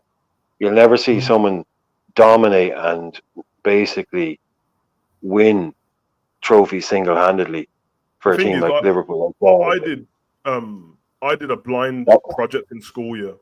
In school, I did this for my my IT exam, Microsoft Excel, and then I did part on Gerrard, Lampard, and Scholes, and I done a blind test, and I went through everyone anonymously and asked them on these attributes, what number do you give these people out of 10? That's the way I did it, and I'd love to do it on the internet because you'll find out very fast. Gerrard comes out on top nearly every time, bro. Because if you pick goal scorers out of all three of them, you'd have to pick Lampard. His numbers are he's still Chelsea's record goal scorer. Yeah. If you pick free kicks, Lampard and Gerrard is about the same, and Scholes might be one mark off. If you pick long shots, probably the same again. If you pick tackles, Gerrard comes out on top. If you pick passes, long passes, very similar, but if you pick short passes and long passes, Gerrard comes out just on top. If you pick headers, they're all about the same. And then once you add up all the numbers and stuff, Gerrard comes out at the top by like 2 points. That's how close it is. Yeah. But obviously the other two, this is why Scholes said that Gerrard is, because when Scholes only said it like 6 months ago. And when they asked him, he said, I think Gerrard could have done what I did in Man U's team, but I don't think I could have done what Gerrard done in Liverpool's team. Yeah, I remember that quote. That quote. The point he was making was that he couldn't have carried it. It's him and Harry Pinero on the video, and he asked him, and he's like, I don't think I could have, because you're carrying a whole. Scholes didn't have the personality. Scholes didn't have that personality. Like, Scholes could get sent off with the best of. Don't get it wrong. Scholes was just as famous for his hard tackling and getting sent off as Gerrard was for a few years there. But Scholes definitely wouldn't have had, and it's not a flaw that he has. It's just that Gerrard is turning around. Like, I don't know about anybody else, but the best atmosphere I've ever seen watching TV, like in a game where you can't go, like I'm in Ireland, like we're watching on TV, was the Chelsea semi-finals. Those are like the television was literally shaking on the stands, the noise that was coming out of it. But the Olympiacos one was something where it's like everybody was just silent, nobody was saying anything. But that final itself, I've never seen a player that was almost unwatchable for me. Because obviously, it was unwatchable, but I've never seen a player literally turn around and just grab 9 other players by the scruff of the neck and just say, "Come on." Literally just the whole team. He just pull them up at the pitch. That header doesn't go in, we're not talking about this. I'm telling you, man. That is one of the most this is happening moments. He had no right to. That header is ridiculous. Like everyone just looks like, they scored the goal. That header is insane. It's near the edge of the box and he bends. The header's insane. That's absolutely insane. That technique is nobody could do that. That's pure will. if you was a kid when that final happened, and you was a quiet kid who only liked football and wasn't very social with other kids and was a bit shy and stuff like that, didn't have the greatest life. I'm telling you, bro, if you was a Liverpool fan, Gerrard saved your childhood, bro. I swear. Can you imagine if you had all of those things and Gerrard, after that goal? bro, imagine having all of those things what I just said, but Liverpool was shit as well. Bro, I'm telling you, bro, he saved people's childhood, bro. He made it acceptable for me to go to school and still argue with Arsenal. I'm trying to argue with Arsenal and Man U when we've not won a league title while I've been alive. Well, even the year I was born is when we won it. And I'm trying to argue with these guys, and they're taking the argument because I'm saying, yeah, but we just won that treble and we just won this FA Cup, and yeah, you did this, and they're literally arguing me still because of Gerrard, bro. Without Gerrard, I was fucked up, bro. I grew up. Sav is absolutely right. I grew up in the middle of the Alex Ferguson era, surrounded by Man United. And the second you said you supported Liverpool, it was like, it was a pile. It was a pile, and you're there. And even back then, when I was a kid, man, like I'll say this, like when I was a teenager and all that, like I'm a Liverpool fan because my older brother is a Liverpool fan. He's massive in football, so all the posters are on the wall. Like as a kid and all that, I was into toys and music and stuff. I was like, but they say, what team do you support? So I say Liverpool. Then you get absolutely annihilated. So it's only later on when you get through your teenage, party years and all that, and life settles down, you get more and more into your football. That's how it worked for me anyway. I started getting more and more into football in my late 20s, early 30s. But, but I've always been a massive Liverpool fan and a massive Ireland fan. So, but I grew up in Waterford, small town in Ireland. There's two types of people, Liverpool fans and Man United fans. And when I was growing up, it was not good to be a Liverpool fan. So Savage has nailed it on the head. The fact that we I started following this club. I started really following this club during the 90s. So that was an era when we were not good. We were not winning. We weren't winning titles or necessarily like. No, but we had the history. That was our problem. We kept bringing up our history. That was our own problem. We kept bringing it up. And I've been saying it for 10 years now. I have sat here and watched Manchester United turn into Liverpool in the 90s. All of the things that we slagged off for doing, relying on your history, relying on one-off players, bringing back Ronaldo's, spending record fees on shit players. This is literally Manchester United doing a tribute act to Liverpool in the 1990s, and they don't even realize. I agree, man. And you know what makes it even sweeter? Do you remember? Do you remember what Ten Hag said when Ten Hag made a comment about Liverpool not long ago? It was about 6-7 months ago when he kind of alluded to Liverpool's had their time now. That's literally what happened when Fergie came in. Is that what he means? Yeah, I don't know what the exact quote was, but it was very similar to that. And when Fergie came in, he said he's come to knock Liverpool off their perch, and he did, innit? Well, Brian's 100% right, bro. Like, you have to hold that now, man, and let us have our time and enjoy it, bro, because it was stinky times growing up, man.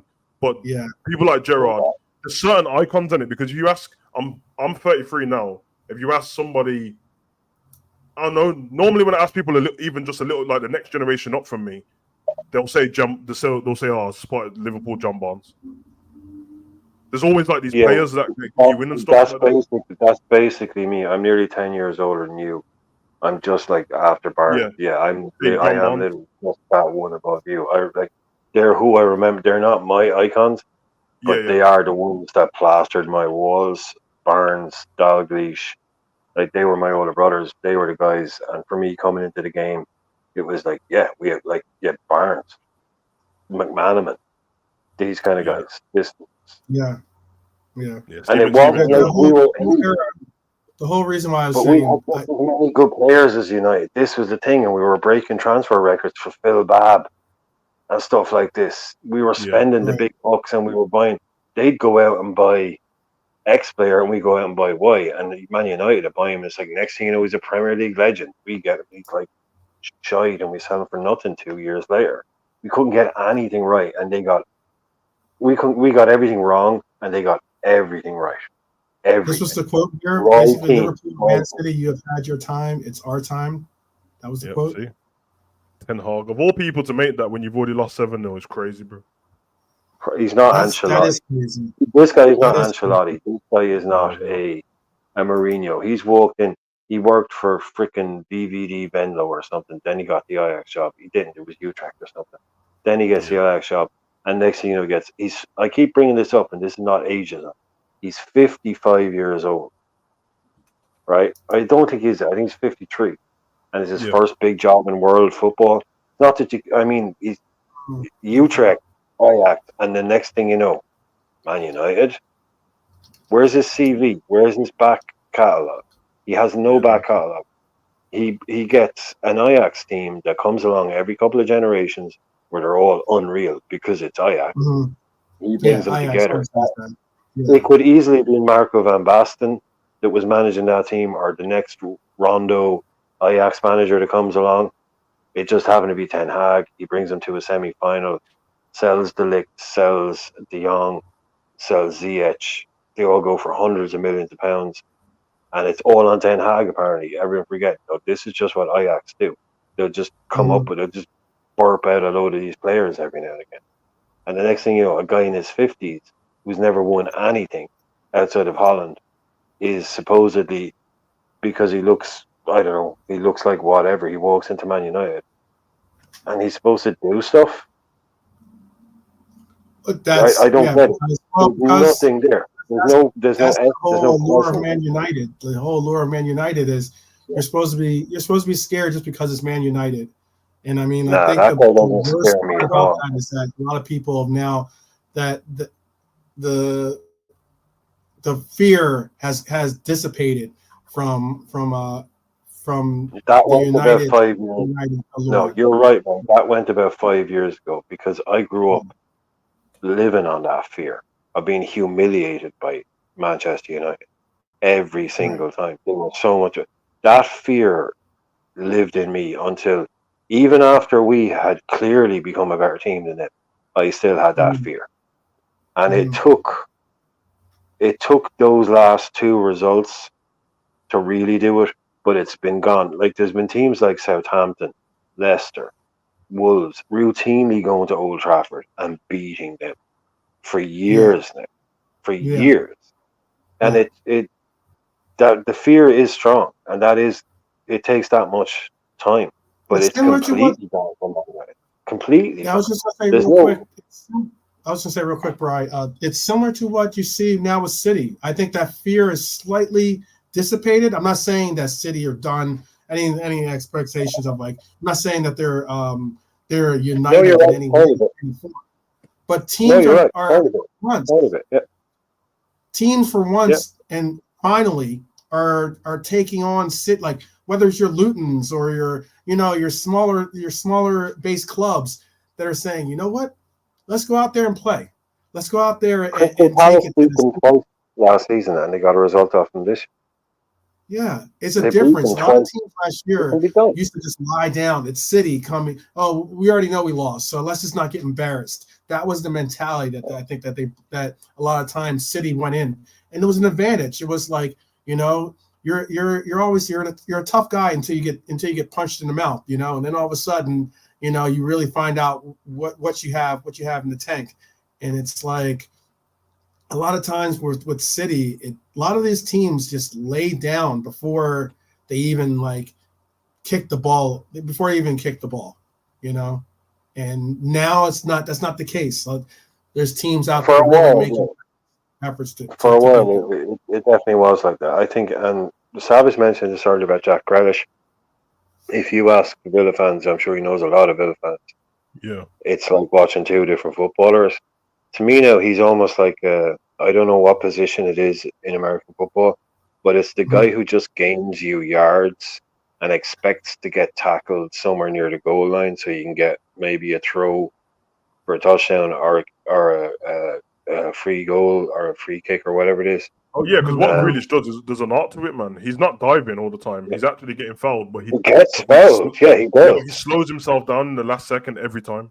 Yeah. And he waits for it. But he doesn't try and beat a man or finish or do the fancy stuff.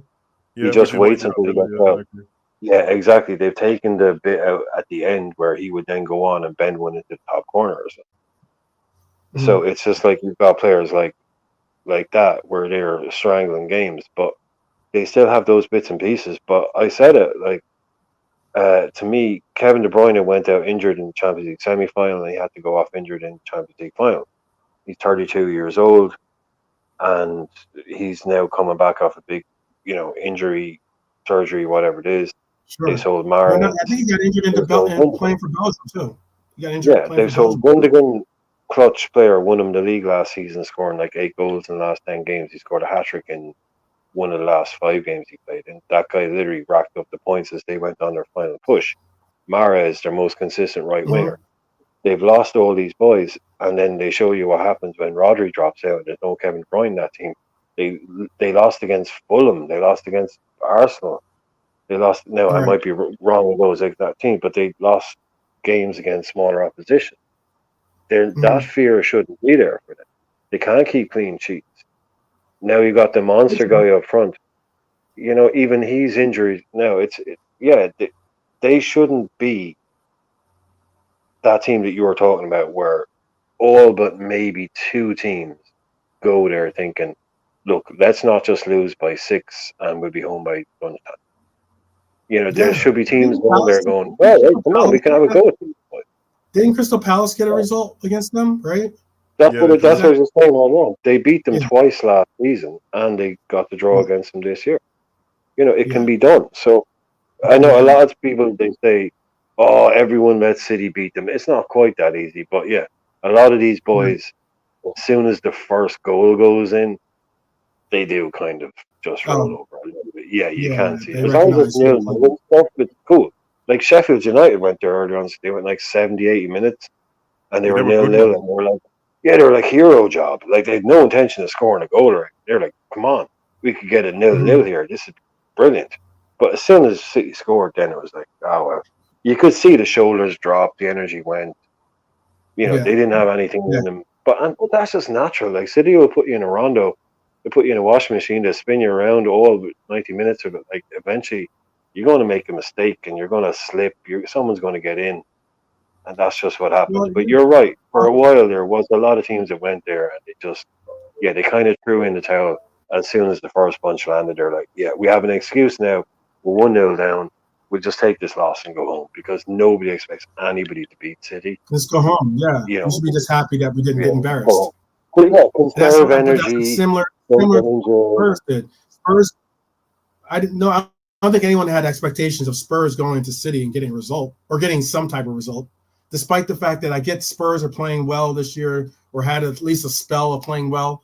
I Great think one when to they went to watch. City, they were during that. That was during their little bit of a. One was after their injuries, but it was like during that flutter that they had of consistency, and they were trying to find some form. It wasn't like they were like running away with the league or something, or running away with their form at the moment. Make sure let's double check and see what it was.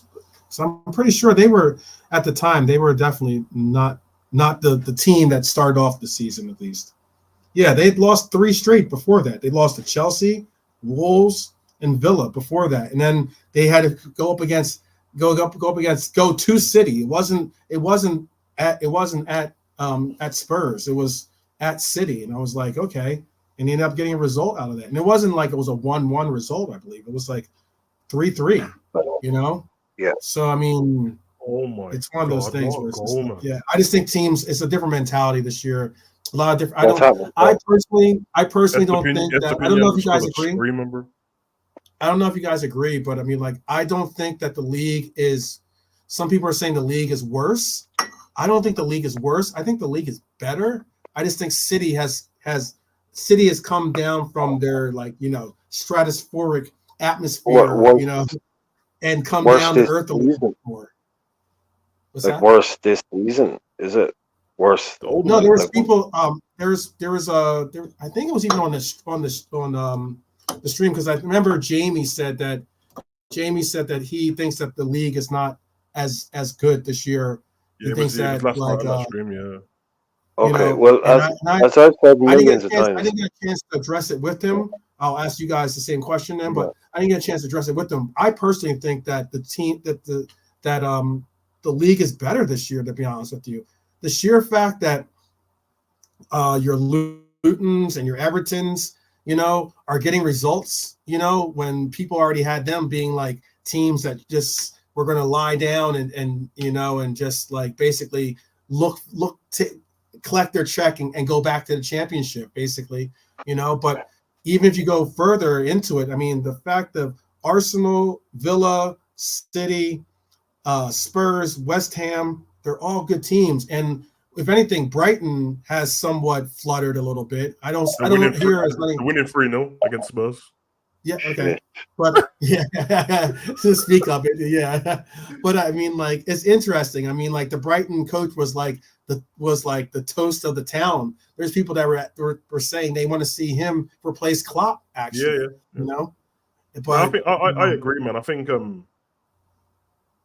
if everyone keeps using Man City only as the barometer, then it's gonna look like it's not as good because Man City is not as good. That's not the truth, though, is it? Like, that's what I'm saying. The matter is the whole conversation you and Brian just had about people lying down against City. Well, they're not doing it as much anymore, and they're giving themselves a chance. Is why City's lost points. There's no game City has lost points in this season where they got cheated. Someone gave a penalty in the last minute. They just got beat, bruv, or they drew. That's it. When Wolves beat them, they spanked them, bruv. Neto was running all over them. Right. The only one where they lost, where it was Arsenal when Ake got deflected off him. That's about it. But everything else, there's better managers in the Prem. So the other thing I'd want to put into just Mateta. Like people, the refs are on City's side. Well, Palace got a game-saving penalty in like the 96th minute at Man City. Although it was a foul. Yeah, it should have been. You know what I mean? But they do because wasn't it that Mateta got fouled exactly the same the week before against Kwanzaa? It was the exact same foul, and they got the pen. But all I'm saying is, no disrespect to the managers before, because I thought they were actually disrespected. But the managers are better, bro. They are in terms of tactically. Yeah. They're not dinosaurs. Yeah. They want to impose their own way of playing football. They've got a bit more personality to them.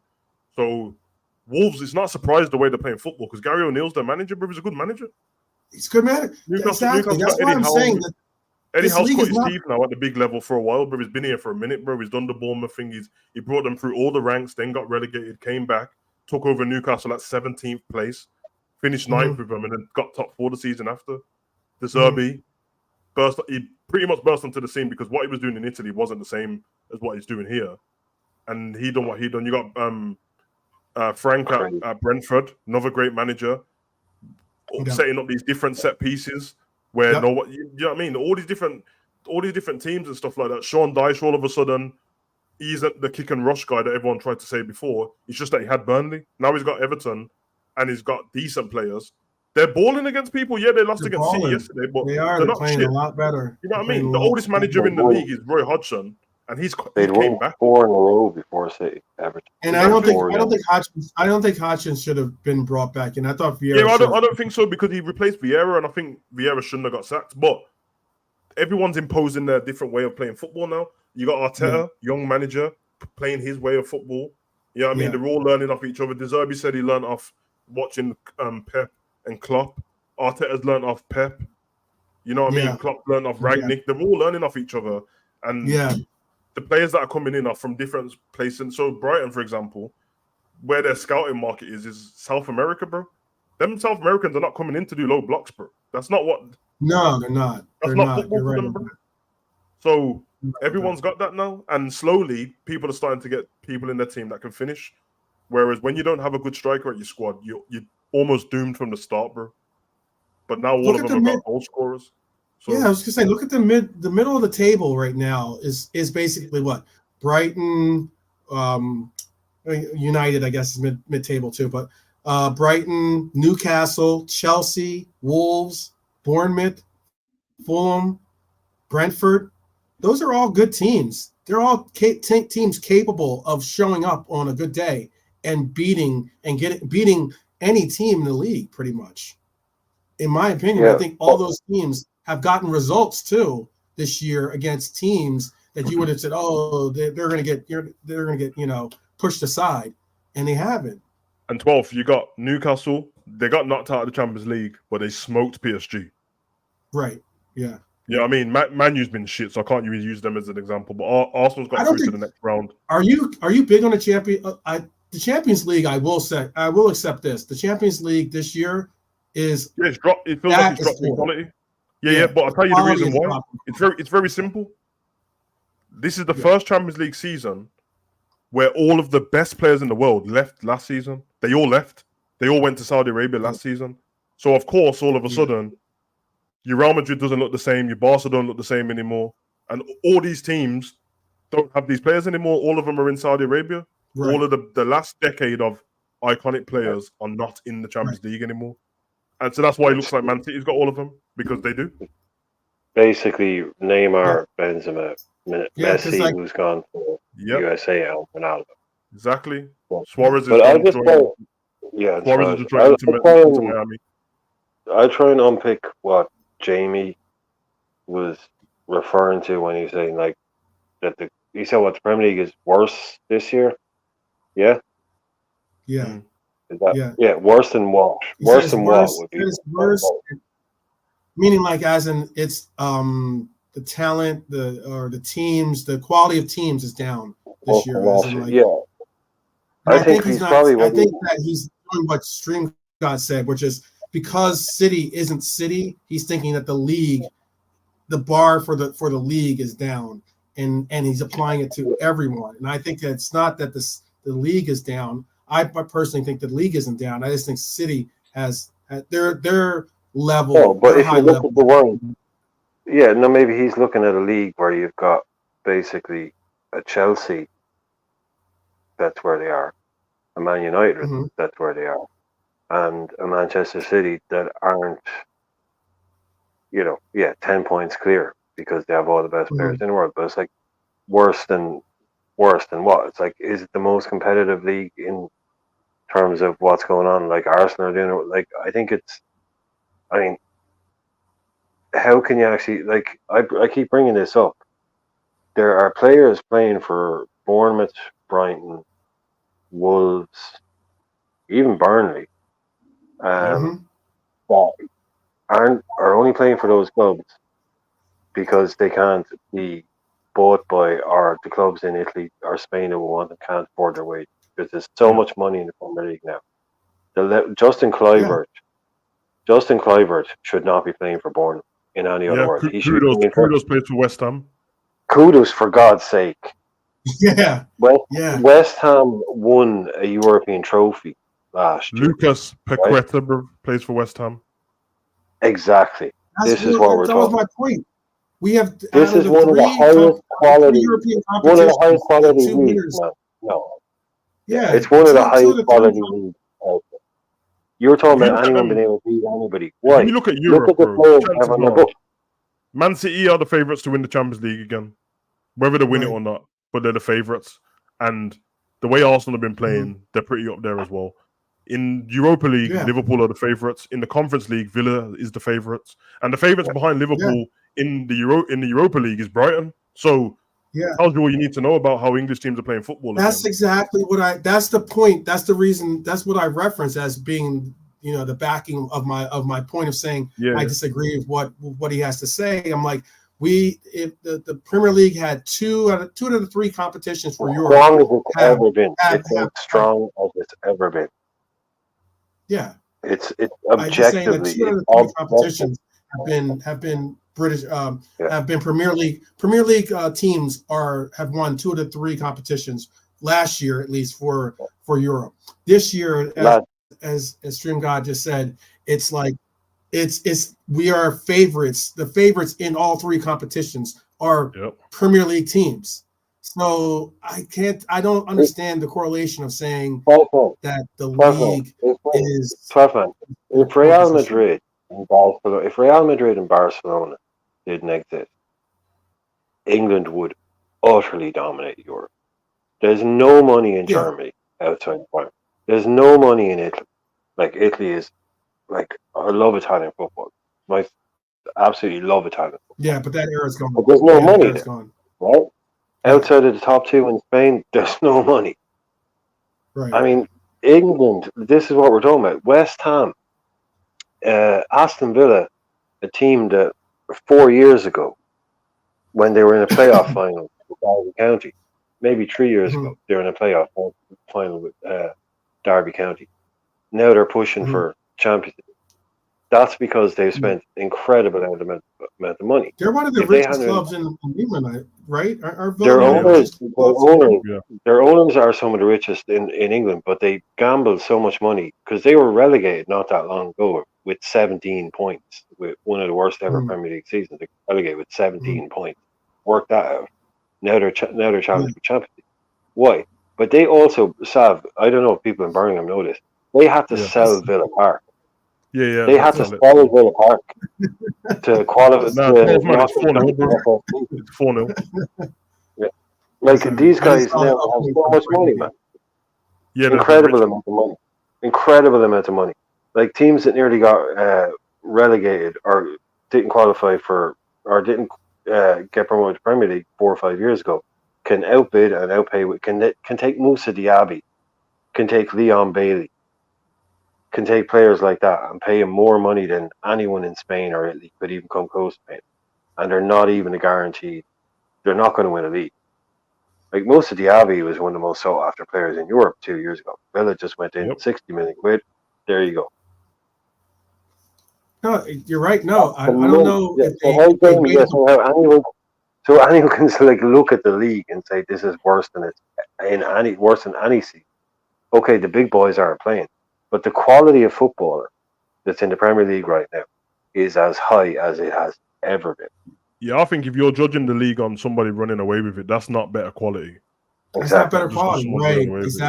Exactly. That's what I was thinking. Now we've got this thing where you don't know on what given day who's going to beat who. Like, I've never seen so much fear in Liverpool fans when we do a preview and then you go, "What's the prediction?" And all of a sudden, everyone goes quiet for a little bit. Yeah. Or the team that the week before probably lost to Burnley and you was dissing. When Liverpool's about to play them, you're a bit scared. You're like, "Oh, it depends if this and blah blah blah." Now that's how it is. I mean, all of every club has 2 players. Every club has 2 players that can hurt you.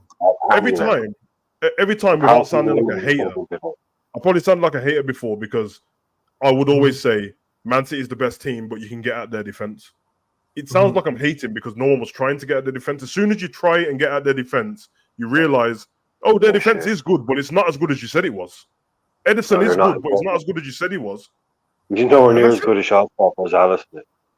Ederson's better with his feet, but as a goalkeeper, Alisson, that's why Alisson plays for Brazil. Alisson is a far better keeper than Ederson is. But and Brian, you're right, that Manchester City defense hasn't kept a clean sheet in about a year. They keep giving away goals. Yeah. Oh, and that's why terrible. Brian, I think you're on the stream with me, or you're at least in the chat or on the stream when I mentioned that any given Sunday comment. You know how we reference that in American football here in America. Yeah. You know, there is. I really believe the reason why I said that comment was because more so than not, I'm starting to see these teams in the Premier League that you're like, yeah, I know they played like crap the game before or 2 games before that, but there's a chance they could win this next one, you know. And despite them going up against West Ham or going up against like, I don't know, some of the teams are at the top of the table, and you're like, I could see them possibly, who knows if Fulham's going to get a result from here, or if a Brighton's going to show up today. It's like, Bournemouth go to Manchester United and beat them 3-0. Bournemouth go to Old Trafford and beat them 3-0. Yeah, that's the world we're in now. But before, Man United would have been poor, or they wouldn't have had a good team, but they still win that 1-0. They still win that game because they'd have whoever up front or whatever. Bournemouth now it's like, no, you can't be poor. You can't get away with being poor against the likes of Bournemouth, West Ham, Brighton. Like Brighton, why are we even talking about Brighton as if it's like obviously they're a really good team? Like they barely existed as a force 10 years ago. Yeah, they had Chris Hughton as a manager failing, bro. Come on, like you say, oh well, they're obviously a really good team now. Look at the players they have in that squad. They're going to sell Estepinian for 80 million. They're going to sell Ferguson for 70 million.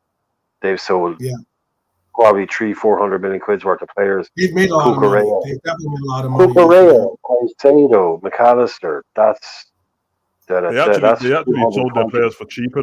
They could have got more for them. Probably They could have so. got more for most of them, yeah, man. Because Basuma came from there as well, man. Bazoom as well. But That's there was 270 million just in the last couple of years.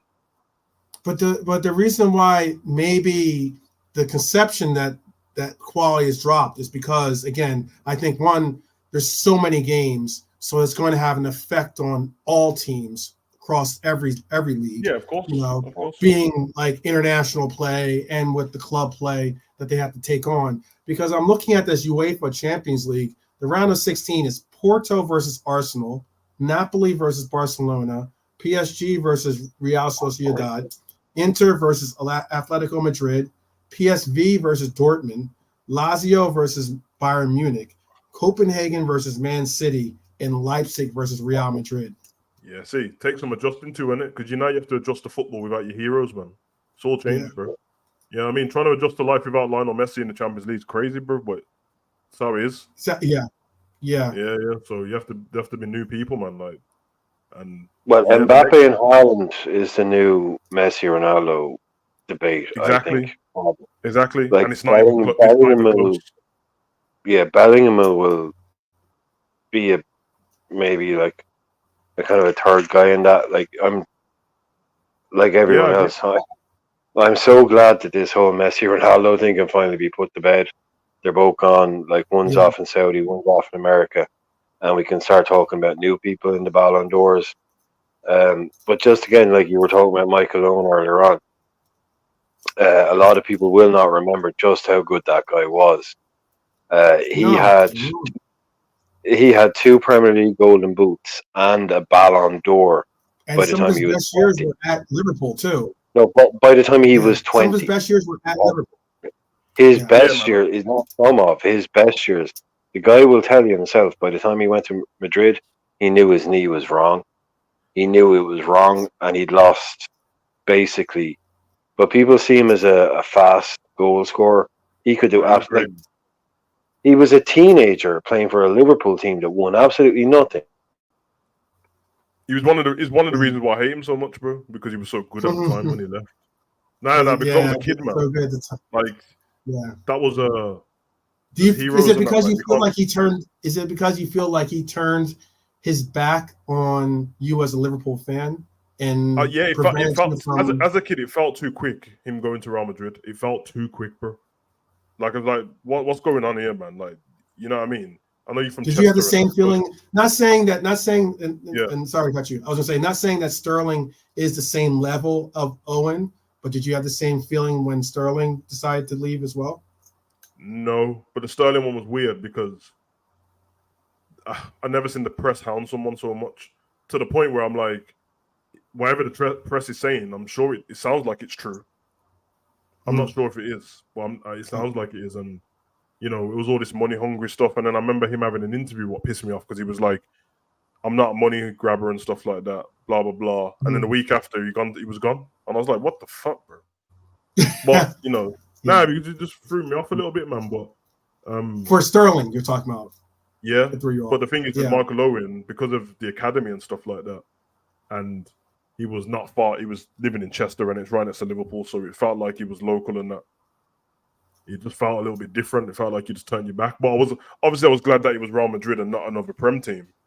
And I was all right with him. But then once that Man U thing happened, I know everyone keeps telling me that he tried to come back to Liverpool. I don't care if you tried to come back. It doesn't mean you have to join Man U, bro. So after the Man U thing, I was like, well, you're dead to me now, bro. So just whatever, innit?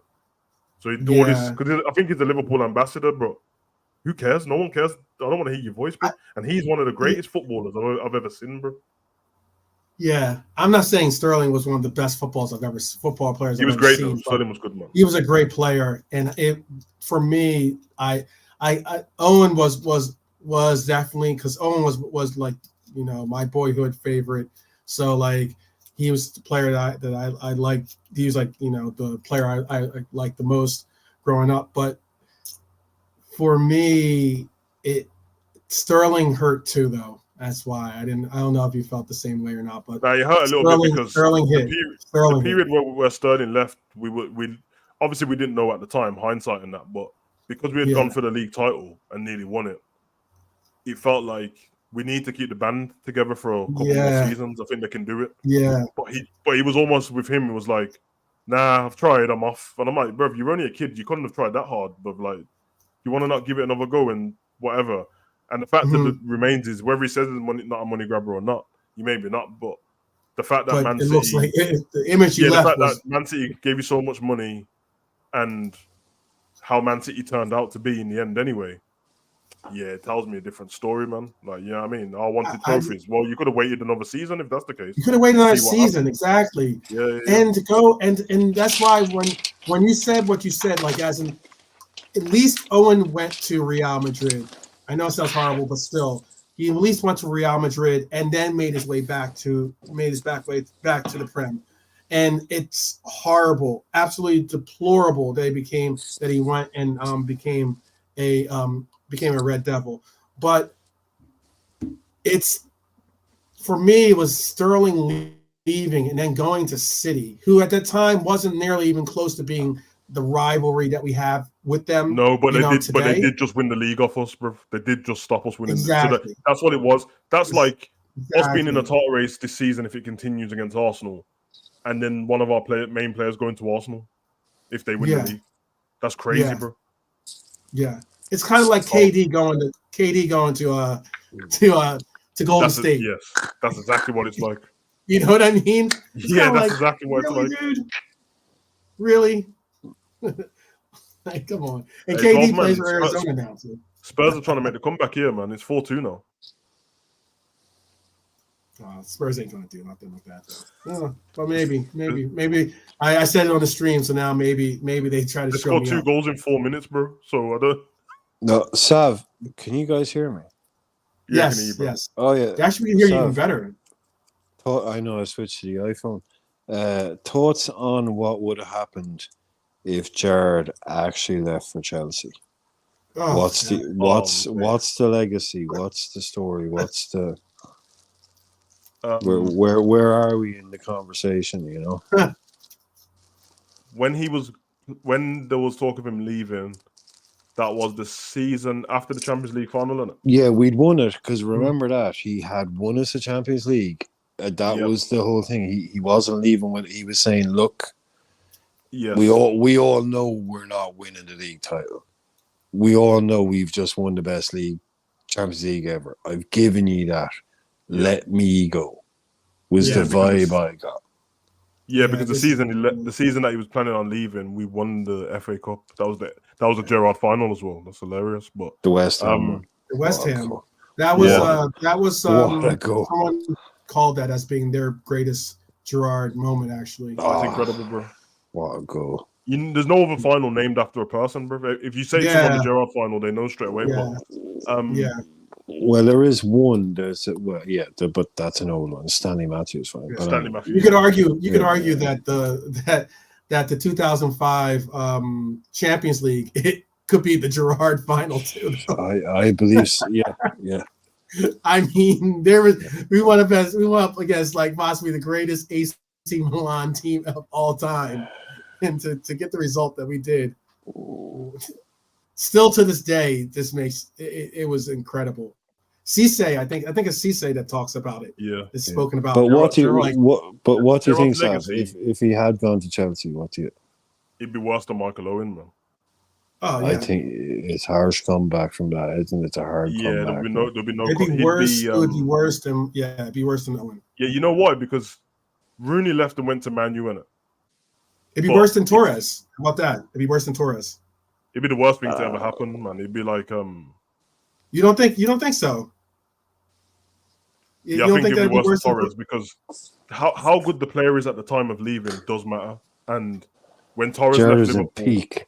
Yeah, even though I love Torres and that, when he left Liverpool, he was stinking up the place for about 6 months, bro. Like he was bad, man. He was bad. I get that. Yeah, whereas Gerrard was he knew his knee was injured. Torres was my guy. I love Torres. Yeah, same. But prime Stevie Gerrard, man. Right, but that was Prime's. One of the reasons why he was prime Torres was because he was Gerrard was prime Gerrard, and vice versa.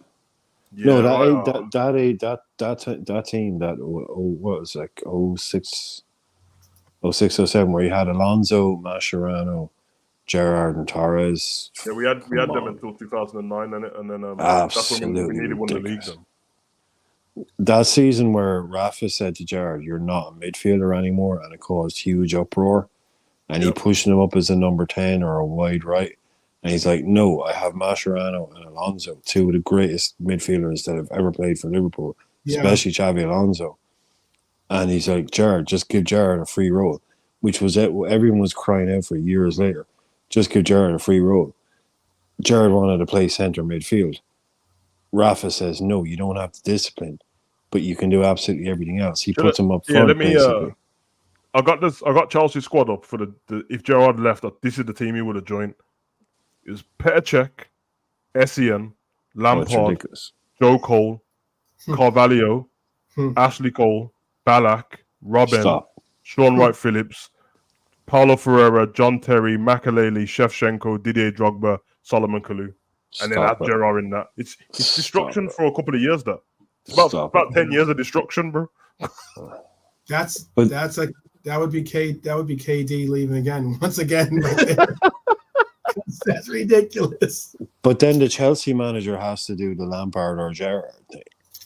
He does. That gets passed from, that was always the thing. He has to do the. You got the two best guys in the world in playing at the same position. True. That was the thing. That was going to get passed on to them. Then Gerrard, I mean, maybe the burning of the effigies changes. Like there's talk about, family members getting phone calls and all of this that stuff got really dark. Yeah, those people outside this house. Do you think this comment right here? Do you think this comment is do you agree with this comment? He's honestly says it wouldn't have worked because Stevie G and Lampard never worked. That's the thing.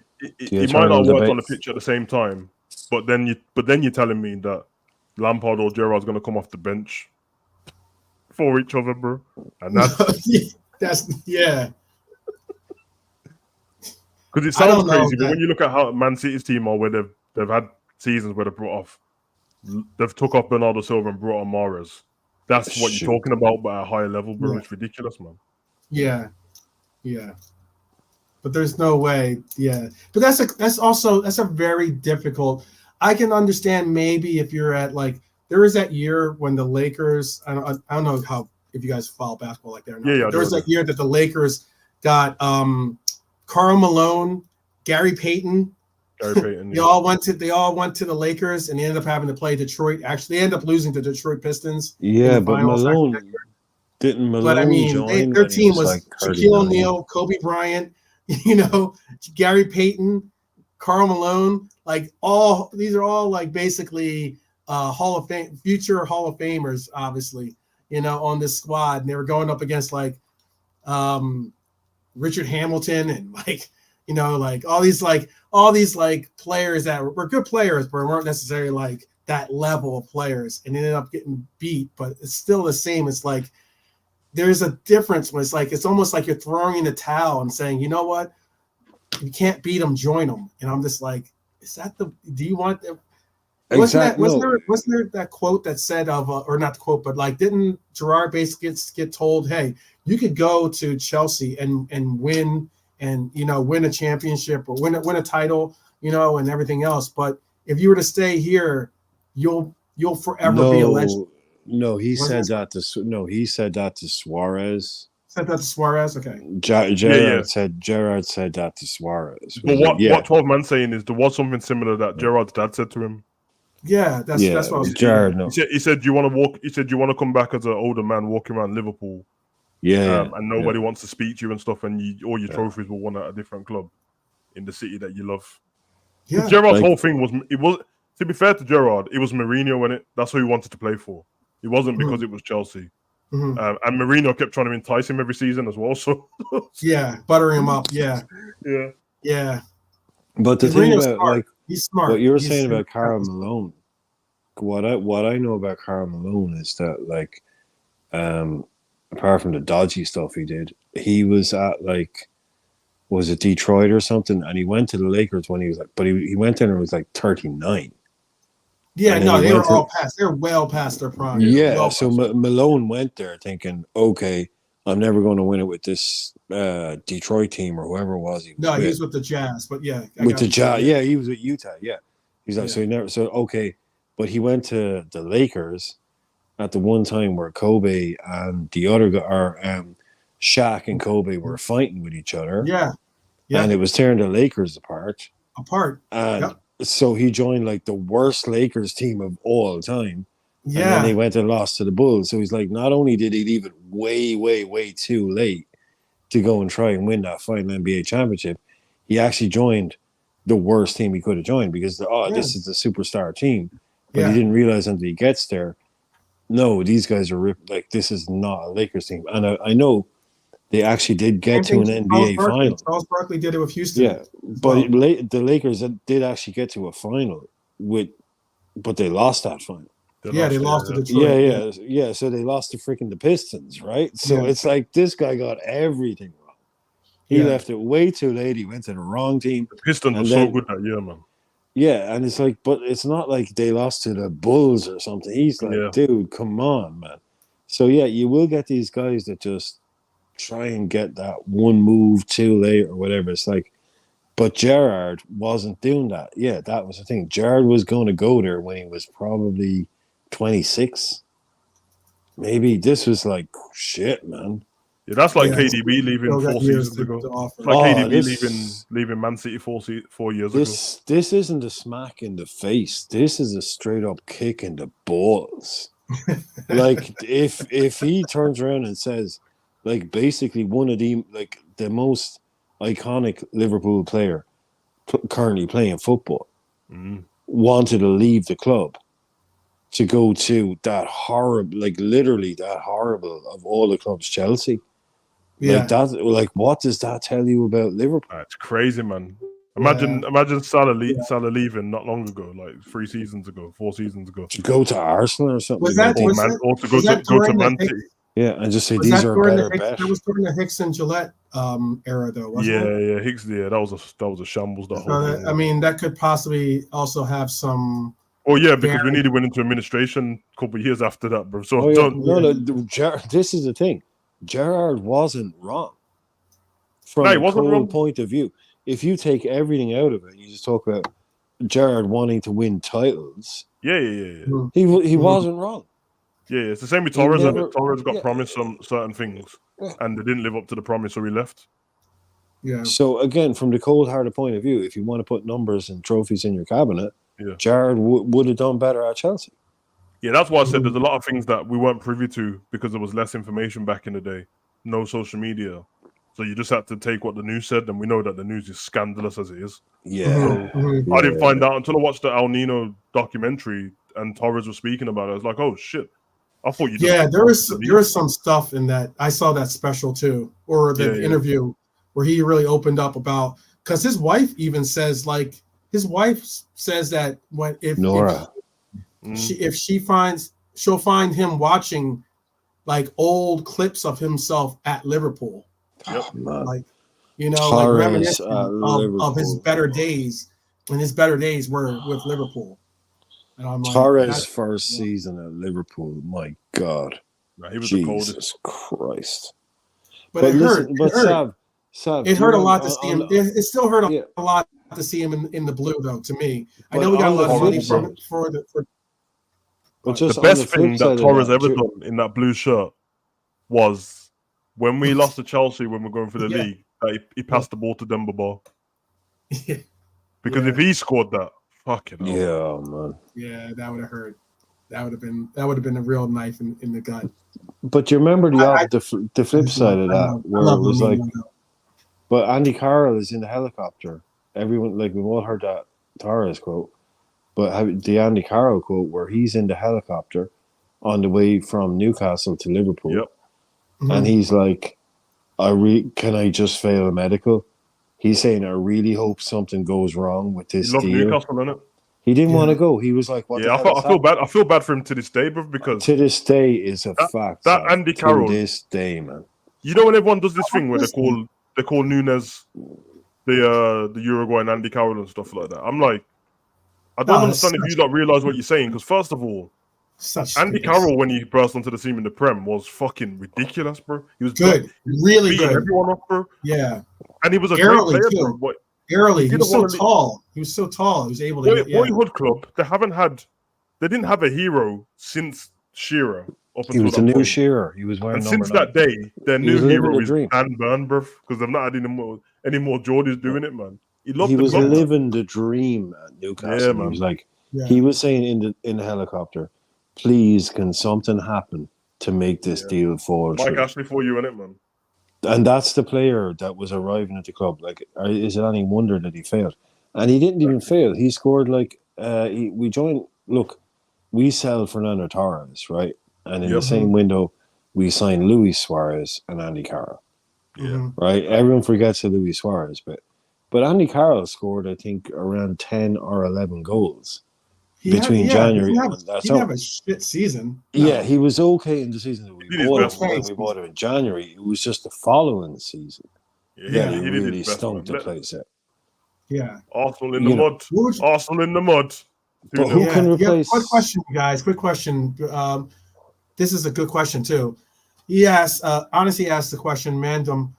If KDB says, "I want to play for this club, for our club," if KDB says, "I want to play for the club I support in LFC for one season," would you men say yes or would you say no? No, not at this age of his career. This stage, no. Is this too far gone? Yeah. No. He's 32 now. He's come back off two I get big it. injuries. I got to ask the question: would I take back 2 years ago? At this moment, would I take Bobby back in this club? And I'm like, I love Bobby. Bobby's my favorite player. But I don't really need KDB and Trent in the same squad, to be honest, bro. Trent can pass the ball better. I said what I said. Wow. There you go. Wow, you heard it here first, people. I mean, over 40 yards. You're not wrong. From the right. 12 man's on nearly a 5-hour stream. Arsenal's losing 2-0. Spurs just got smoked. It's a great day to be alive, bro. Great day to be alive, right? Hold on a minute. Hang on, juice. Arsenal losing. What do you think we're top at New Year's and that? Arsenal losing 2-0, really? Yeah, they're losing 2-0 to West Ham. Yeah. The West Ham and there's half an hour left, but there's 2-0. Yeah, there's still time left. So let's not jinx it. Okay, yeah, okay, yeah. Say nothing. But all I'm saying is, man. Yeah, because I thought when I saw Villa up 2-0, I was like, oh, they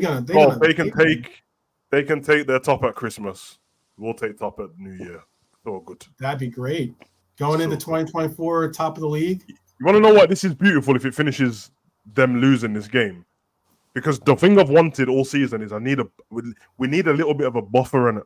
The Liverpool just need a buffer in the points. Yeah. Just in case something goes wrong, at least we're joint on points at the top of the table. I can't have this if something goes wrong, you fuck straight away. It pisses me off. Yeah, we got you 12, man. 5-hour streaming that. Come on. Yeah, right. I know. Yeah, I've only been here like he done a whole 2 hours before I even came. Yeah, he did. I was watching, man. That's why I put the message in. It's a good conversation. As long as we're having good conversations, I'm down for it. I don't care if your opinions don't. I've actually got stream at 10 o'clock, man. I got streaming half an hour. I know it's late. It's late as hell over there in England for you guys, and in Ireland. No, it's only half. No, it's not that late. It's only half nine. It's only half nine. But, okay. Yeah, man, cold, bro. When you're done here, you come on. 12. When you're done here, and Brian, if you want to jump on my other stream, you can jump on if you want. Yeah, for sure. Send me the link. Okay, cool. For sure. Yeah, we're just chopping up anything goes. You know how it goes over there, bro. Is it on? It's on. That's similar to what it was originally. I will admit, originally I was going to have this be like a year-end review of the defenders, what our team looks by going defense, midfield, forward line, and then I was going to highlight the essential player that I thought, at least the player I thought was essential. I know you guys didn't say, you guys don't think that we necessarily have any essential players in the midfield. No, I agree. But when you ask the question, I was doing it based on what Klopp already does. Curtis is probably the guy that I want in the team all the time, but because of what Klopp does, I'm like, it might be essential for me, but for Klopp, he's obviously not yet because he keeps rotating them. Well, could you argue then this? Ginny was Ginny played almost every game for us. Game, yeah. I mean, he was dependable in the sense of by his reliability and availability, but Ginny was essential. No, he was essential. He was because when he left, when he left, people for 2 seasons, people were like, the genie role. We need someone in the genie role. Exactly, you're right. That's the thing. It became a thing that they called the genie role. I even had rival fans started speaking to me about it. They'll be like, my friend's a Man U fan, and after a bit, he said that Wijnaldum guy's special for you, like he doesn't. It goes unnoticed because obviously in international football, he does the attacking stuff. He's banging in goals and that, but he was so important. What was his original? What was his role? What did he play in Newcastle? What did he play again? He played on the wing, and then he played everywhere. He played everywhere, but most of the time he played on the wing, like where Almiron is, and then basically 12 man. Yeah. He was their Gakpo. Yeah. He was a Gakpo who became. Yeah. His ability to hold the ball under pressure was these Dutchmen. I'm telling you, Dutch players are different. They're different. I used to live there. Concept is different, man. I lived in Holland, man. They have these football cages between tram stops. That's what it is, right? Mm-hmm. Where you've got 15 kids, 20 kids in a freaking football cage. Where if you can't play the ball within 6 inches, these ain't. Like a short pass there is 6 inches. Yeah. They grow up playing in these times.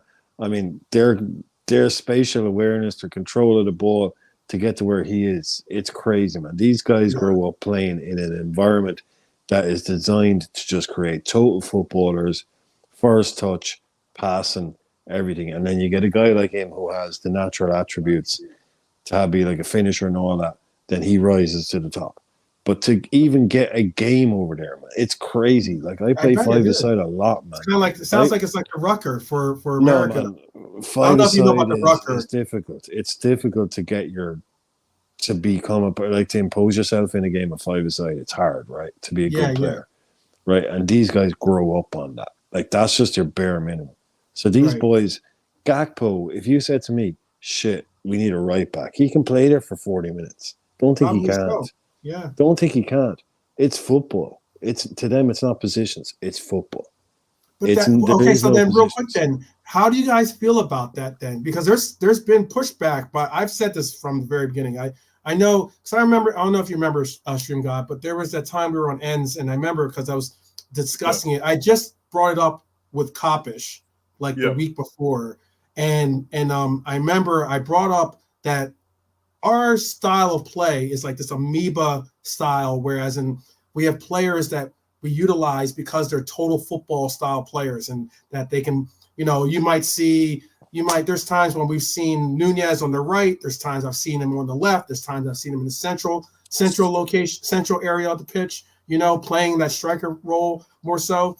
Like they're so interchangeable in this sense. And now with all the moving parts that this team has with inverted here and like having players play right center back, right back, left back, all these different left center back, left back. What I remember because we were talking about it with Cav, I was talking about it with Cav, and Cav didn't have the opinion that we have more of like a fluid style, like as in we were going towards a more fluidity style. And the reason why I brought that up was because I noticed that especially in that Manchester United game. In that Manchester United game, if you read the 7-Up game, if you look at all the goals scored, the players that scored their goals were never in their, more rigid, I guess, interpretation of where they should be on the pitch, and it's that was like that realization of, whoa, what are we doing?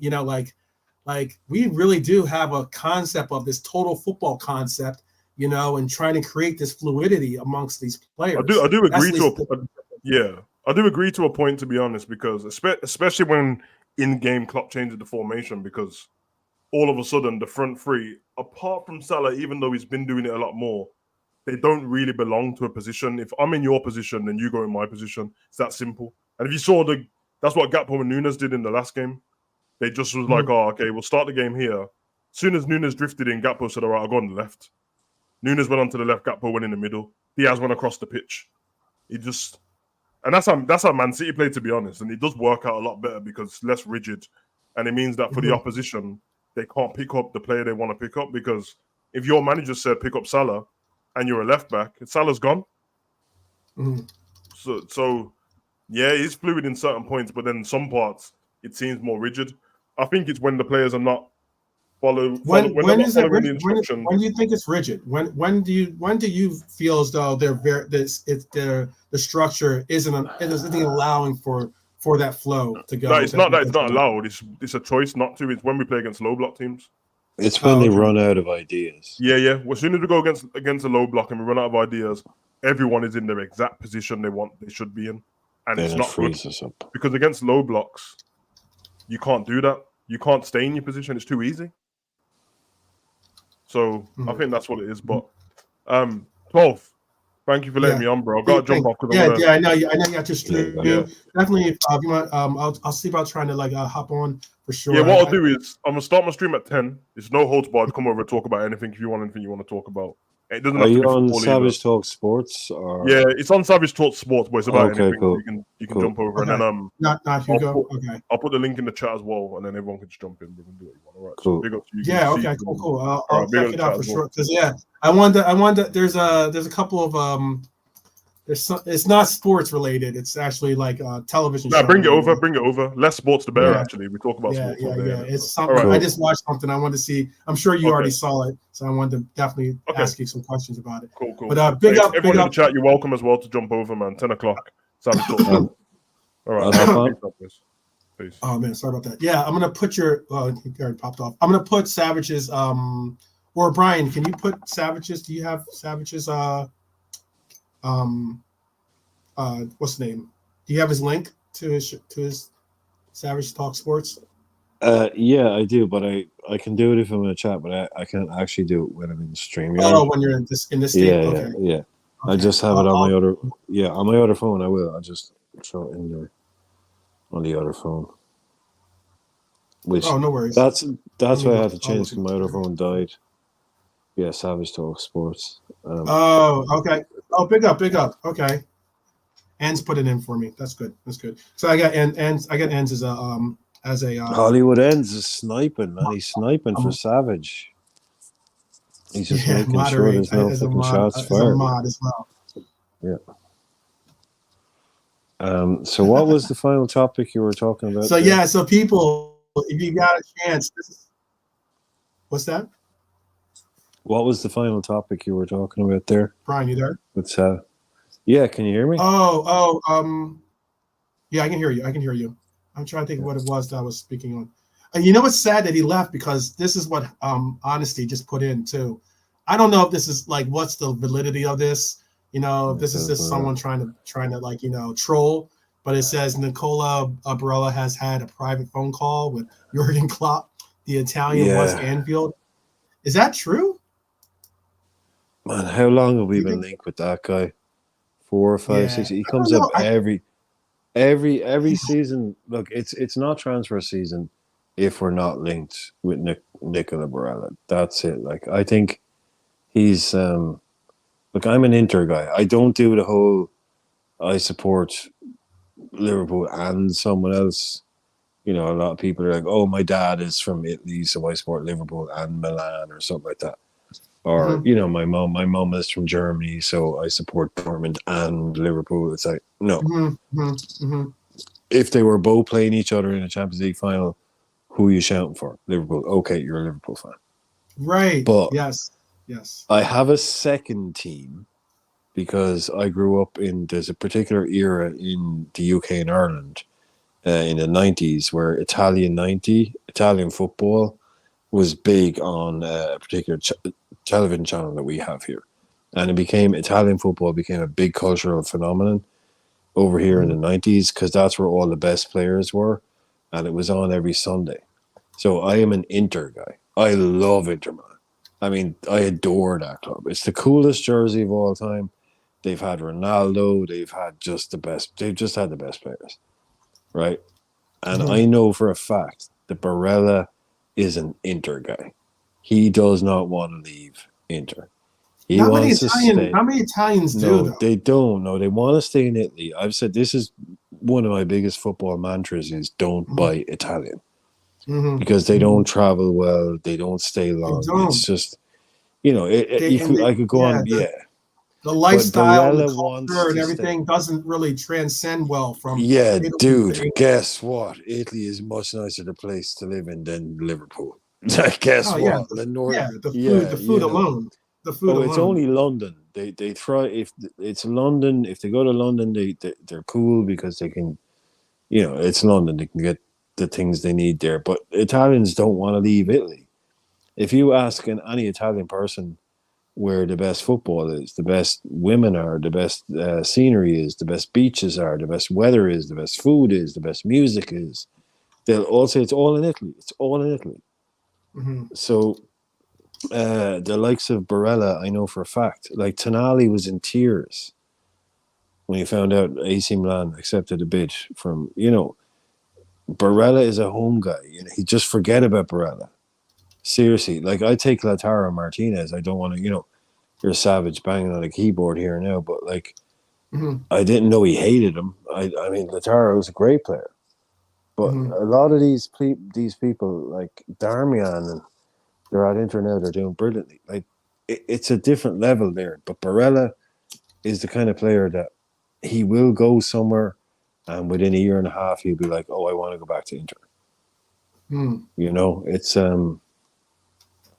It's always such a big risk, but what a brilliant footballer. That's a good call. This could be a reality if he were to try to do something along those lines.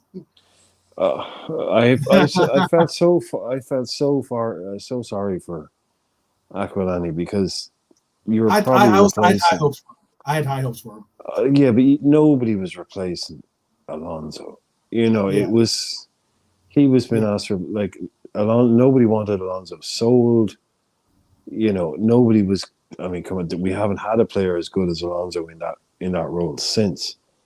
And Aquilani was asked to come in, and Aquilani was never even the same type of player as Alonso. And then he gets injured. He didn't do well, but poor Aquilani. And I think other than him, we've had Aquilani, Balotelli, Barini, and De Sena. Fabrini. I thought there were times when Fabrini played really well for us. To be honest with you, there were times when he showed glimmers of being able. Yeah. There were times. I'm not saying he did it consistently, but there were times. Yes, he never scored any goals, so that was the problem. He got shipped off. He was a good little player. But Italians at Liverpool, like Andrea De Sena, I think some people will remember. Yeah, Paletta, didn't he play for? Paletta is Italian by passport, but he's actually Uruguayan. Okay. He's Argentinian. I mean, but look, it just doesn't really work out for us normally. But it's Aquilani was basically replacing potentially after Steven Gerrard the most revered player in that team. Like Alonso is, Liverpool fans know class and quality when they see it. Yeah, and they knew that Alonso was pure class and quality. Like there was literally nobody out there that was going to come in and replace him. Like they all knew it. So anybody that was getting the job, but Rafa didn't help that whole situation with trying to sign Gareth Barry and trying to get rid of him and all that. But look, hopefully one day. Now we haven't had any real. We haven't had really any Italian players. I was just looking up the list here, and I mean we've had Balotelli, Barini, Siena, Aquilani. Aquinali. I think that's it. Padelli. Daniel Oh, Padelli. Diego. Oh, yeah, Daniel Padelli, the goalkeeper. Yeah, goalkeeper. Yeah. And Paletta, like you said, but he wasn't in like Paletta. Yeah, Paretta's as much Italian as Balotelli is. Balotelli is Italian, but anyway, but all the same, hey, if your passport says it, hey, that's good. That's all good. Well, it's like Thiago. Thiago is Italian, and his passport is Italian. He's also has a Brazilian passport. But Thiago, if you look at Thiago, his first nationality is Italian. Wait. Our Thiago. Okay. I mean. Our Thiago. Yeah, our Thiago. He's Italian. So because he's got a Spanish passport. Yeah. He has an Italian passport, Brazilian passport, Spanish passport, and he may even qualify as. He may even qualify as German for the time that he played there. But say if he had never played international football for Spain, as of tomorrow, he would probably qualify for Italy, Brazil, Spain, and maybe Germany. Oh wow! So that's why he's so good at football. He's got that DNA, man. He's got that Brazilian DNA, Italian DNA, Spanish DNA. That's why he's such a special footballer. Oh, it makes a difference. But it also makes a difference in who convinced them were the Brazilians. The Brazilians convinced him to play for this team, really, or were big parts of the convincing committee that got him to want to play for Liverpool. Oh yeah, but also let's never ever forget that it really doesn't matter. I'm going to say it doesn't matter about all that shit, but it doesn't really matter about all that shit. The number one thing for everyone that's come to this club would be Jurgen Klopp. This guy is Ensman. Are you in the chat still? Ensman. Yeah, listen to what he's saying. This guy is box office. Footballers are simple people. It's like we've heard so many stories now since Klopp has been at our club, where you've had players that might be doing this and might be doing that, and I'll wait. I'm gonna wait. I'm about to land this ship. We've been on for over 5 hours. Wow, time flies when you're having fun, for sure. You guys all make this worth the while. I love all my fellow Reds here that have shown love and have probably hopped off, pause, and then like probably hop back into the stream and be like, "You're still on?" But yes, I'm still here. I'm hopefully going to be able to hear what Brian was about to conclude saying.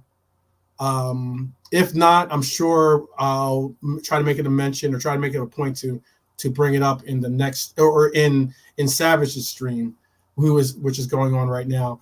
But let me answer some of these comments on the side.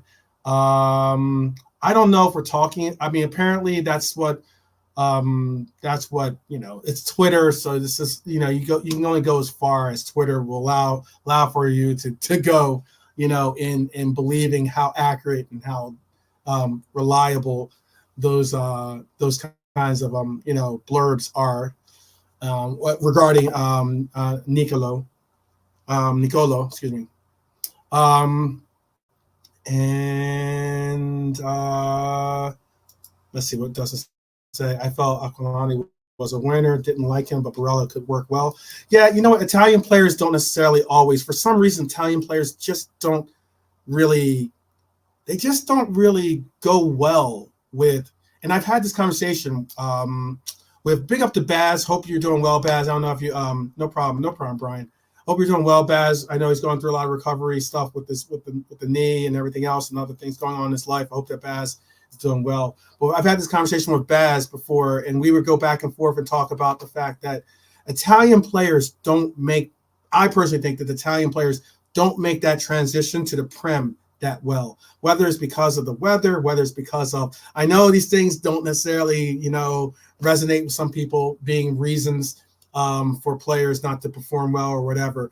But for me, I just for some reason don't see how they transition well. They just don't. There's not many. Name some Italian players in the last. I'm talking about the Premier League. In the last 10 years, let's say the last 20 years, some Italian player that's gotten to the Prem and has been a star. And I guess you could let's not get crazy and say, oh, someone might go, oh well, Mo Salah. I get it, Mo Salah. You could say even Alisson. They all played in Italy. I get that, but I'm talking about Italian players, not you played in Italy alone. That has some part in it, but I'm talking about an actual Italian player playing in Italy that has gone on to play in the Premier League. I really don't like exactly, and this is what Brian's saying in the chat. He's going, Brian, his internet went down for a second, so he's saying only Zola, Viala, and Di Canio. Di Canio, right? Is that how you pronounce it? My Italian's horrible. I gotta pick up on that. But yeah, but those two examples, for instance, are I think 25 years ago. Like they're like, yeah, exactly. Exactly what he's saying here. All 20 years ago, and in London, exactly. It's like one of those things where like you can, if you do try to think of a player, like we're talking decades ago since an Italian player has gone on. And Italy has some great players. Let's not get it twisted. They have some great players that play for the national team, that represent Italy. But I really haven't seen any real player go on and make a real big splash. And you could maybe give a silent shout or a faint shout for Balotelli. That might be the only player I can think of that's Italian that has gone on to make a somewhat of like some type of recognizable splash in the Prem. And I mean, like, even he had his ups and downs as well at City, but it's a rarity. It's a rarity for a football powerhouse of Italy, the way they are. It just does not correlate to being success in the Prem. And that's why it's like, I just think again, we didn't get a chance to fully, chop it up about what we were saying about it. But I think Brian is somewhat in agreement that if for some reason, whether it's the weather, whether it's the culture, whether it's the dependability of whether it's actually you playing in a big city like London, where you're going to have a lot more diversity, you're going to be able to. There's going to be a more of an Italian presence already in a city like London. But if you're playing in a city that's like not necessarily the size or it has the global significance of a London, then you're probably not going to be able to hold on to that Italian player, not wanting the comforts of home. A lot of these Italian players like playing in Italy simply because it's home. It is home. And it's just something unique in itself. Well, since I've lost Brian, big up to Brian. I know he's in the chat, but I want to give him a proper thank you for joining me on this epic run. Wow, we're coming on. We're nearing about 5.5 hours of this run, but it was all enjoyable. I enjoy the conversations. I enjoy chopping it up with some very knowledgeable people, especially when I'm fortunate to be sharing the platform with Brian, who I think has a vast wealth of knowledge when it comes to the history of the game and insights on the game as well. And especially and also when Sav, it was a unexpected but very, very much welcome appearance by the man, the myth, the legend himself, Savage. And if you haven't done it already, definitely go and check him out, Savage Sports. I think Enz put his put it in the chat here. Let me make sure that you guys. Okay, I'm gonna put. See if I can put it in. So this is also Savage Talk Sports. If you guys want to go check that out, I'm gonna try to get over there as well to try to chop it up because he says it's going to be about everything and anything. I've got to make a quick run to the office, to my other office, I should say. But yeah, man, it's been a fun ride for today with you guys. Lucky?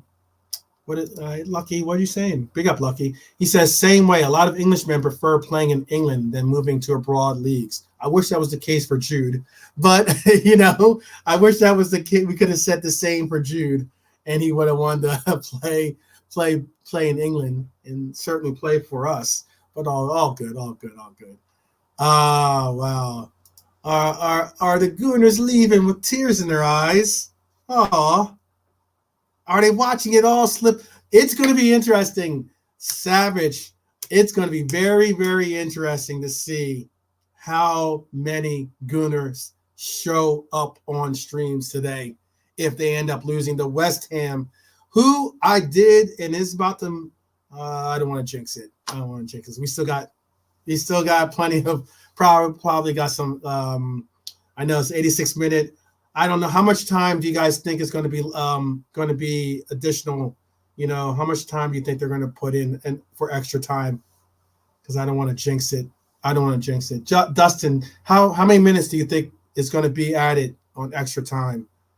If you can give me a quick update, because I don't have shipment fraud. Yeah, I know. They always get like some ridiculous amount of extra time to try to make things work in their favor. For certain. But then again, let me just definitely say again, thank you to Brian for showing love and helping me out with today's fun talk, fun chat. It's inspired me to think that I'm gonna do my best to do it again. Do this again soon. Do one of these epic marathon streams. And big up to Savage Sports. Like I said, Savage is doing his stream right now. If you haven't gotten an opportunity to go and subscribe to Savage Talk Sports, please do so. I definitely think that you will be you'll find yourself finding some great content on his channel. Do the same for Ensman TV. I don't know if Ensman's got anything going on at the very moment, but I know I think he mentioned that he might do something around this hour. Maybe he might be joining Savage Talk Sports. I'm not certain, but yeah, Ensman TV. Big up to you. Big up to Lucky. Big up to Dustin. Thank you for rocking with me. Big up to Psychedelic Shaolin. Who else was in the chat? I mean, we've been here for so long. Honesty. Thank you for showing, and some really good questions from Honesty. Big up to Abdul Rahim. Big up, brother. Thank you for the update. Big up to Alpha Man 06. Definitely there's always a lot that you can take in and learn by a lot of the content creators here, and hopefully you've learned something by joining in the conversation. For sure. Appreciate you. Marion was in one of our Reds Queens, was certainly showed some love earlier by gracing us with her presence. Red for Life. Oh man, there's a lot of people that I really do appreciate. Keep It Level. Jay Kismet. I know I'm gonna probably end up missing out on someone. Oh, Philip Bidwell was in here, was in the chat. I saw him earlier. I already said what's good with Dustin. I love Liverpool. Definitely a righteous. Ozan Kabak. Yes, he plays center back. Yes, he did. And a lot of good people here. And I appreciate each and every one of you. I most likely am going to do another. Had such a good time today. I think I might do another stream before the end of the new year. If I don't, let me just say this now. I hope that the 2023 ends well for you, but I hope the 2024 is even better. So big up to each and every one of you. Happy New Year if I don't get an opportunity or a chance to say it to you personally. but you know that I have nothing but love and for each and every one of you Reds out there. And if you're a neutral or a rival, thumbs up. All right, no, just kidding. But big up to all you guys. Only 5 extra minutes. All right, good. Looks like we might actually be able to get a result and go top and stay top of the league, people. Top of the league to you, my Reds. Let's get used to saying that. Hopefully, we can say that for the entire run here. But top of the league to you, my Reds. Oh wow! But I appreciate each and every one of you. I will see you soon, and thank you for rocking with me today. Again, go hop on to Savage Talk Sports if you haven't already. Yeah, up the Reds, and you'll never walk alone. I'll see you guys soon. Appreciate you.